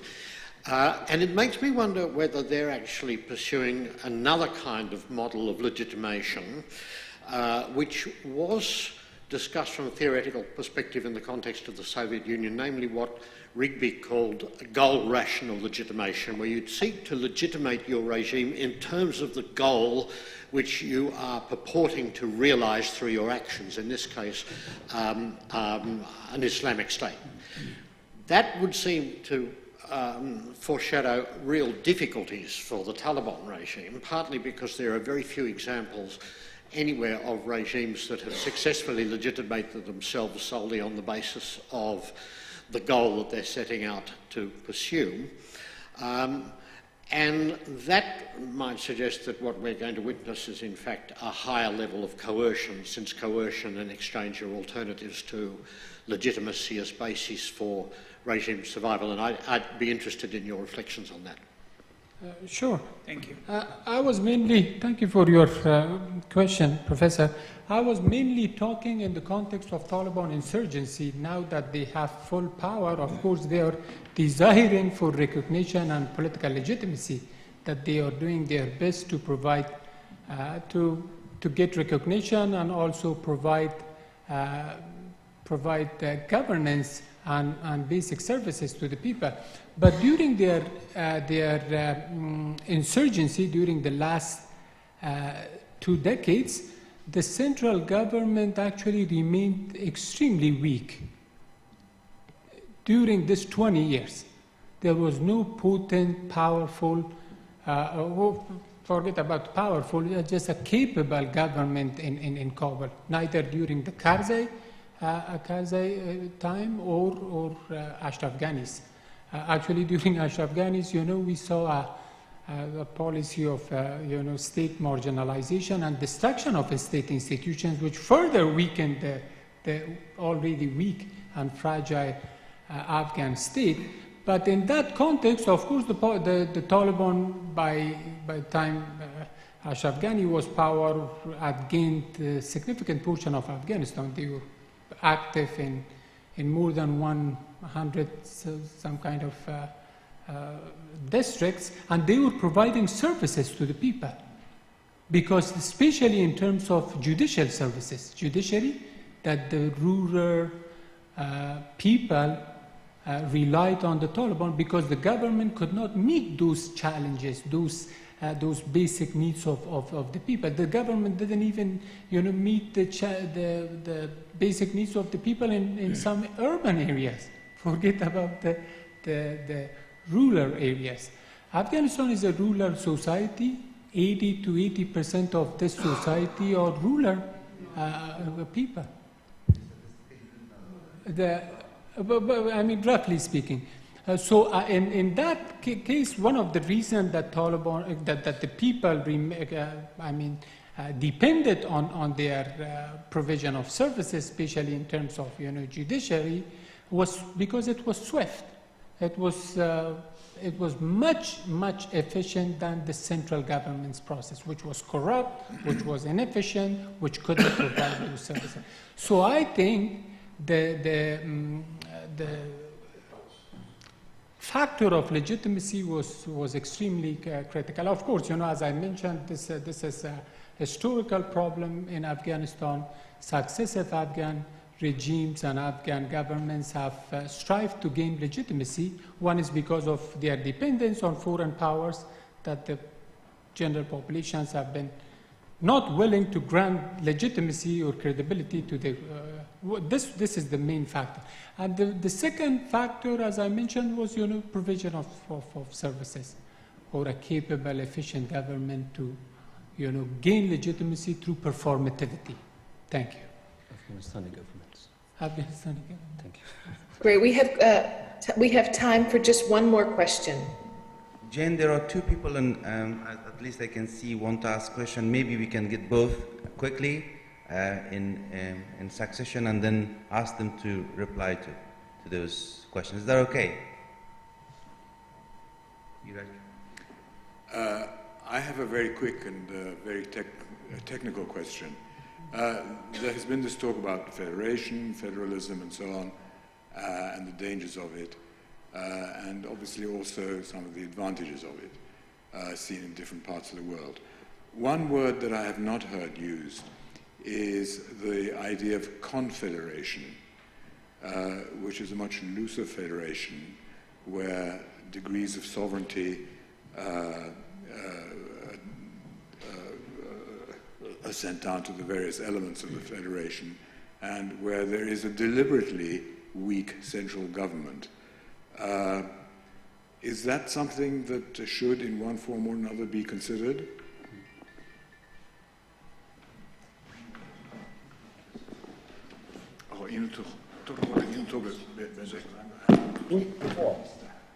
Thank you. My question is for Dr. Issar. As you stated, foreign aid has historically been a significant proportion of the Afghan treasury. Do you think that aid reliance has led to a perpetually weak Afghan economy, or that a perhaps organically weak Afghan economy has led to a radical over-reliance on foreign aid? To put it in another perspective, what scope is there for a relatively independent Afghan economy? Are geographic factors inevitably limiting? And is Afghanistan perpetually reliant on contributions in an interconnected, specialized global economic order? And another question, very, very quickly, sorry, for Dr.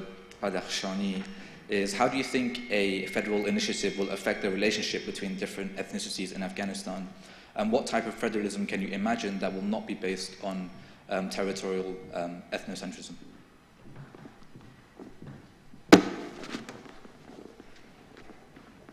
Very quickly, please. Yes, sure. Very quickly. Thank you for this reminder about the Confederation, and very quickly, that's why I said I wish we had at least 35 minutes, so I could have gone through my paper. So there are two ways of forming the federations of the Confederation. So one of them is independent political units decide to come together to solve problems that otherwise they would not have been able to solve individually. Like in the case of European Union, for example, security threats, economical bargains, etc., etc. And the other one is a process then a top-down, a unified state that fails to meet all the necessary, let's say, services. Again, for example, Afghanistan, and then marginalization, etc., etc. So then they decide for own role in regional authority, so they can solve those problems that the central government could not meet. One of the main misconceptions in Iran and Afghanistan is that federalism will lead to the disintegration of these countries is because of this false idea of confederations, because confederations are mostly voluntary. Britain was part of European Union, and this is European Union as a confederation. Because it's on voluntary basis, they could exit at any preferred moment. They just, as they enter, they can also exit. But in a federation, with a federal law, a federal constitution, and a lower constitution, that neither of the constitutions can contradict one another, and there are certain. It's just a matter of design, that how you design it, and that will then resolve this problem. So in case of Afghanistan, yes, a confederation would then at some point lead to the complete disintegration of Afghanistan or any other ethnic society if the social cleavages are being pushed and pushed and pushed and pushed. But in a federation, that is almost impossible. That is in the case of US, that is in the case of Germany, that's case of Brazil, and in many other cases, that through a federation and a constitution, a federal constitution, a local constitution, you can solve that problem. And then coming back to the young man's question, and my paper, there is already, the English version of my paper is already some time ago, it's almost a year and a half. The Persian version of it that I translated and add some things to it and was only a few months ago published. There I proposed a cultural federation because in case of Afghanistan, right now we have only two clashing civilizations, if you like, two clashing cultures. One of them is the rural, tribal, southern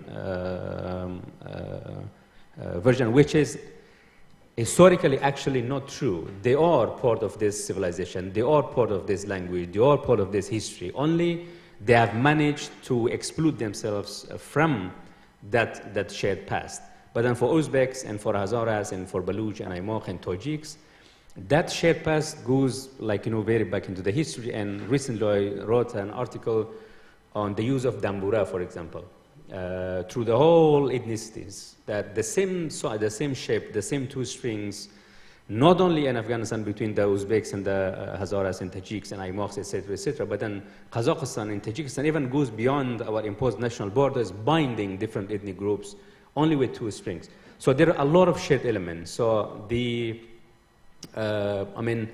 one of the other fears, I'll make it very brief, if we go, let's say, to an ethnic design of federalism, what about a small group of Tajiks in Mashriqi or certain small groups of Pashtuns in central Afghanistan, etc., nor federalism, nor a parliamentary system, nor any system will work if there is not consent and there is some decent common understanding of certain human values, as Dr. Shahrani yesterday emphasized and referred to them.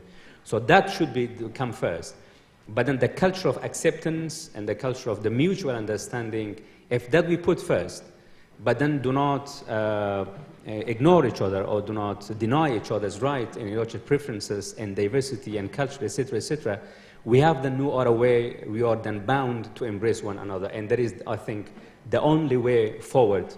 So separately we can flourish, and so that we in the big picture can flourish together as well.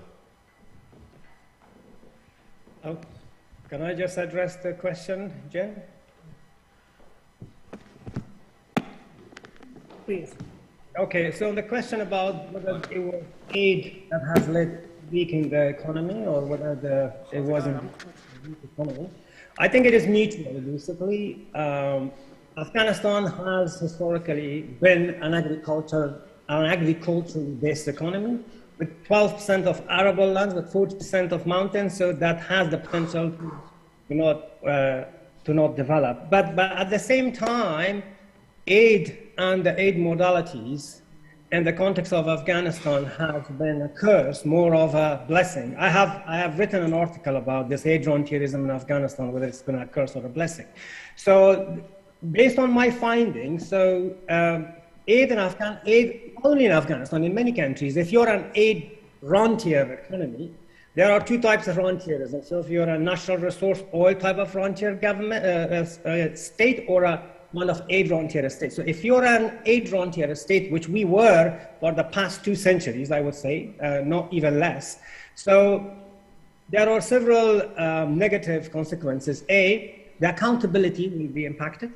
So Ministry of Finance officials that I interviewed, they told me that they were more accountable to donors as opposed to their own people. And that was one of the reasons that the social contract or the fiscal social contract that gets established on the basis of taxation and services never kind of improved or developed or even were created. Aid questions your sovereignty. Aid in Afghanistan created a dual public sector in Afghanistan, so there were the flow of aid that was beyond the formal budget of the government. This has weakened the institution in Afghanistan. People relied more. ARTF, there is a lot of stories about them. They were like a parallel government serving the people in Afghanistan. And then also the kind of political marketplace that the aid created has also been very devastating. So whenever they wanted to buy loyalty from different stakeholders, and I think Antonio has argued about this, that sometimes aid projects or aid or donors, they just went and paid off these Taliban, and just to allow them implement their projects, give them those contracts and these sort of things. So aid to us, unfortunately, has been more of a counterblast.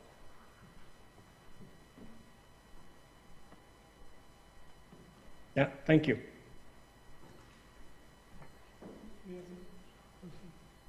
So with that, I think it is time to wrap up this panel. I just want to thank our panelists for their patience and for their generosity, given the confusion about the time and our late start this afternoon and this morning. And congratulations to all of you there in Cambridge. I'm so sorry I can't be with you. I know all of us here feel the same.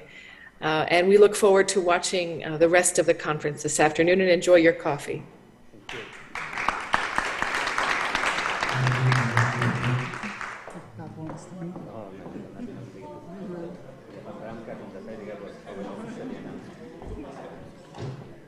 Can you, is it on? Is it on?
Panel 6, Regional Interconnections, which will be chaired online by Professor Magnus Marsden. Participants include Suzanne Levi-Sanchez, Till Mostolansky, and Melanie Sadolze. May I kindly ask everyone to be seated? Thank you.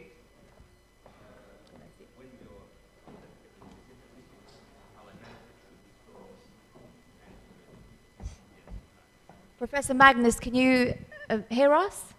Yep, I can. Okay, perfect. Thank you. Also, that Susan Levi-Sanchez doesn't seem to be here or online as yet. And also, we have one talk which is pre-recorded from Till Yeah, we have a Mostolansky. video that we maybe we have that pre-recorded video at the end, and Okay. 2 online presentation, including yourself. This whole panel is online. But Magnus, if at some point you, for other reasons, you had to leave, please invite me to continue as the chair of this panel. All right? Okay, that's great. Thank you. Over to you. Well, it's very good to be participating at this event. I'm also very sad not to be able to join you all in person, as it's obviously been a very interesting and a rich couple of days of conversations, but such is life. What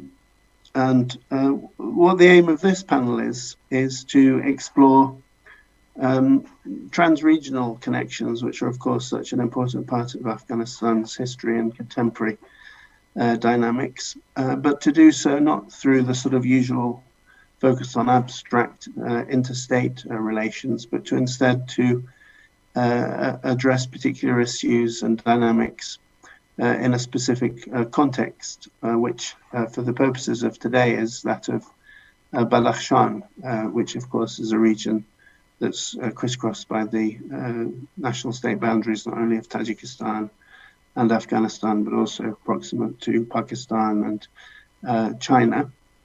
And it looks like we were hoping to have Dr. Levi-Sanchez as well, but it looks like we're going to do that through the work of 2 scholars who have paid particular attention to Badakhshan in Tajikistan and its relations with Afghanistan in recent years. Melanie Sadolze, who's at the National Institute of Oriental Languages and Civilization in Paris, and Till Mostolansky, who is in the anthropology department at the Graduate Institute in Geneva. And both Melanie and Till have conducted extensive research in Badakhshan, in Tajikistan, which of course has seen a considerable degree of political upheaval and conflict over the past 20 years, and in particular, more recently, over the past few months. So I think we're very lucky indeed to have a benefit to hear the insights of Melanie and Till. And given that things are running slightly behind schedule anyway, I'm going to hand straight over now to Melanie, who I think will talk for about 15 minutes. Would you like to kick off, Melanie? Thank you very much for joining us. Thank you so much. Can you hear me well? I can. Yeah.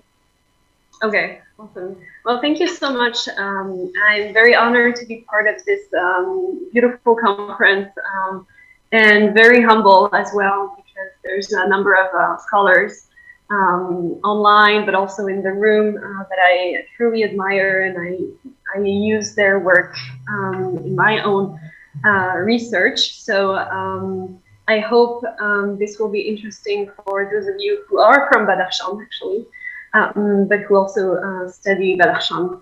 I will try and share my screen. Let me know if that works well.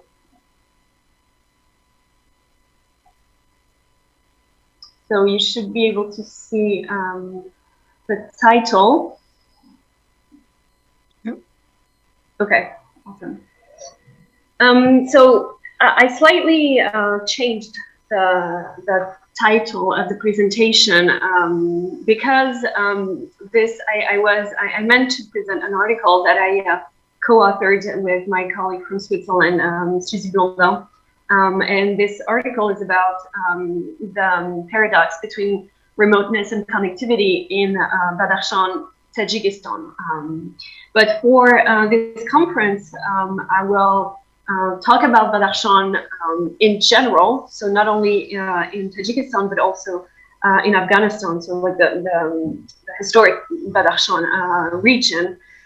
So I'll mention a few elements pertaining to Afghanistan where we observe this paradox between remoteness and connectivity. I'll start with very briefly general historical and geographical components, and I'm sure the other presentations in this panel will complement this part. Then I'll talk about the development of international connections in Badakhshan, and then I'll finish with a few observations of the current situation, the new setup in Afghanistan, and how it's impacting the dynamics of remoteness and connectivity in Badakhshan. So to start with history and geography, when one considers the connectivity issues in the province of Badakhshan in Tajikistan, one cannot avoid looking at what's going on in Afghanistan and vice versa, because both countries have impacts on each other. So when it comes to history, while Badakhshan in Afghanistan was left apart by the political center and kept in a sort of situation of remoteness due to a lack of development efforts in contemporary history. Is it okay? I heard some. Okay.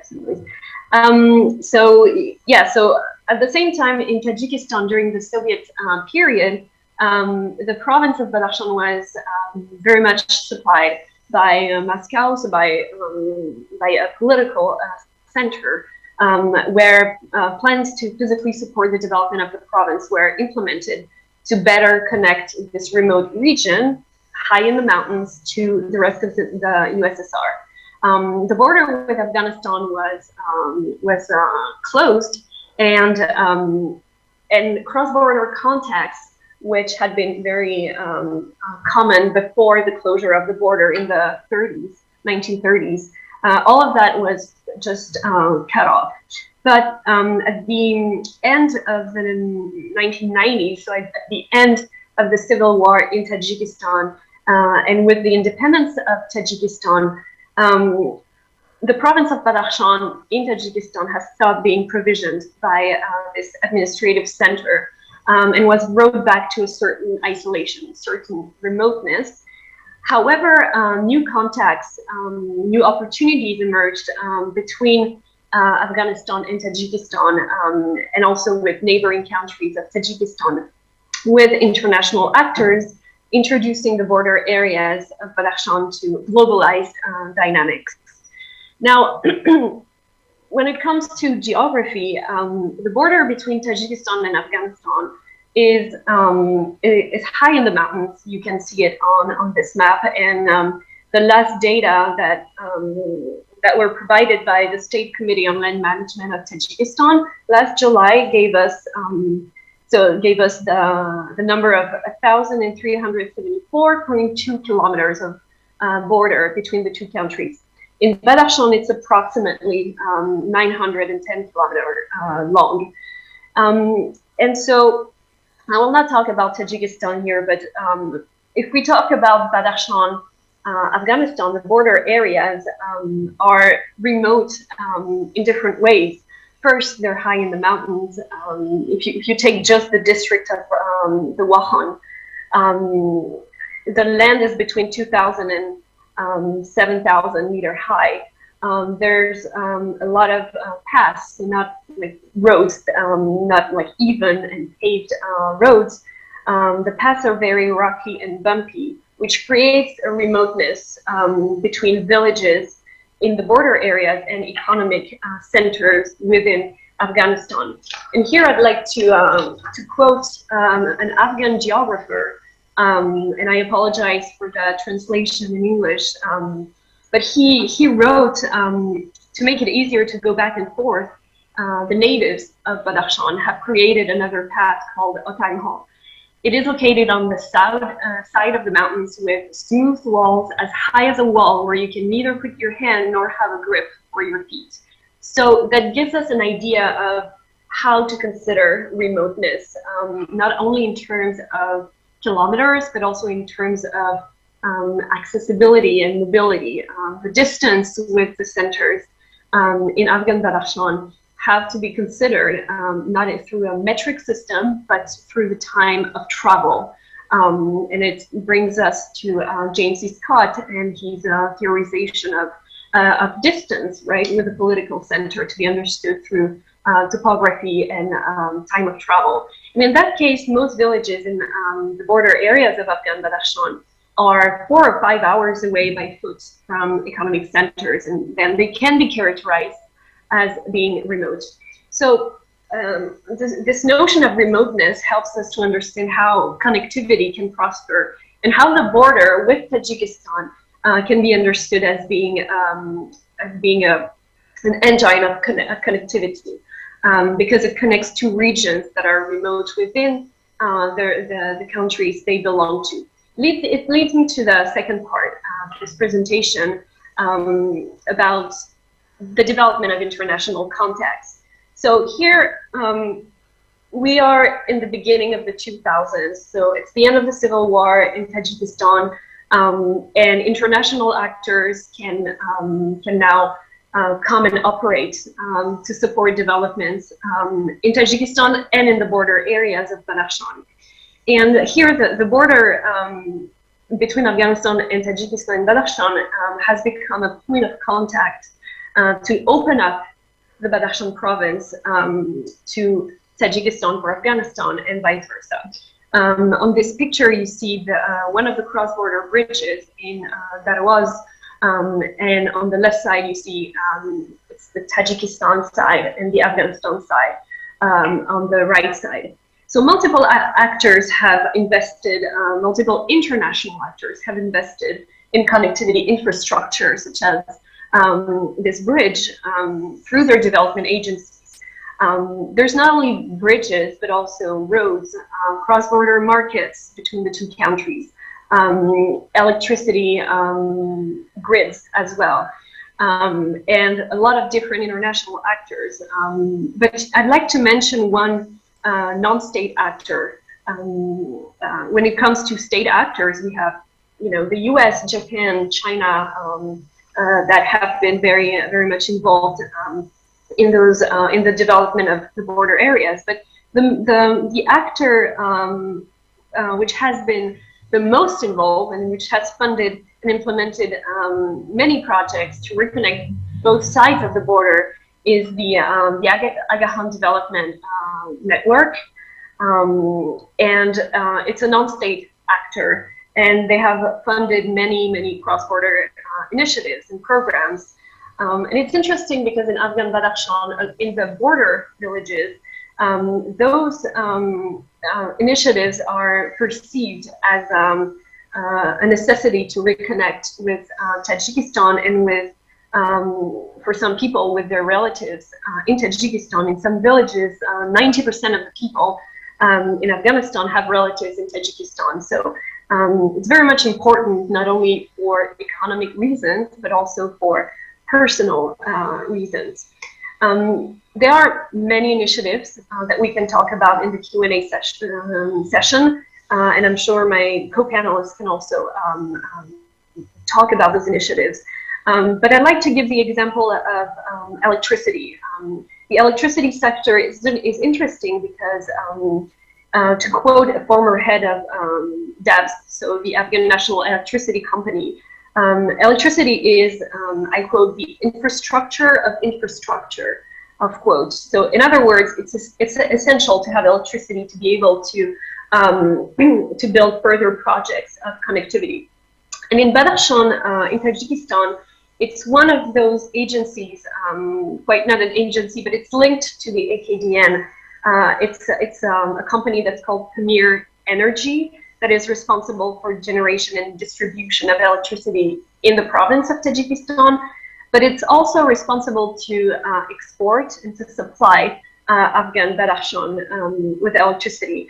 They started their cross-border program in 2008, and before Pamir Energy and Badakhshan Energy is the sister company in Afghanistan. Before they started operating in the cross-border areas, only 1% of Afghan Badakhshan had access to electricity, as opposed to 5% in 2019.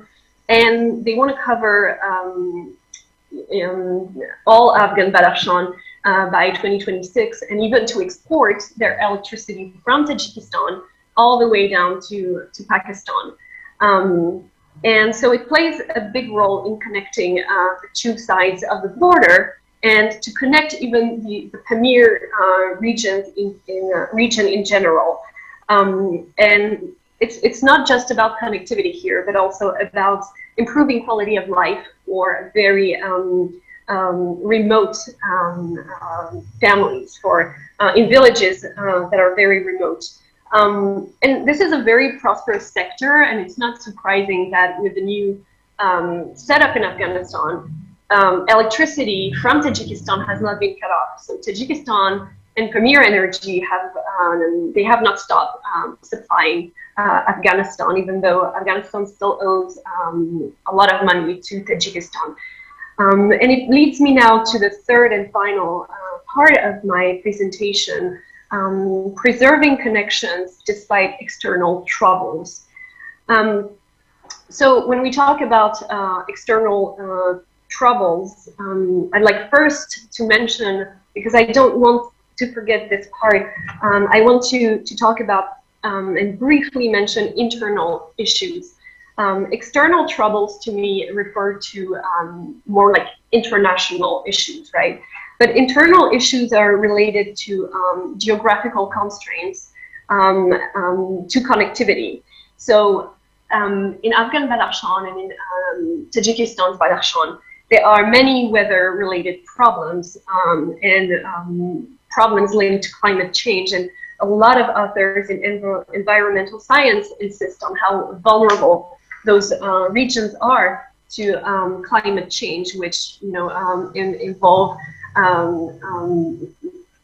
a lot of issues in terms of connectivity, in terms of access to roads, in terms of mobility, right? So I didn't want to dwell on that, but just to mention very briefly that geography and climate are very, very important when it comes down to remoteness and connectivity in mountain regions.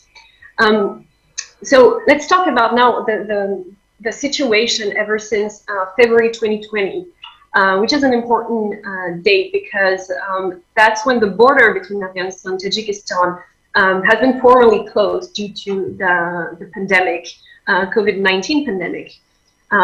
So in a sort of international reaction to the pandemic, but it has been closed ever since February 2020, and of course the fact that the Taliban came to power was another issue, because Tajikistan does not negotiate with the Taliban, does not talk to the Taliban, does not even want to recognize or acknowledge them at all. So of course it leads to, it's conducive to closing the border in the long run.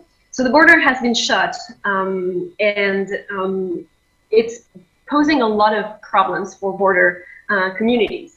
I mentioned the AKDN and the border cross-border programs. Most of them have been put on hold. So Afghan people who benefited from those programs, so going to the cross-border markets, going to Tajikistan to be treated in medical centers, or being treated by Tajikistani experts in Afghanistan, all of that has been put on hold. So it's deteriorating the economic conditions of the border communities. Also, many families are not able to cross the border to visit each other. So it's a very large array of impacts on those border communities to have the border closed, and those frictions led to different forms of isolation. The fact that the Taliban are now in power is, of course, putting back Afghanistan in a sort of international isolation. But at the very local level, those border communities are isolated once again. Paradoxically, the Taliban are praising connectivity, even though they are the reason why those border communities are back into isolation. The Taliban want the country, they want Afghanistan to be connected to the region. And just to comment briefly on this picture, I took it in actually the day, or maybe 1 or 2 days after the Taliban arrived in the border areas. And you see on the right side, on the Afghan side, you see the Taliban flag in front of the Tajikistani flag, and it's a very strong picture to me because it really shows the new setup in Afghanistan. And again, paradoxically, on a connectivity device, on the connectivity infrastructure, you have the symbols of remoteness with the high mountains in the background and the Taliban flag, which is to me an isolation sign, symbol, and at the same time you have this connectivity device in the middle of the Amdario. So it's the same situation now at the border. The Taliban flag still flies on the border crossing points and on the cross-border infrastructures. So to my very last section, I can say, is this idea of bringing connectivity to Afghanistan and how the Taliban want the country to be connected. I mentioned the AKDN, the Aga Khan Development Network, working in the cross-border areas. Well, so they have a hard time operating, but the Taliban are not against them. They actually support their initiatives. And here you see this picture of Akbar Ali Kasmani, who was at the time was the special envoy for AKDN for Afghanistan. And he met with acting foreign affairs minister of the Taliban. And they both, were praising connectivity, and the Taliban are supporting AKDN's work. But when you look at the local level, it's much more complicated because even though schools are still built in Afghan Badakhshan in the border areas, and the Taliban are not against those schools being built, as everyone knows, girls are not allowed to go to school. So it's, again, very paradoxical. They let them operate, but at the same time, they have very strong rules that prevent those programs from flourishing. If we zoom out, the Taliban, as everyone knows, they have good relations with China, and they want to be connected to those massive economic projects. So the BRI, the Belt and Road Initiative, and also the China-Pakistan economic corridor. And the Taliban have made declarations about that, about wanting to be connected through the Wakhan corridor in the Pamirs, so in the border areas of Badakhshan. But as this map shows, drawn by Marcus Hauser, roads are being constructed by the Chinese, but there's still a portion of road that has not been built. And, even though they want to be connected to this China-Pakistan corridor, the Taliban, there are big hurdles that are, of course, linked to the topography of the region, and many more hurdles, administrative hurdles. But the point here is that they want to be connected to those massive projects. They want Afghanistan to be connected. Another example is this railway network. So on September 10th, representatives of the railways of Afghanistan, Uzbekistan, China, and Kyrgyzstan, you see them on the left side. They signed an agreement to export, to create a new economic corridor between these countries. And actually yesterday, the train arrived in Afghanistan. And again, the Taliban have been very happy, and they've been advertising this corridor. So they are putting a lot of energy in those connectivity efforts, but this does not concern Badakhshan. So I will move on to the conclusion. I wanted to talk more about non-state actors and their roles in connectivity, but to finish, I wanted to cite this beautiful manuscript that shows us that connections are nothing new.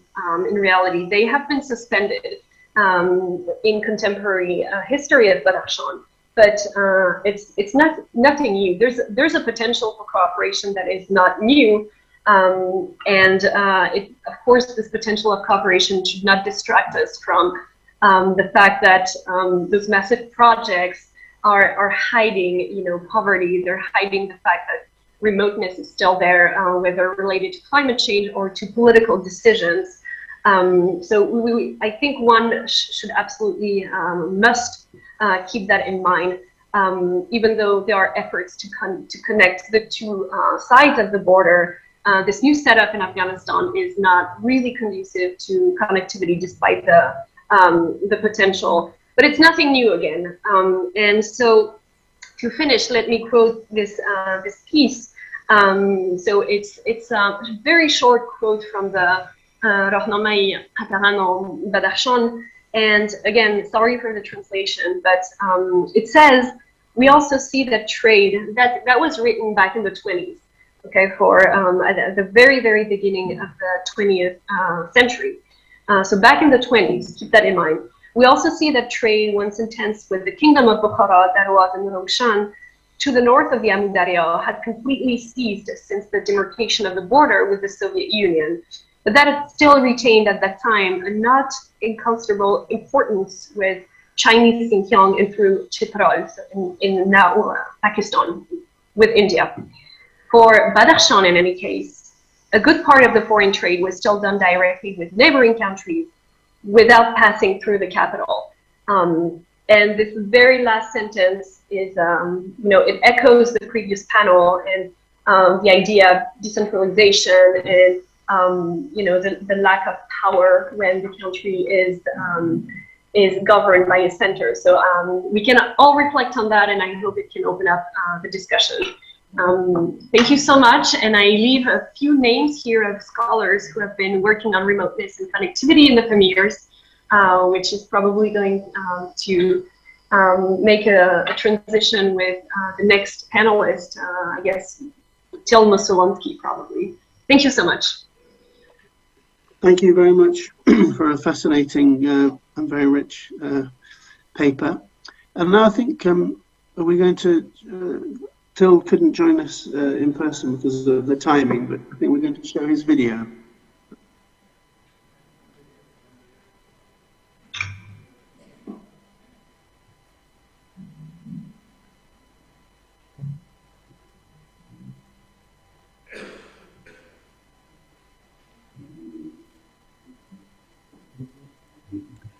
Hi everyone, it's a great pleasure to talk to you today. I would like to thank Magnus and the conference organizers for putting together such a great panel.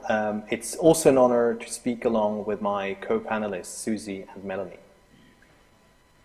In the following, I would like to explore types of transregional connectivity that frequently get neglected in discussions that take nation states and their bilateral relations as a starting point.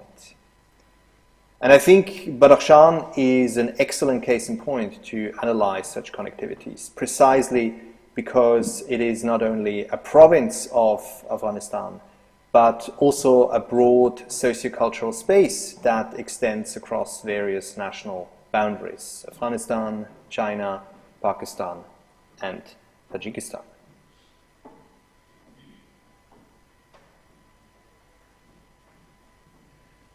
I center my discussion on places in this cross-border area of Badakhshan that are in much of the scholarly literature and in media coverage often marginalized and exoticized as sites of disconnection. I specifically focus on the Afghan Pamirs, the Great and the Little Pamir, which you can see on the map at the very eastern tip of Afghanistan. I'm particularly interested in how everyday connections within and beyond the Pamirs relate to geopolitically loaded questions of connectivity.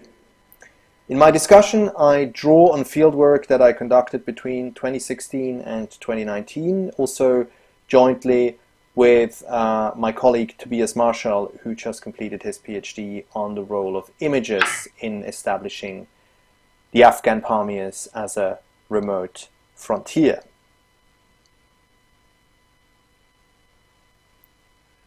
Up until a few years ago, predominant assumption has been that the Wakhan along the Afghan-Tajik border can be reached by motorized transport, and beyond that there were the Afghan Pamirs, which supposedly could only be reached by foot. In anthropological research as well as in media depictions, the Afghan Pamirs were represented as a remote space defined by pathways, cattle breeding and natural beauty, but also by a harsh, high-altitude climate. And to a certain degree, this characterizes how segments of the Kyrgyz population in the Pamirs live. There have been long-standing issues with healthcare and education. However, the depictions only provide a partial image, and they also downplay the types of connections and mobilities that are relevant to many people's everyday lives in the region. In the following, I'm going to draw on fieldwork that Tobias and I conducted in and around the Pamirs in 2019.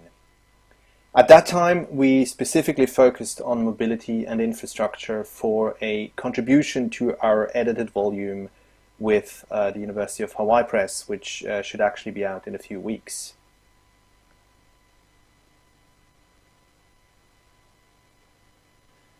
In April 2019, Tobias and I conducted research with road construction workers in the area of Sarhad-e-Broghe.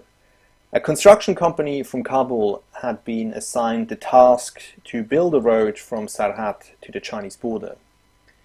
Even though there was no official agreement with the Chinese government, the hope was that eventually the new road would connect the Chinese and the Afghan road systems, and that trade between the two countries could begin on this new land route. At the time, there was considerable hype around this road. The Afghan government was quite keen to see this road to China as standing in relation to the Belt and Road discourse, and international media picked up on this quite willingly. The way the media, but also Afghan government officials, depicted the emergence of this road really reinforced previous images of the region's remoteness and also invoked ideas of future connectivity, wealth and progress.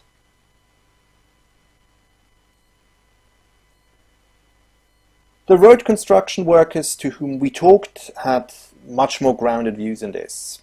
The workers were mostly from the province of Badakhshan and spent 8-month shifts east of Sarhad, really far away from their homes. In this sense, they were outsiders to the Wakhan and the Pamirs, but they also realized that this road was not primarily about connectivity to China. And they knew very clearly that it would take a decade to build a road to the border. And even then, it would probably be unlikely for the Chinese government to just open the border. Some of the workers expressed hopes for a road link to the Karakoram highway in Pakistan as well, but it seemed pretty clear to everyone that developments like these would only happen many years in the future, and also under the condition of political stability in Afghanistan.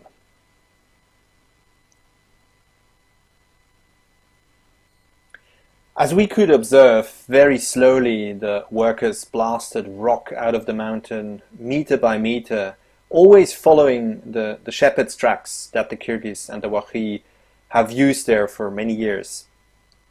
And at this speed, the road workers were under no illusion that construction work up until the Chinese border would be a long-term project. And the workers also knew that their immediate task was to make it up to the flat high plateau and connect to the Kyrgyz routes crisscrossing the pastures up in the Pamirs. And indeed, for people living in the area, connections between the high altitude Pamirs and the villages are much more important than large-scale economic connections. For instance, for the Wahis we spoke to, the road was attractive because it saved them days of walking the steep pathways up the mountains to reach the pastures, where they often found employment as shepherds with Kyrgyz families. It was also a way to bring fresh meat from the mountain pastures and then sell it on to other parts of Afghanistan.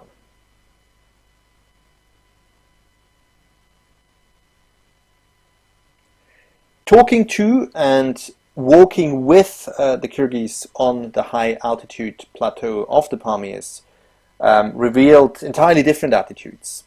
While some saw the opportunity to build faster economic connections to the Wakhan, many were actually not quite so fond of the idea that there would be an influx of people from the outside via the road. And in fact, there were also fears that this influx would threaten the moral and environmental purity of the Pamirs.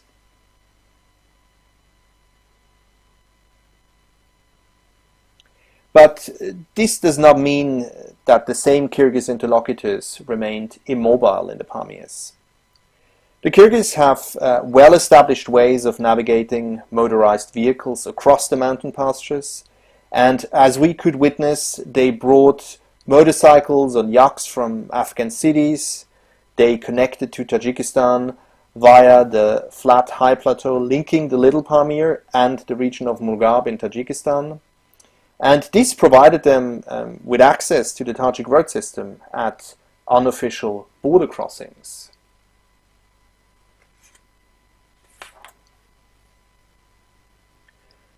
The Kyrgyz in the Pamirs also traded with Chinese soldiers who patrolled the area as part of border security collaborations. And they received delegations from Kyrgyzstan, which sees itself as the protector of the Kyrgyz minority in Afghanistan. Some Afghan Kyrgyz migrated to Kyrgyzstan, particularly to Naren, while others traveled back and forth between Kyrgyzstan and Afghanistan. Again, others embarked on yearly trading journeys to Babarundi, just across the border in northern Pakistan. After the takeover of the Taliban last year, the construction of the road to China has come to a halt. The construction workers left the Pamirs, and it is unclear if and how this project continues. However, the completed road stretch has in many ways already changed connectivity between the Afghan Pamirs and the Lower Wakhan. And in a sense, it probably required this fantastical urge to connect with China to really create a very tangible, locally salient infrastructure, even if this was not initially anticipated.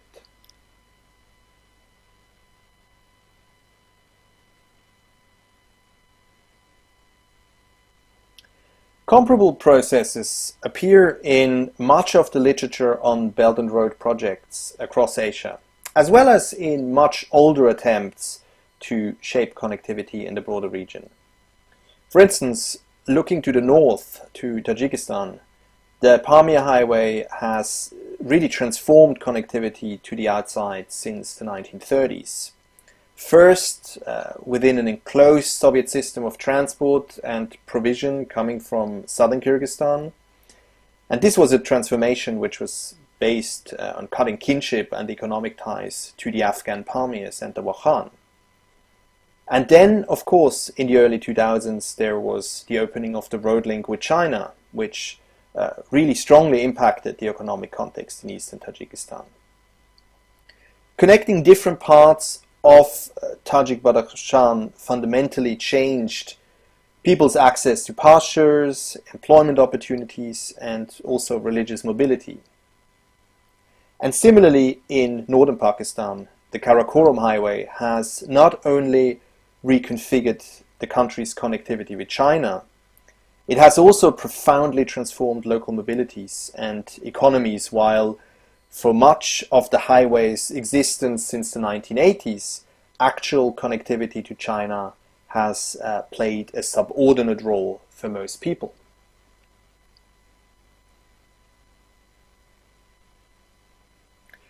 So to conclude, I would like to again emphasize that looking at the Afghan Pamirs through the lens of transregional connectivity really opens up the possibility of seeing dynamics of mobility beyond the still persistent Cold War gaze. This does not mean that conditions in the Afghan Pamirs and also in the Wakhan are not difficult, especially with much stricter border controls after the Taliban have come to power. But life in the Afghan Pamirs is far from static, and it remains defined by various transregional connections. The Pamirs have been simultaneously linked to processes in Central Asia, South Asia, and China for many decades. And it is really against this backdrop that they offer a rich microcosm for analysis. Thank you very much for your attention.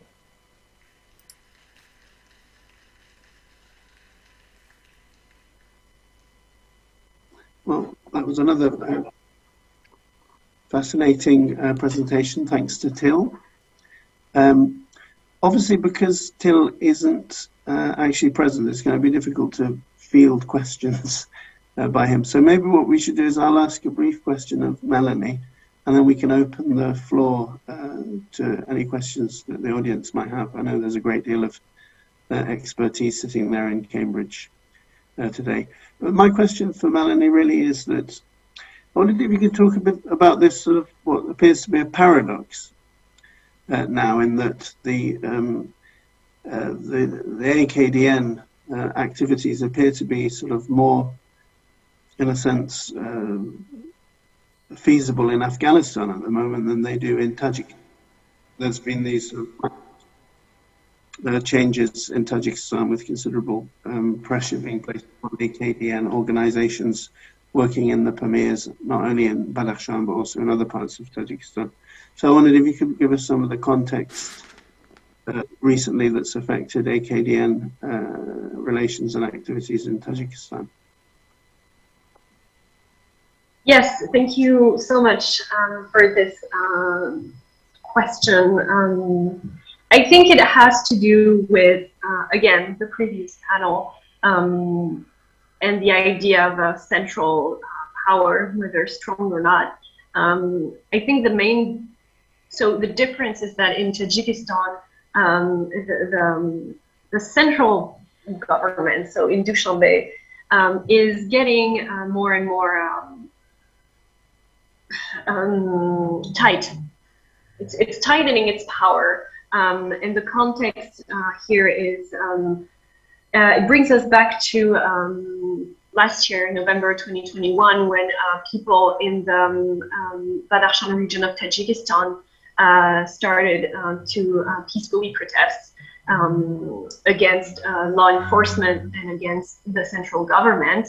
And those protests have been, in response to those protests, the government in Dushanbe used the force, and many people were killed. And in May, it escalated for the same reasons, peaceful protests that led to bloodshed. And so lots and lots of people were killed in this general context of tension between the center and the periphery.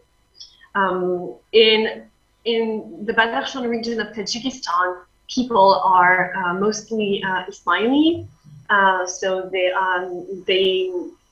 belong to the Shia branch of Islam, as opposed to the rest of Tajikistan that is Sunni, right? And also they don't speak Tajik as their mother tongue.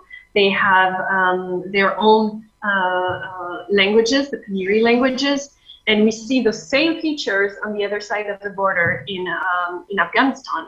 And so those two features historically have created a tension with the center, with Dushanbe.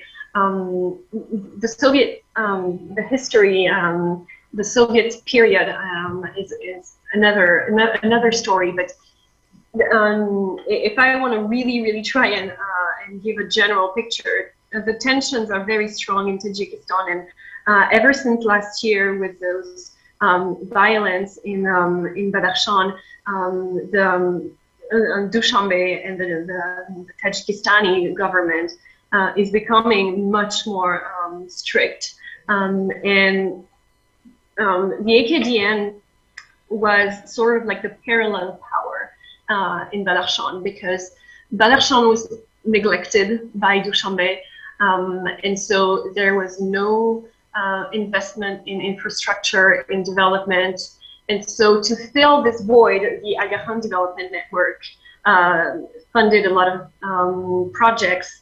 And so that's how they gained people's, sort of like trust that the Tajikistani government doesn't have.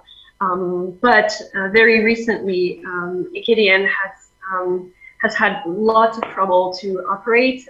The Ismaili Center in Dushanbe, I believe, has been closed for a few days or weeks. And so it's getting harder and harder for AKDN to operate, because I think the government in Dushanbe doesn't want this parallel power to be as free as it used to be. And yes, paradoxically, the Taliban have a very different position because so the thing is, like, the Taliban, who are in charge of the border districts in Badakhshan, a lot of them are local. So they are local Badakhshanis, right? At least in the border villages. I'm not familiar with the villages that are more inland in the southern part of Badakhshan. So they understood as soon as they arrived in the border crossing points and they seized the border. They understood that to avoid people from protesting, they needed to have their trust. And so they understood that the trust wasn't in the government, in the Taliban, but the trust was in AKDN. AKDN had sort of like the monopoly of trust for people there, because they brought jobs, they brought development, they bettered quality of life. And when you travel along the border, there's a huge contrast between houses, like sort of like dirt houses, and those brand new buildings, very colorful. And you know that's AKDN funding that. So I think the Taliban are letting AKDN operate because they know that they are the one who bring the money, and they're the one who can prevent people from being mad at the Taliban, if that makes sense. So there's this idea of trust and central power, I suppose. Yeah, thank you very much. That makes a lot of sense. I wonder if there's any questions in the audience there in Cambridge. For Melanie.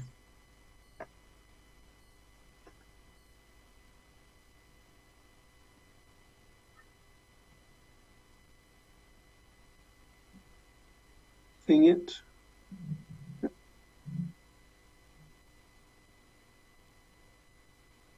No. Yes, it is no one. I'm going to repeat myself, but I have promised myself to push for the right terminology, and that's why it is a short remark for Teal and also for Dr. Saruzay, Melanie. Teal referred a few times to Afghan Kyrgyz and the Afghan Pamirs and then we switch. It's very short distance on the map. We say Pakistani this, and then we go Tajikistani this, and then we come back to Afghan this. Afghans are one of the respected ethnic groups of Afghanistan, but Pamirs belong to all the rest as well. So there's the Afghans and the Pashto and the Tajiks and Uzbeks. So preferably either the Pamirs of Afghanistan or Afghanistani Pamirs, because it will not make sense to give the ownership of the Kyrgyz to one of the other ethnic groups of Afghanistan, which are than the Afghans. And I think after 120 years of one dominant narrative, the current scholars, this generation of scholars, should have or should find the courage and the right terminology to address Afghanistan with the right terms and with the right language, especially when it is ethnic related and geography related. Thank you very much.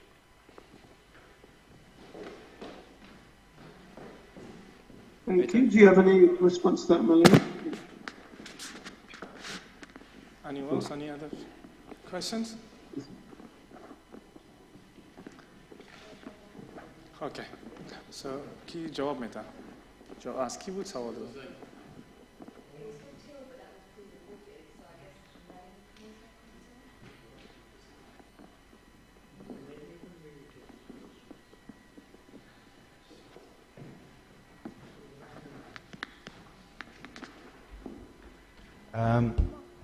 We don't have any more questions here on the floor. Magnus. Okay. Well, thank you very much, everyone, for joining, and I hope you enjoy the rest of your conference. And thanks also to Melanie. Thank you so much.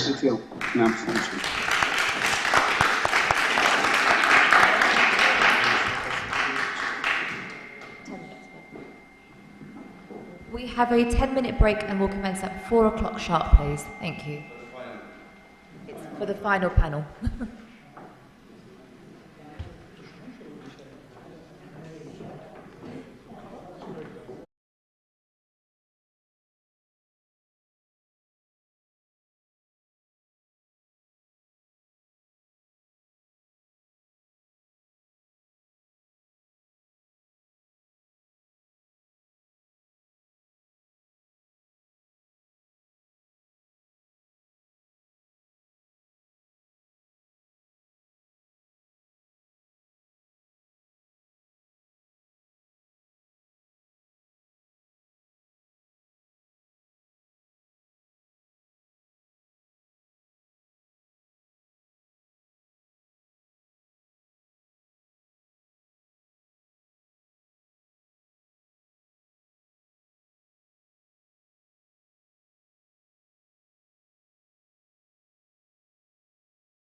Now time for panel 7, New Scholarship on Afghanistan and Khorasan, which will be chaired by Khandon Danish.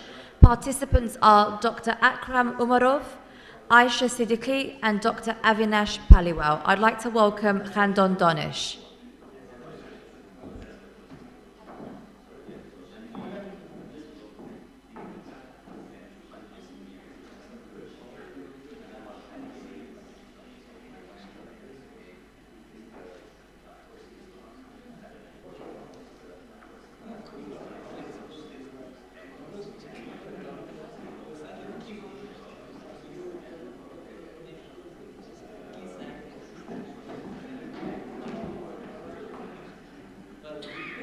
Can everyone kindly take their seats, please? Thank you.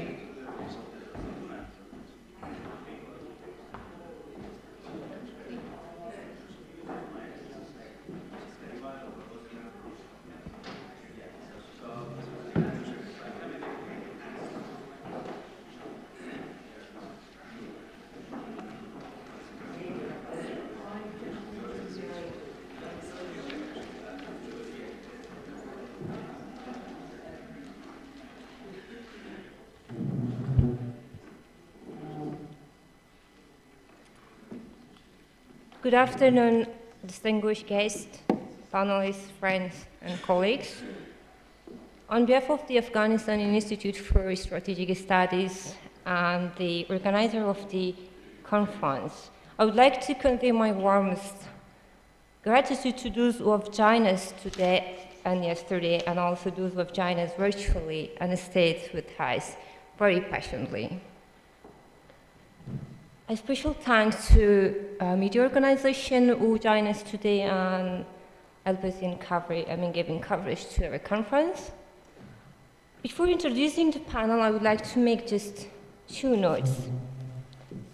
I would like this panel to be an interactive session, so I would request our panelists to conclude your presentation in 10 to 12 minutes, so that we have enough time for question and answer session. And also, we will have question and answer at the end, but we will be taking 3 questions from the participants, and I will also be having some questions from our panel.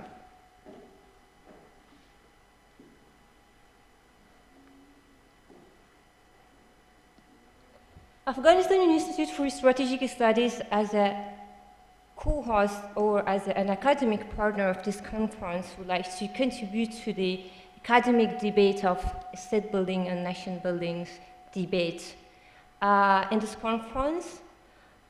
So, as we know, in the late 19th century, Afghanistan was created as a buffer state, which was almost respected by both Afghan rulers and also external power. The 1973 Afghan coup d'etat not only dismantled Afghanistan monarchy, it dragged Afghanistan into regional and global competition and proxy warfare in the ensuing decades.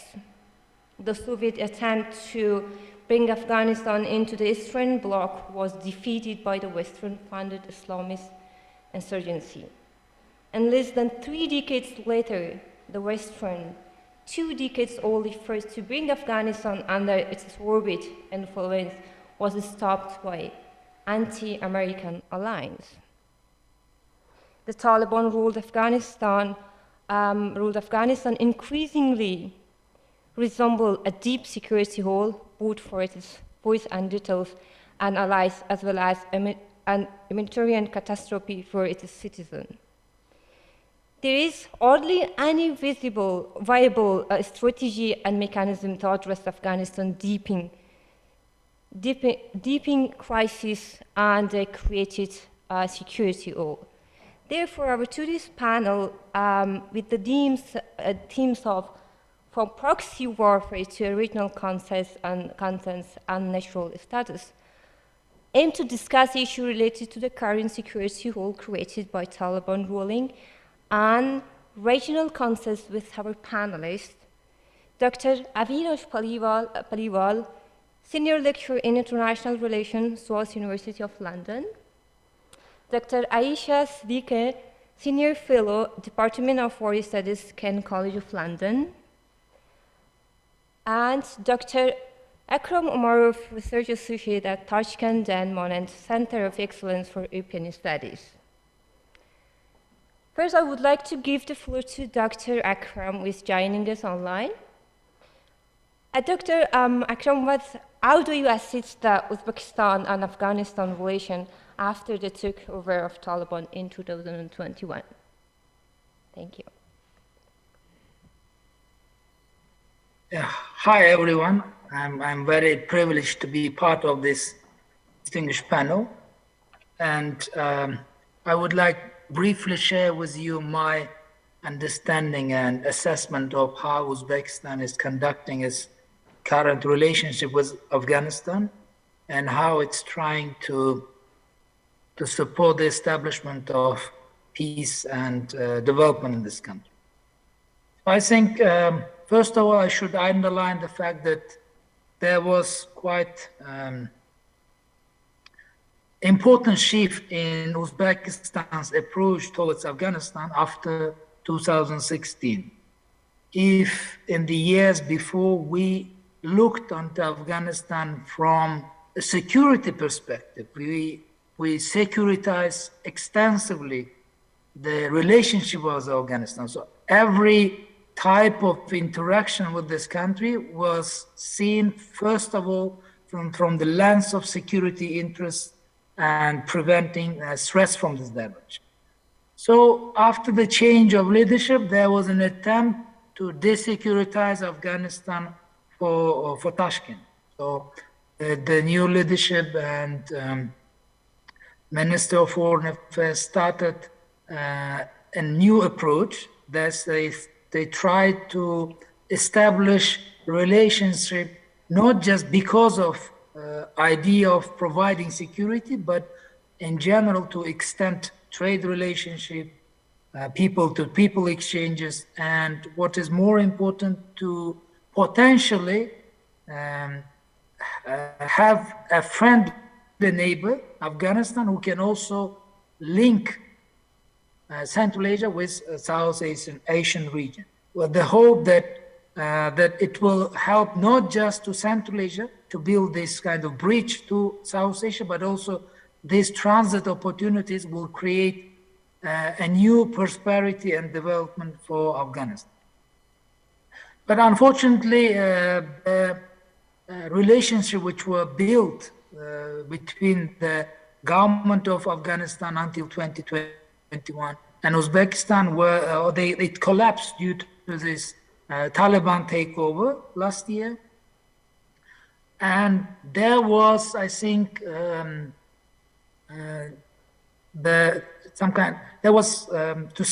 some period there was a question: what kind of policy should Uzbekistan conduct in new realities?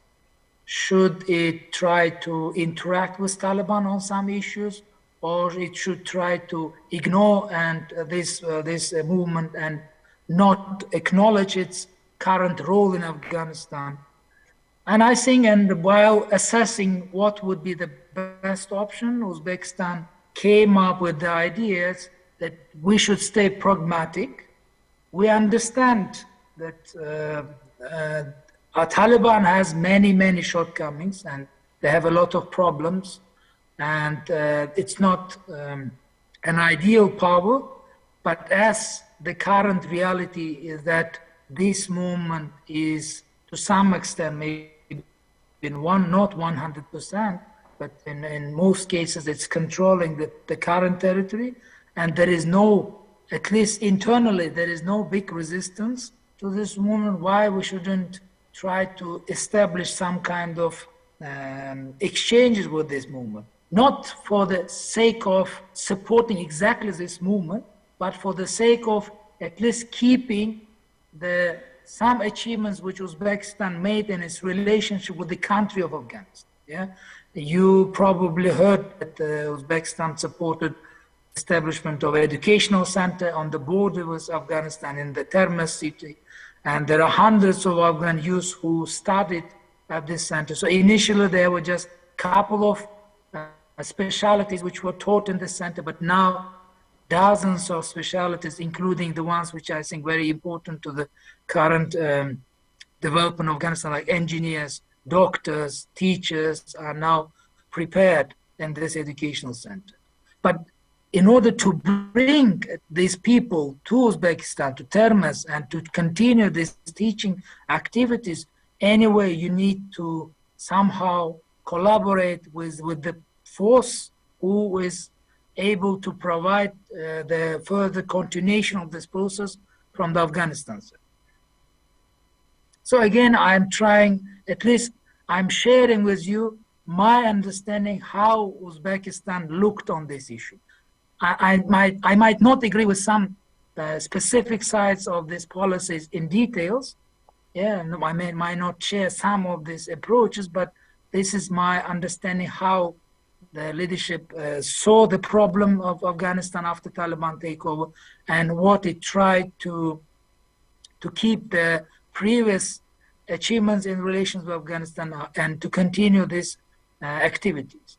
And then also there was a long-standing idea of connecting Central and South Asia. Yeah, and if Uzbekistan would ignore the reality in Afghanistan, it would also complicate any kind of planning or further connectivity between these two regions. And I think this pushed Tashkent to continue interactions with Afghanistan. And more, what is important, I think, Uzbekistan is trying to keep Afghanistan in the agenda of international community.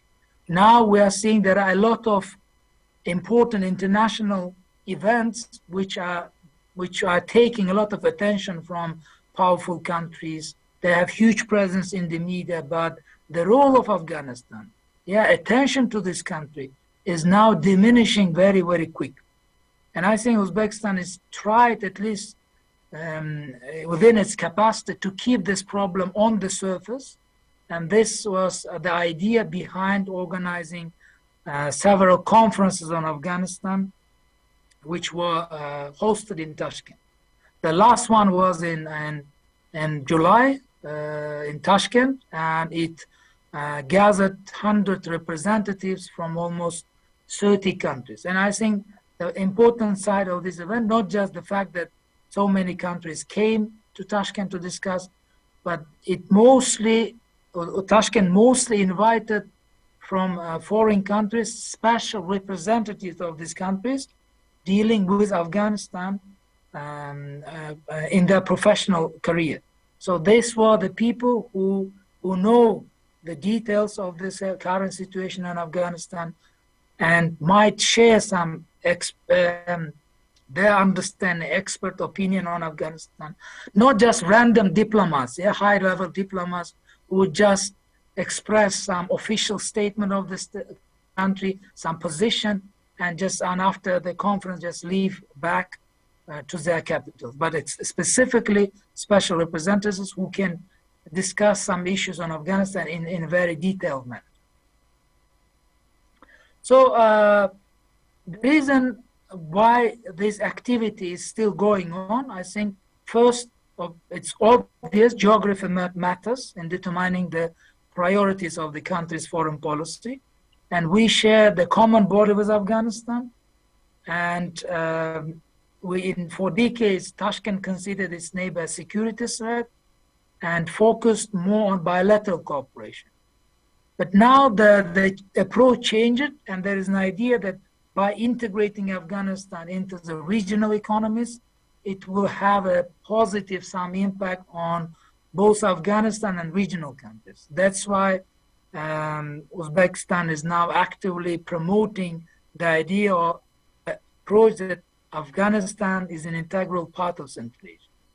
So the second reason why it happened, again, I mentioned the reason that Uzbekistan is trying to keep Afghanistan issue on the international agenda.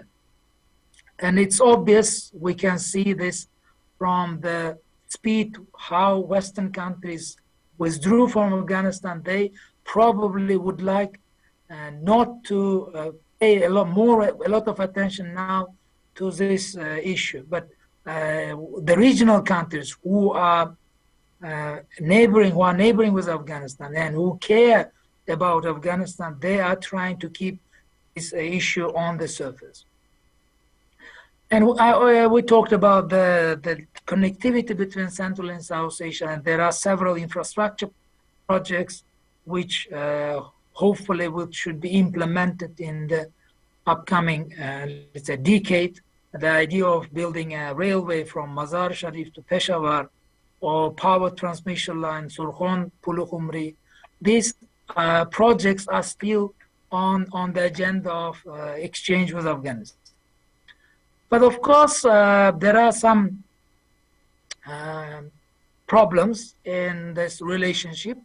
First, the problem from the side of Taliban, despite this cooperation, Taliban have not been able to demonstrate the capability to provide security on Afghan-Uzbek border, and this is a concern, big concern from the Uzbekistan side, especially the fact that it's not happening just with Afghanistan. The concerning thing that this border clashes or border incidents are happening on border with Tajikistan, with Iran, with Pakistan.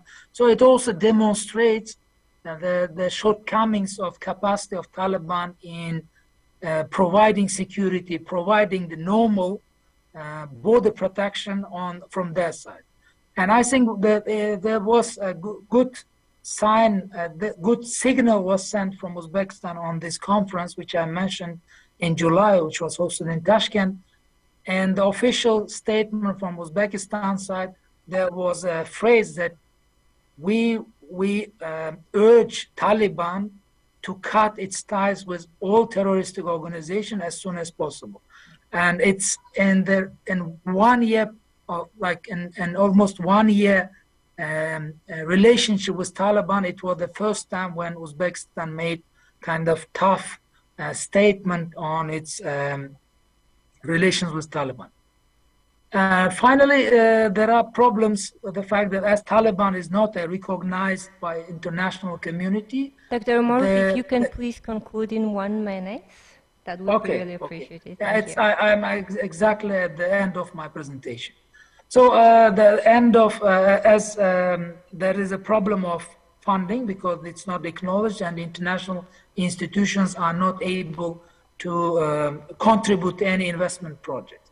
And finally, we are now seeing to what extent Taliban is divided. There are many fractions, and there is internal resistance, which is increasing now in Afghanistan. And of course, it's creating a lot of governance problems for Taliban. So these are the major things which I think are important to consider while assessing the current relationship between Uzbekistan and Taliban movement. Thank you.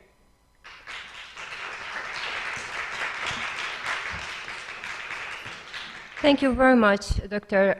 Omarif. Now the floor is Dr. Aisha. Dr. Aisha, if you please put some highlight on how do you think that Pakistan would live with the hold and survive the new Taliban?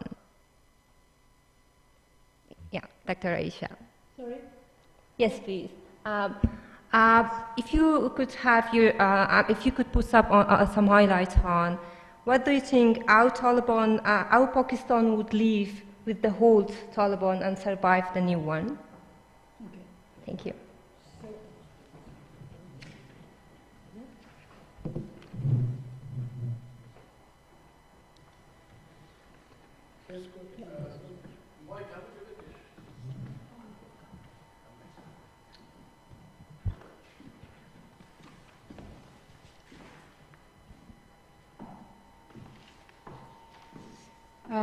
Thank you so much, first of all, to AISS UK, Daud Moradian, for inviting me to be here and speak on Afghanistan. For South Asia, there are things which do not change, and Afghanistan is one such reality. While the world seems to be moving away from its earlier attention of Afghanistan, for South Asia and definitely for Pakistan, which is a neighbor, Afghanistan is an important neighbor. And the fact of the matter is that Ms. Faizi asked me this question, that how will Pakistan deal with the Taliban? The fact is that Pakistan has for so long dealt with the Taliban that it's almost become like a shadow of the military establishment and of how Afghanistan is really seen and viewed. Now, on the surface of it, there is a difference, there is a stark difference between the Taliban of the 1990s and the modern Taliban. I mean, in the 1990s, the Taliban were semi-creation of the Pakistani state. Not that they were not organic, of course, the Taliban movement was organic, but then they got a real fillip from the Pakistani state. They were supported, they were pushed in order to take, solidify control of Afghanistan, and that worked, pretty well from establishment's perspective till 9/11. And now, during that period, what we saw was, I would argue that that was an easier moment even for the Pakistani state. It was more centralized control under Mullah Umar, and that as a movement, the Taliban were kind of much unified, and in that respect, much less of a bother for the Pakistani state. They did not have eyes inside Pakistan, and this has been the argument all along of the Pakistani state, that which now world over is international governments have tended to believe in this argument, that Taliban are not, they are not a pan-Islamic force. The main objective is the situation in Afghanistan. They will be focused on Afghanistan. They will remain focused on Afghanistan. Now, there has been one major issue with this argument. And that argument from Pakistan's perspective is that while the Taliban look inwards, they also look at Pakistan as part of that inwards. And that is a problem which Pakistan faces now with the Taliban. That the Tehreek-e-Taliban Pakistan, which is very much connected with the Afghan Taliban, wants control in the tribal areas. I mean, in fact, from August 2021 till March of 2022, there were 272 attacks by the Taliban on Pakistan security forces. Then in April 2022, there was a ceasefire which has come to an end on September 1st, and there have been more attacks. Now, I think as far as Pakistan is concerned, and there is that reality that the new set of Taliban are no longer that centralized force which comes together under one leader. There is no Mullah Umar that the establishment could go and speak to. In fact, there are several net groups and there are several leaders. Do you talk to the Kandhari network? Do you talk to the Haqqani network? And there are, of course, Pakistan's favorites amongst the Taliban. But I think there are three issues which Pakistan sees, which I think the three issues through which, or three prisms through which Pakistan-Taliban relationship can be seen. One is that yes, there is, it's more of I mean, it's a less easier relationship than it used to be. That is certainly, you know, the reality, the new reality. Pakistan is trying hard to use the Afghan Taliban to negotiate with the Tehreek-e-Taliban Pakistan. And it's not very clear that, you know, that negotiation is going to go very far. But as far as the Pakistani state is concerned, the understanding is that Taliban can still be trusted. It's a force in which an investment has been made for the longest. It's the only force with which communication was developed.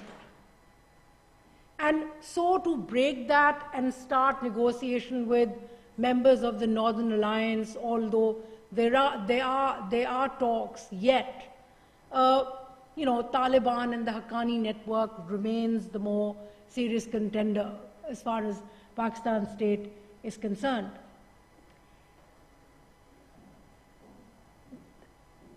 Now, there are a couple of things why I believe, or my argument is that why Taliban remain important for Pakistan. Firstly, Pakistan's socio-economic strategy is that it puts the state itself as a transition state. The state views itself as a transition state for trade from the east to the west. And therefore, relation with Afghanistan and a relation with an entity that can provide them that access is fundamental. You know, as far as looking outside to the world, Pakistan is not in itself a great exporting nation. It sees itself as a conduit between, for example, China, and this is the whole philosophy of China-Pakistan economic corridor, and it would like to bring Afghanistan into the loop, except that from often, you know, except that from time to time, there are glitches within the CPEC process itself. The whole CPEC strategy then, you know, gets divided because of the state of the Pakistani state, and I'll come to the point, which will be my final point. But the other thing in which, you know, Pakistani state, the way it looks at Taliban, less worried about the impact of violence that will happen. I mean, right now, the state of the situation is such that Taliban influence can be felt as deep in the territory as Peshawar. Today, there is not a single entity, credible entity or noticeable entity in Peshawar who does not pay extortion money to the Taliban. That influence has reached that far. And I mean, that is, and you cannot, what comes to Khyber Pakhtunkhwa, what comes to the tribal areas is not necessarily going to stop there. It's going to go further in the country. So in that way, the odd way in which, you know, the Obama administration had once bracketed Afghanistan and Pakistan as FPAC is actually happening. We see it happening. I mean, the possibility of that happening is far more. But one of the manners in which Pakistan sees itself using Afghan Taliban is really in response to the Pashtun nationalists inside in its own country. So once you bring in, and what has happened is that the last elections, the by-elections, apparently were very controlled by the Taliban. And the next elections, whenever the elections happen, they will again be very influenced by the Taliban, which means that the Pashtun nationalists will get pushed they will get threatened, and there will be issues with that. One final point, I know I'm running out of time, and now this is a huge adjustment period for the Pakistani state. I mean, there is also an understanding when the Taliban took over, Kabul, the retake of Kabul by the Taliban, there was an expectation that eventually the international community will come around and help establish and strengthen the Taliban state. But while this has not happened, the fact is that Pakistani state is ready to kind of deal with the situation. It is ready to make those adjustments, have that negotiation, because that is a relationship that kind of, for domestically and as far as Pakistan's geopolitical goals are concerned, Taliban have been the partners. But one very quick final point is that I think all of this, while all of this is happening, the entire Afghanistan-Pakistan policy is also influenced by the fact that the nature of the Pakistani state, or the state of the Pakistani state, is also changing rapidly. Its reduced economic strength gives it less power to pressurize the Taliban. And that is a problem that I think it will have to deal with in the coming months or years. Thank you.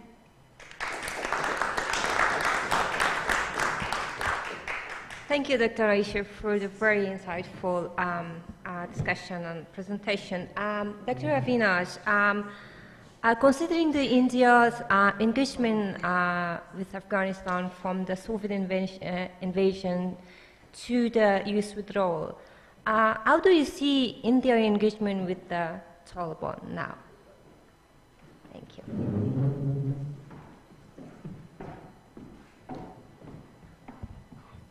Thank you so much for the question. Thank you so much for having me here, to all the organizers of the Masood conference, AISS UK, Cambridge, Tim, Dawood.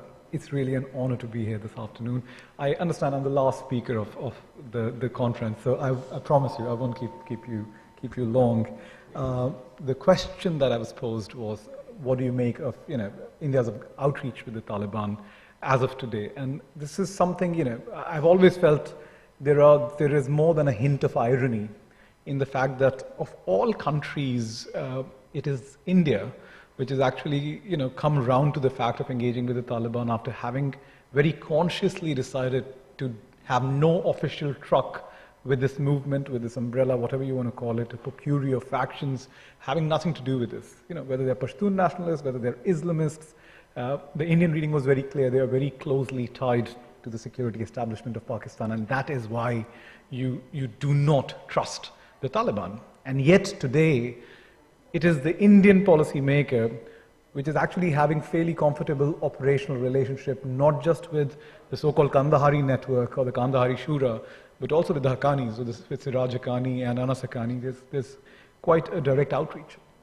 which is quite surprising, right? So it's, what is another contradiction in India's approach is that it is, it is a country that is very clearly saying that this outreach is meant not as an endorsement of the Taliban. We are not here to politically say that what these guys are doing is something okay, something good, or something we are comfortable with. No.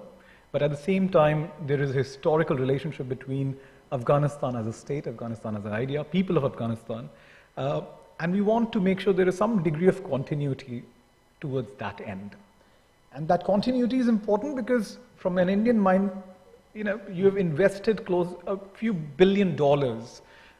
However you have actually distributed it on the ground is a different matter, but you put in about $4 billion odd in Afghanistan over the past 2 decades, and you felt that that was an investment which would help you carry forward your influence or your, an attraction towards India, as there is quite an abundance of that on the Afghan street. And yet, Indians are actually not offering visas to a lot of Afghans who are actually in need. So that's another contradiction. And I want to kind of just unpack these 2 aspects of why is this the case, right? Now, If you look at the bottom line of India's approach towards Afghanistan, and this does not matter, it does not matter which political party is in power, what constellation is in power, whether it's a Congress-led Congress-led government or a BJP-led government, with its new avatar and new Hindu nationalist avatar of a very different overtone. There is a consensus that across the political aisle in India that we broadly want a united, a stable, and perhaps less fractious Afghanistan as an idea. What that looks like is something that India cannot help deliver, but this is what they want. And this is often an Afghanistan whose territorial integrity is maintained. Now, this catchphrase you'll hear a lot and you'll read a lot in almost every Indian official document talking about Afghanistan. It's simply a code, if you ask me, to say that we want in Afghanistan the nationalism of which is it's a counterpoise to Pakistani nationalism as it emerged before and during and after partition of the subcontinent itself. The driver of India's Afghanistan policy is to make sure that Afghanistan, whatever it's going through, it remains a counterbalance to Pakistan. That does not mean that it has all the capabilities that Pakistani state has, military or otherwise. It does not, unfortunately, right? But to at least make those policymakers in Kabul who are negotiating with the Pakistani state to be in a position to be able to do something which is not on the terms of Pakistan. And that is good enough in an operational, tactical sense. How do you make sure that this happens? And in my kind of typology that I created was that there are policymakers across political and bureaucratic lines in India who say that, look, you deal with and support anyone and everyone in Afghanistan, regardless of ethnic background, regardless of sectarian background, regardless of which part of the country they belong to, come from, who are not dependent on or inclined towards the Pakistani establishment. It does not matter what the militancy of their religious beliefs is. Till the time they are not dependent on Pakistan, we are in business. This is a partisan outlook, very clear one-sided outlook, right? And it reached its zenith in the 1990s when India was very clearly supporting the United Front, the so-called the Northern Alliance, which was fighting the resistance against the Taliban then. And then there is a school of thought that says that, okay, you can do that. We have to do that because that's a natural opening for India in Afghanistan. But we must not kind of, push away all those entities in Afghanistan, in the body politic of Afghanistan, who have some sort of a relationship with the Pakistani security establishment, or whose the militancy of whose religious belief we are uncomfortable with, right? And that includes the Taliban, that also includes the Mujahideen faction, and that is something which we saw occur, play out, this conciliatory idea in the early 1990s, where India very consciously reached out to the Mujahideen government, I think led by Mujahideen at that point in time, and we knew Hekmatyar and Ahmad Shah Massoud were fighting for power. Massoud was, of course, more dominant, and India was actually pretty okay with dealing with Mujahideen with whom they had not dealt with at all, officially at least, throughout the Soviet-Afghan war. Today, there is a very clear dominance of the conciliatory logic in the power corridors of India, that we have to deal with the realities on the ground because we cannot shape anything against it as of today. This goes against the emotional fabric of the policymakers in India who still believe that any opposition to the Taliban should be someone we must engage with, both across, in the security establishment and otherwise. But the dominant consensus that has emerged is along conciliatory lines that's saying we have to talk to the Taliban. And that is one reason why they reopened the embassy in less than a year.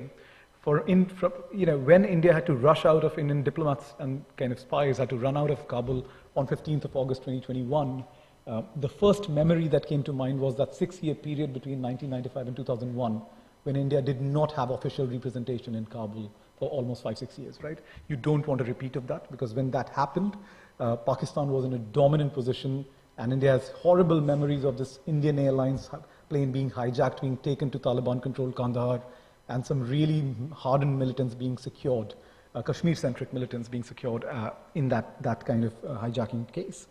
So you need to have some presence in the Pashtun hinterland of Afghanistan. That is the core driving force right now. Now, one would say that, okay, how do you trust the Taliban?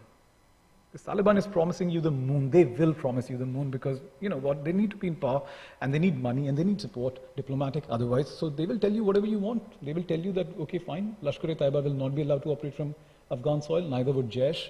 And our own relationship with the ISI, Pakistani security establishment, is down the drain anyways. So might as well welcome you. This is not a matter of trust as far as India is concerned. Indians are not saying that, look, I'm going in, I'm going to trust the Taliban on its word. They're not saying that you actually fight our battles for us inside Afghanistan anymore.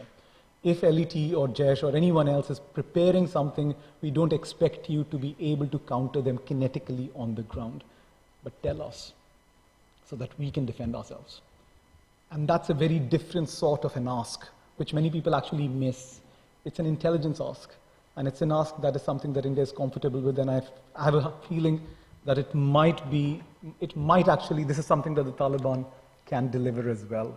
I'll stop right there, but that was perhaps the answer to your question as to what to make of India's outreach to the Taliban. Thank you. Thank you very much, Dr. Avinash, and thank you for concluding your presentation on the time allocated. So, now, before opening the floor for a question with participants, I would like to just ask two questions, one from Dr. Avinash and another from Dr. Aisha. Then we will give the floor to you. Dr. Aisha, as you know, there is hardly a viable belief that we could believe that on the capacity of Pakistan to help stabilize Afghanistan. When the world's most powerful allies, the Pax Americano, failed to do so. The politics of allies and exclusion, both domestically and externally, have brought Afghanistan to its current catastrophic state. So, what do you think? Can Pakistan succeed when Pax Americano fails in stabilizing Afghanistan? Dr. Avinash, what do you think? Can regional tourism bring the region together? Thank you. Dr. Aisha first, please.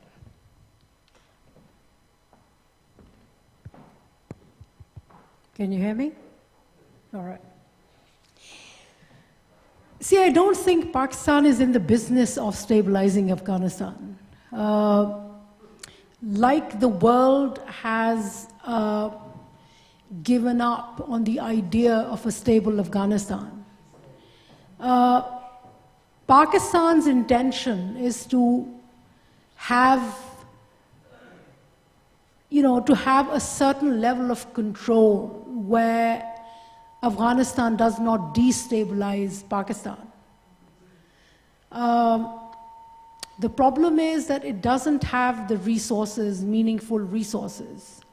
But what it definitely wants is an engagement with the Taliban so that, on the one hand, its immediate problem, for example, the TTP, which is an extension of the Afghan Taliban, doesn't really rock the Pakistani boat. So you keep negotiating, you keep talking.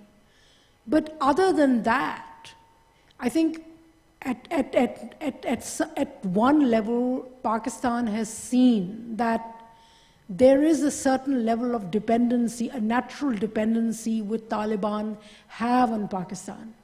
They can go around, they can talk, they can, engage with India. Their groups, those sitting in Kabul, the Kandhari groups, have begun to speak to India. Even that way, the Haqqani network has also, talked about speaking with India and talking. But it also knows that there are limitations to that relationship. India, for instance, I think where there is a difference from, before Taliban take over, that there used to be a lot of buzz in Islamabad regarding Pakistan's concern over India's intervention in Afghanistan. You suddenly do not hear that anymore, because now, and despite that there is Indian engagement in Afghanistan, because I think there is a realization that the situation in Afghanistan is messy to that level that nobody will beyond a point take that burden. Despite engagement with India, the fact of the matter is that there are fewer visas that are being issued to Afghans. There are few Afghans, even the non-Taliban ones, going to India.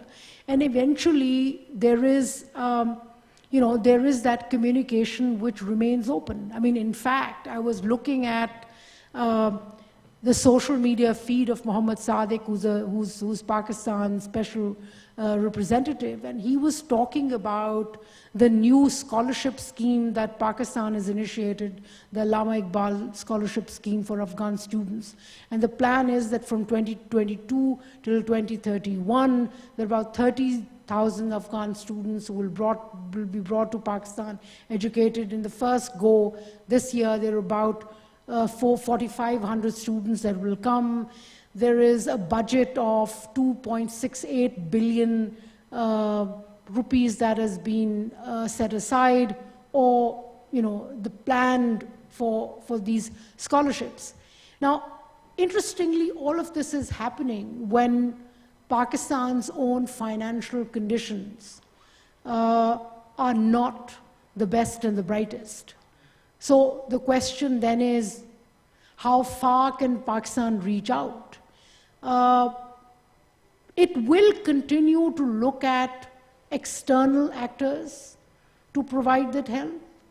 United States, which it knows is not interested, China and Russia definitely. Recently at the SCO meeting, there was even a discussion between Russia and Pakistan on kind of restarting the pipelines. But again, Russia is certainly in no shape to kind of start investing any money, nor is Pakistan.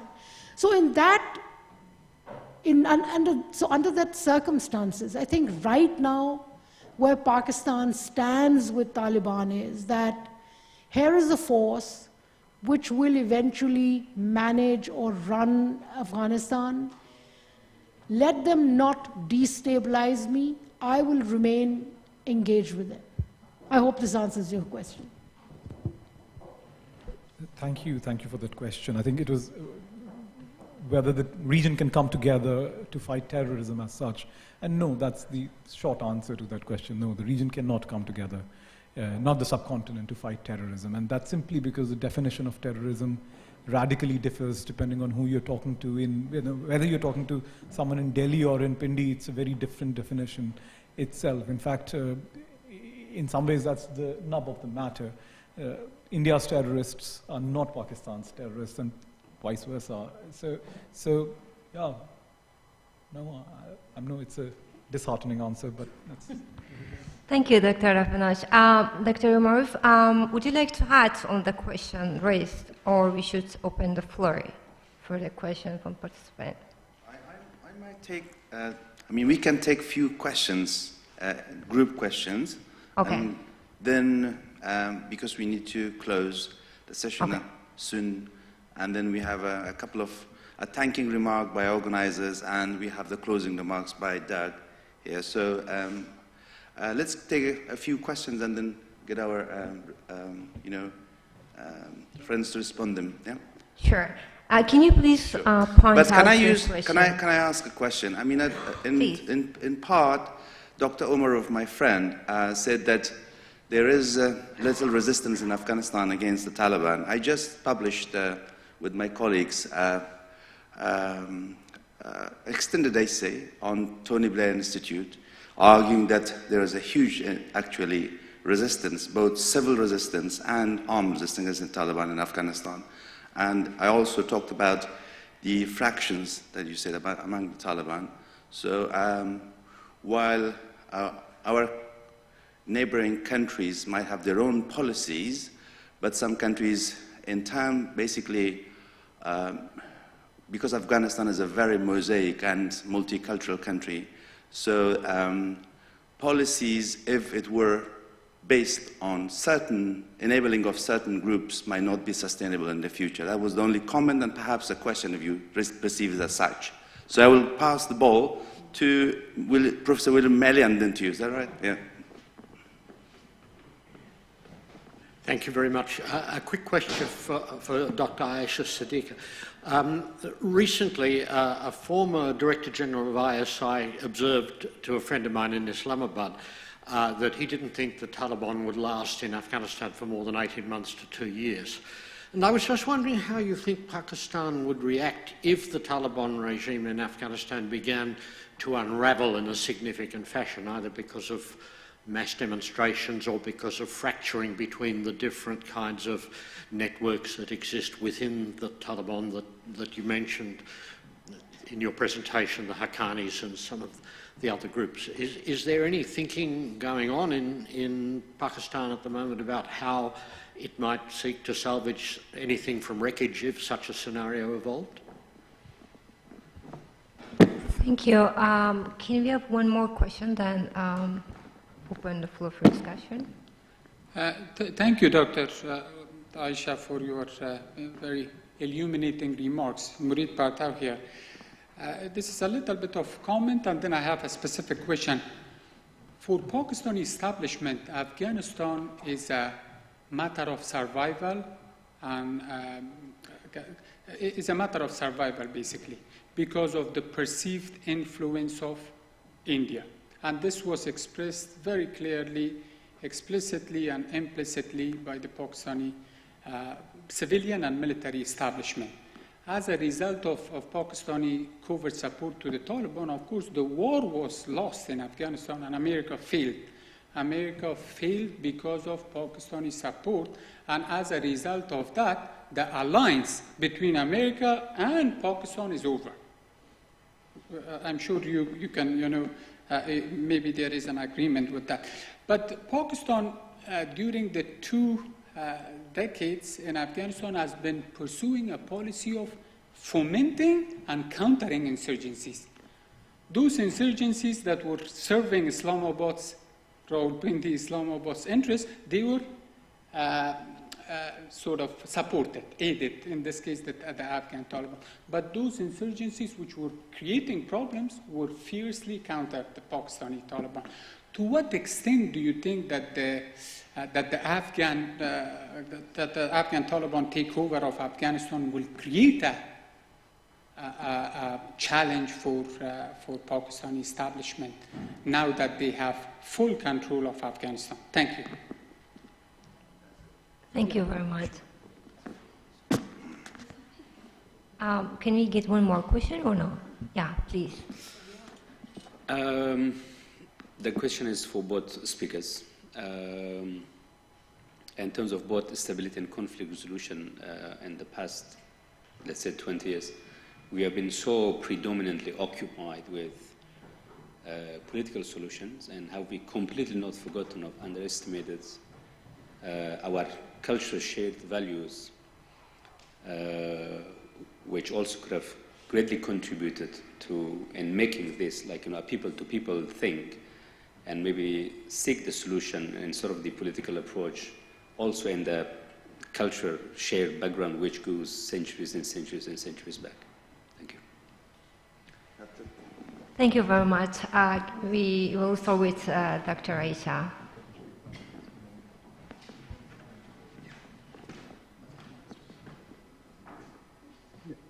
May I add some thoughts?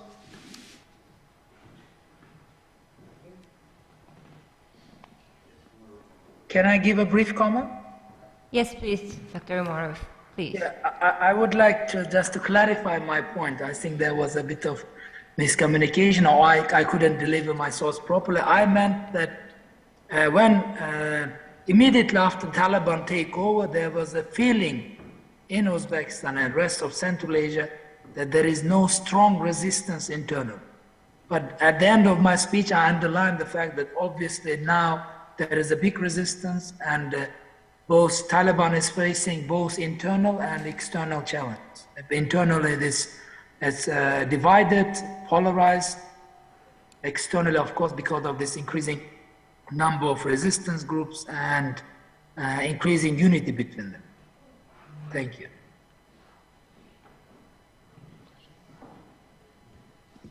All right. Okay. What if the first question, what if the Taliban began to unravel? It could happen, like anything, and that's when Pakistan state will look into it. But at this point in time and the foreseeable future, I do not see Taliban unraveling. I mean, the power structure that is there. Of course, I mean, as we speak, there are cracks in it. The Mullah Omar-led Taliban regime that was there during the 1990s were probably sturdier and stronger than this one. This one, there are cracks here and there. But, as far as resistance is concerned, and the kind of resistance which will shake Taliban from their feet and off the ground, that is still not visible. Now one hopes that there are two possibilities. I mean, the two possibilities on when perhaps a new movement or shaking of the Taliban could happen really depends to a large extent also on the mood of the larger geopolitics. If that geopolitics changes, then perhaps there may be resistance that becomes more obvious. But I don't see that the Pakistani state is currently looking at that scenario. So, I don't think that they're even thinking about it. It will be an unstable structure, definitely, but it's not a structure that's not going to be there. That's the calculation at the moment. The other comment and question about, where Pakistan stands. I think very quickly, let me respond to your comment as well. Yes, America disengaged from Pakistan, not because it was angry and it wanted to disengage. Of course it was unhappy. I mean, Pakistan was constantly reminded about how they were not doing, despite taking money, of what America wanted to do. But the fact of the matter is that on the parallel, there was American strategy, larger strategy was pivoting towards, another reality, which was its state-to-state encounter, between China and the United States. And therefore, the new strategy that evolved, in that Pakistan had little role. Now, for the last year and a half, Pakistan has struggled with re-engaging United States. But that conversation could actually be happening without Pakistan necessarily returning to its position of a frontline state. And I think that is something which Pakistan remains, engaged in the process of keeping its conversation with United States. Now, what will happen with the Taliban next door and the influence coming in? Now, as somebody from Pakistan, as somebody who's also part of the larger civil society, there is concern in Pakistan that what happens if Taliban influence comes in. But it almost seems that the Pakistani state, and especially the military establishment, is just keeping its eyes shut.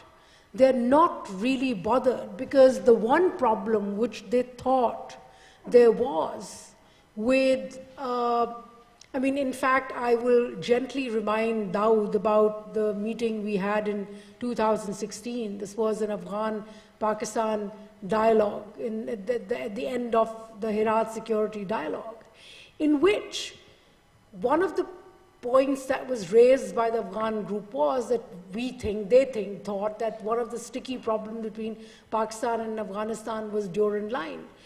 And the response from the Pakistani delegation was that no, that's not a problem because the Durand Line issue has been solved as far as Pakistan state is concerned.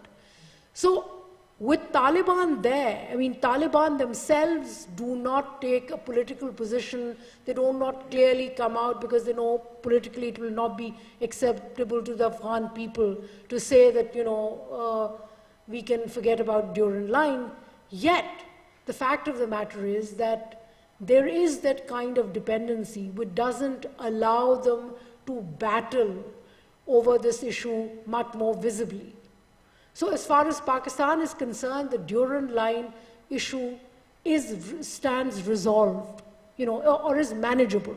Resolve is probably not the right word, manageable. So they will keep it at that, number one. But as far as the trouble is concerned, there is also the longer term understanding that the Pashtun culture is very similar to,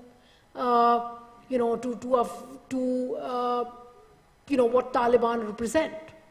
And so the decision makers, the top decision makers in the Pakistani military echelons have this understanding that there is nothing odd about that influence coming into Khyber Pakhtunkhwa, coming into the tribal areas, as long as they do not really seriously shake or question the credibility or the administrative capability of the Pakistani state. And that is what they will keep constantly negotiate. As a civil society representative, I can tell you that I think that this is a very flawed strategy, which will stand on its head at some point in time. But in a very short term, I think this is not one of the considerations. Very briefly, what I meant to express, because one of the reasons that the UK, not the United States, but the UK too, there was a lot of efforts, actually, General, that maybe can help, that there was a lot of efforts made by the UK to persuade Pakistan to stop its covert support for the Taliban. But that didn't happen. Why didn't happen? Because Pakistan sees Afghanistan as an existential threat, perceived threat of Indian influence in Afghanistan, as a matter of survival. And now it's extremely difficult to change the mindset of an establishment which perceives a threat like that, which perceives, a threat in that scope and scale. You get my point? I get your point, but very quickly, two things. One is that despite the understanding or communication with the UK, I think UK government has been, but UK government has been very much on board, in its communication with Pakistan and the Pakistani military. Were they on board when they were losing soldiers in southern Afghanistan during 2008, 2007? Were the UK policies and Pakistani policies were on board during the time that the UK was losing people against an insurgency which had safe havens in Kuwait? I think we can have this conversation outside the hall. Let's not hold the session hostage to our conversation. Our conversation, I don't mean anything, but just for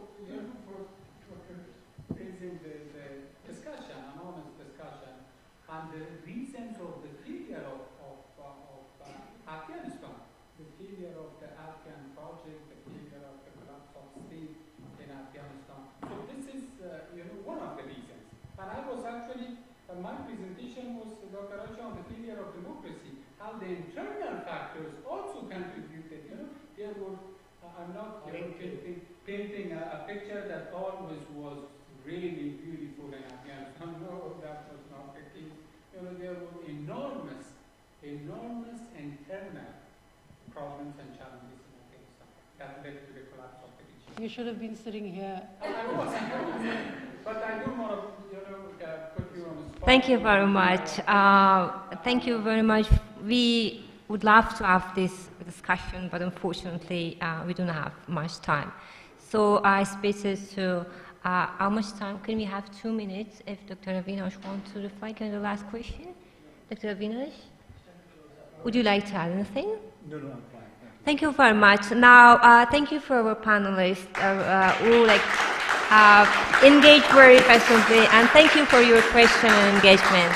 Now the floor is for Tim to close the session. Thank you.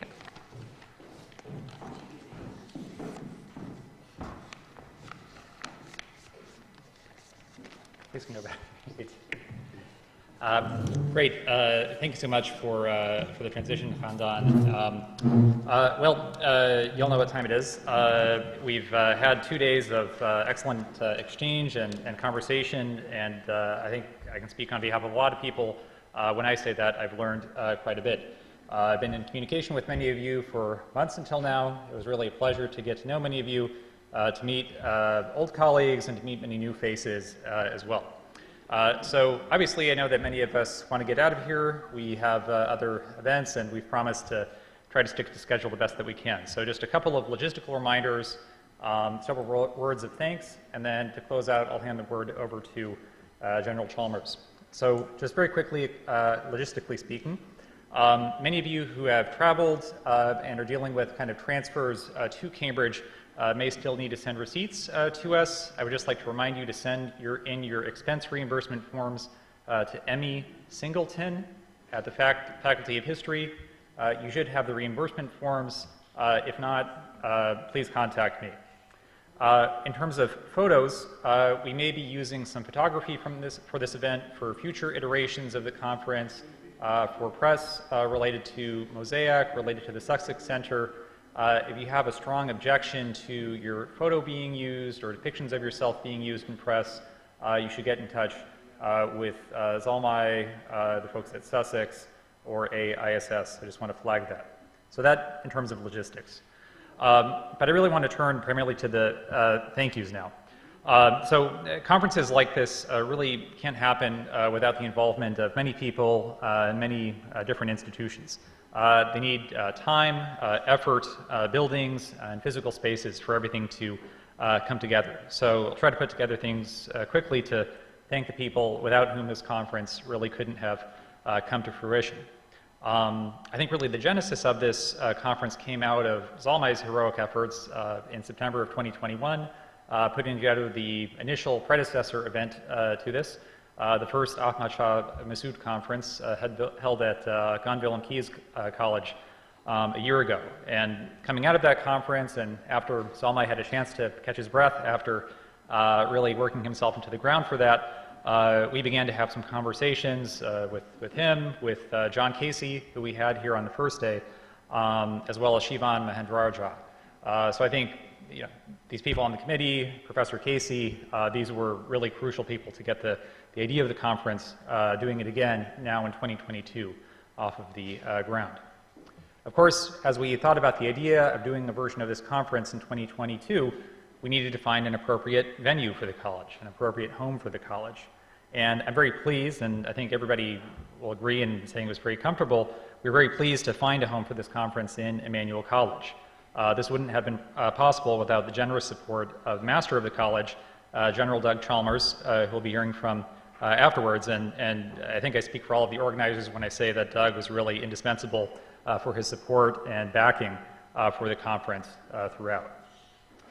Beyond sort of Doug's support at the very top level, I'd like to also thank the conference manager, Harriet Casey, for helping with the logistics involved in the conference. And when it came to making sure that things actually happened and that all of the things were ready for the conference to happen, I don't think this could have happened without the assistance of our student assistants, Hassan Cuthbert, Andy Price, and Ainsley Trahan.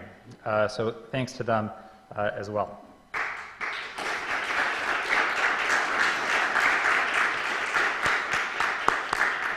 Now, of course, all this required funding as well. After the 2021 conference that Zolmay had helped organize, many folks at Cambridge came together to make sure that we could have the resources to put together this conference under the auspices of EMA.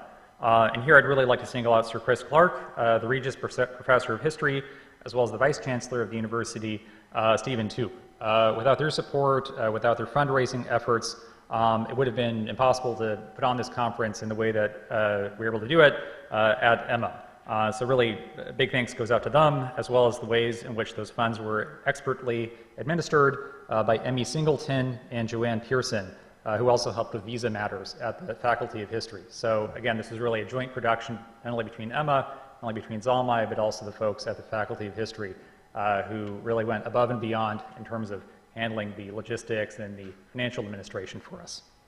We'd also like to thank Mr. Abdul Bostani for his generous support of sort of last-minute things that came up with the conference. Without his generosity and donations to the conference, it wouldn't have been able to take place in the way that it did. So thanks to all those parties for the funding and financial aspects.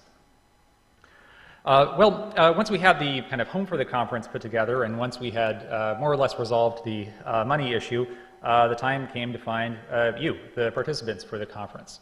This itself was a long process, required a lot of discussions between, at first, Zolmay, Shivan, and myself, but I don't think the conference could have engaged the diversity of Afghan voices that it did without the intervention of both Marie Partow, one of the other members of the organizing committee, as well as another member of the committee who unfortunately couldn't join us today, namely Rahula Amin. I know that I've learned a lot from them in the last couple of months, and I don't think we could have really engaged the amount of kind of Afghan, indigenous, if you will, expertise that we brought on board for this conference without having them to identify qualified experts and bring them to EMA, bring them to Cambridge. So thanks to Mareed and Rahula as well. Well, once we had all of you on board, once we had all these scholars on board, the time came to actually kind of put the event together to make sure that it would function, that it would capture a wide range of viewpoints and look good as well. And we really couldn't have done this without the cooperation of two key institutions here in the UK. The one is the Afghan Institute for Strategic Studies. So here I'd just like to thank Dawood Moradian for helping us put together this panel. Thank you for your keynote address this morning. And likewise, on the administrative and moderation end, thanks to Khandan Danish, as well as Jafar Mirza as well. I exchanged a lot of emails with you guys in the weeks before this conference, and it was really a pleasure to meet all of you here. Similarly, I'd also like to thank, on behalf of the organizing committee, the Sussex Asia Center. In particular, without the support and counsel of Magnus Marsden, we wouldn't have been able to bring on the perspectives that we had in the penultimate panel. Coming to the end now, obviously publicity and the website were a big part of this as well. And there were many evenings when I was in the States or early mornings when I was corresponding with folks like Ahmed Fawad on the website, or Amal Ismail, or trying to put out fires together with Zolmay. But I think in the end it all looked quite good. So I'd like to thank Ahmad and Amal for their work under pressure and putting together a very nice looking product for this so that we can project the ideas and intellectual content here to the outside world. Similarly, thanks goes to Service AV for their help in Zoom matters and the technical stuff and live streaming and YouTube and so on. Without you guys, we would just be kind of here, and with you, we're able to project out to the wider world. So thank you for that. And last but not least, I'd like to thank many of the folks with Mosaic Afghanistan, whom Zolmay was able to bring on board at the last minute, but made sure that everything worked from the kind of wraps on the green to various small fires that had to be put out at the last minute. So in particular, thanks go out to Sarwar Afzali, Dr. Hushal Nabizadeh, Miriam Azizi, Nasim Afsleh, Fayaz Muslimyar, and last but not least, for arranging transportation and logistics issues for some people, Mr. Kareem Kareem. So as you can hear from this roster, This was really a joint production. It couldn't have happened without the support of people in the Faculty of History, couldn't have happened without the VOOD's AASS folks, couldn't have happened without Sussex, couldn't have happened with all the students and technical support, and of course, it couldn't have happened without the general hosting of the conference by Emmanuel College. And it's on that note that I'd like to hand the word over to Doug, who will provide us with closing remarks.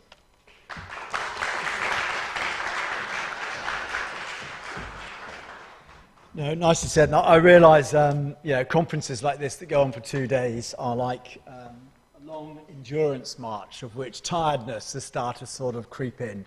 And particularly when you're dealing with the breadth of information that's been covered in the last 2 days, only at the wave top level, which then sort of triggers other parts that make it a very tiring experience.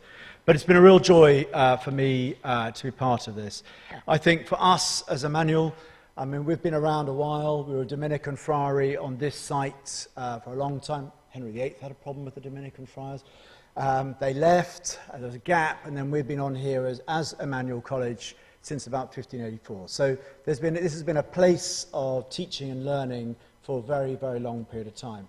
But even that little bit of story gives you a flavour of the stuff that's bounced around on the very ground that we stand at the moment. We're not used as a college to running these type of conferences. Therefore, the lessons we're learning from this sort of thing, which will learn out how you work with us and how we work with you, we will hopefully take forward as we go into the future. That's myself as the master of Emmanuel College in my new vocation here and the relationship that we have with you, hopefully going forward into the years in the future. I personally am deeply interested in this type of conference because my personal background is I was in the army, in the military defence for about 37 years, starting in sort of 1984 and running all the way through. And through that time, from the Cold War, the collapse of the Cold War, UN missions in Cambodia, all the way through the Balkans, in all those various countries, time in Somalia, time then after 9/11, which is why I started my connection and understanding of Afghanistan, 4 deployments into Afghanistan subsequently, and all the rest of it goes on from there. But throughout all of that experience, and quite a few of the things I was involved in, did not go brilliantly well, I think it'd be fair to say. And there is this bit about policymakers and understanding. I left all of that journey of my life, that experience, having an understanding that having an empathy for the local tolerances, an empathy for the regional tolerances and the international requirements, which often come with resources, need to be better understood. You can't get a sustainable solution unless somehow you've worked the tolerances of the local, regional, international bits to pieces. And often there's been deafness or miscommunication if I look back over a lot of my life. So anything that I can do to help a platform that empathy for these types of scenarios that we are facing, and sadly the world looks as if we're not going to stop facing them in the near future, I think is to our strength as we go through. Of all the places I've been, Afghanistan, and anyone who's been to the Balkans or anyone that's been to Somalia will know that these are not exactly uncomplicated places. Afghanistan is probably the most complicated one I've been to. As I say, I did 4 deployments, but I've been engaged with it over that time. And the complication has been touched on in many of the speakers that we've got here. The way it was born, the way the boundaries were created, the way you've gone through different styles of trying to bring some sort of governance and balance over it. All the models have been tried and tested, and none really have proved sustainable over time. 9 constitutions in 100 years is one of the things I wrote down from yesterday, which sort of gives evidence to that as we go forward. It is also one of the most beautiful countries I've been in, and some of the connections I've had with some of the people there have been some of the richest I've had. The sense of community and the sense of family in some of the places I've been and observed have been just simply phenomenal to watch. And I remember sometimes actually getting a perception that they were pitying me rather than while I was trying to pity them, and actually I left towards the end of my time there with a clearer understanding of why that was. There's a richness to humanity that sometimes we, even in places like this, have lost, which is still tangible in some of the places we talked about. But it is difficult. I remember one of the earlier things that I noted, because the first time I arrived, I thought I was the foreigner. And I am the foreigner. But I realized that in the eyes of many of the locals I was dealing with, the Afghan army, who could not speak the local language, were just as foreign as me. And so there is sometimes that sort of balance that goes on that needs to be done. Expectation, understanding sort of goes through. There's been much talk of where we are, and I think we could all agree that Afghanistan, where we are now, under the Taliban, I've heard new Taliban, I've heard all this, what is the Taliban? There's a whole new conference inside of that ahead of us, is not the place that we would like it to be to look after some of that richness of the society I have just described just now. But it is, it's a fact. I don't think it'll exist forever. The history of Afghanistan sadly says that nothing exists forever, and it will change at some point or another, because that balancing of those elements that we've talked about in this lecture, this series has gone so well to do it, has brought it through. And Mark Twain says something which always sort of sticks to me, is history doesn't repeat itself, but it sure does rhyme. And I think that is why things like this are so important. And it's come out a couple of times as we've gone through, is that Afghanistan is so complicated, at some time in the future, the context will shift. I don't know whether it be a humanitarian trigger, or whether it be a geopolitics trigger, or I don't know what the trigger will be, but something will trigger a change. And then what we can do in this forum is to have done the academic analysis. Those two words I underline, academic and analysis, that becomes credible over time so that we can have a platform to try and inform what we go forward into the future. Now that is difficult because there are so many voices here to have that credibility and analysis. And the analysis is tricky because this is emotional, it's deeply emotional, and therefore our credibility as an academic grouping, I think, really will be under test. And it's something we're going to have to really focus on and be very honest about as we go through. Anyone that's connected to Afghanistan, you cannot but be emotional. And I am but one of those individuals. And it's having the clarity of our own thought about where our emotion and our personal subconscious is going to affect some of the stuff that we're doing about. Because for every fact, there is an alternative perception of that fact. And that's something that we just need to be alive to. But it is needed, and I think it came up yesterday, that an academic sort of analysis in this way is something we must do. I don't know how long the Taliban regime in its current form will be. It will evolve, I'm guessing. My anticipation is it will evolve before there is something dramatically of changing form. I don't know how long that will be.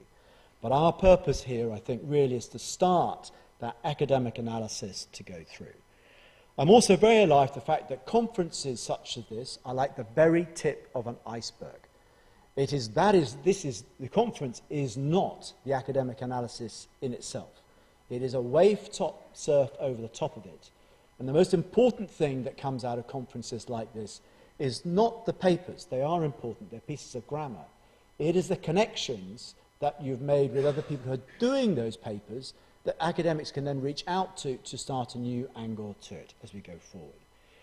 And that is my next sort of real place. This is the beginning of something.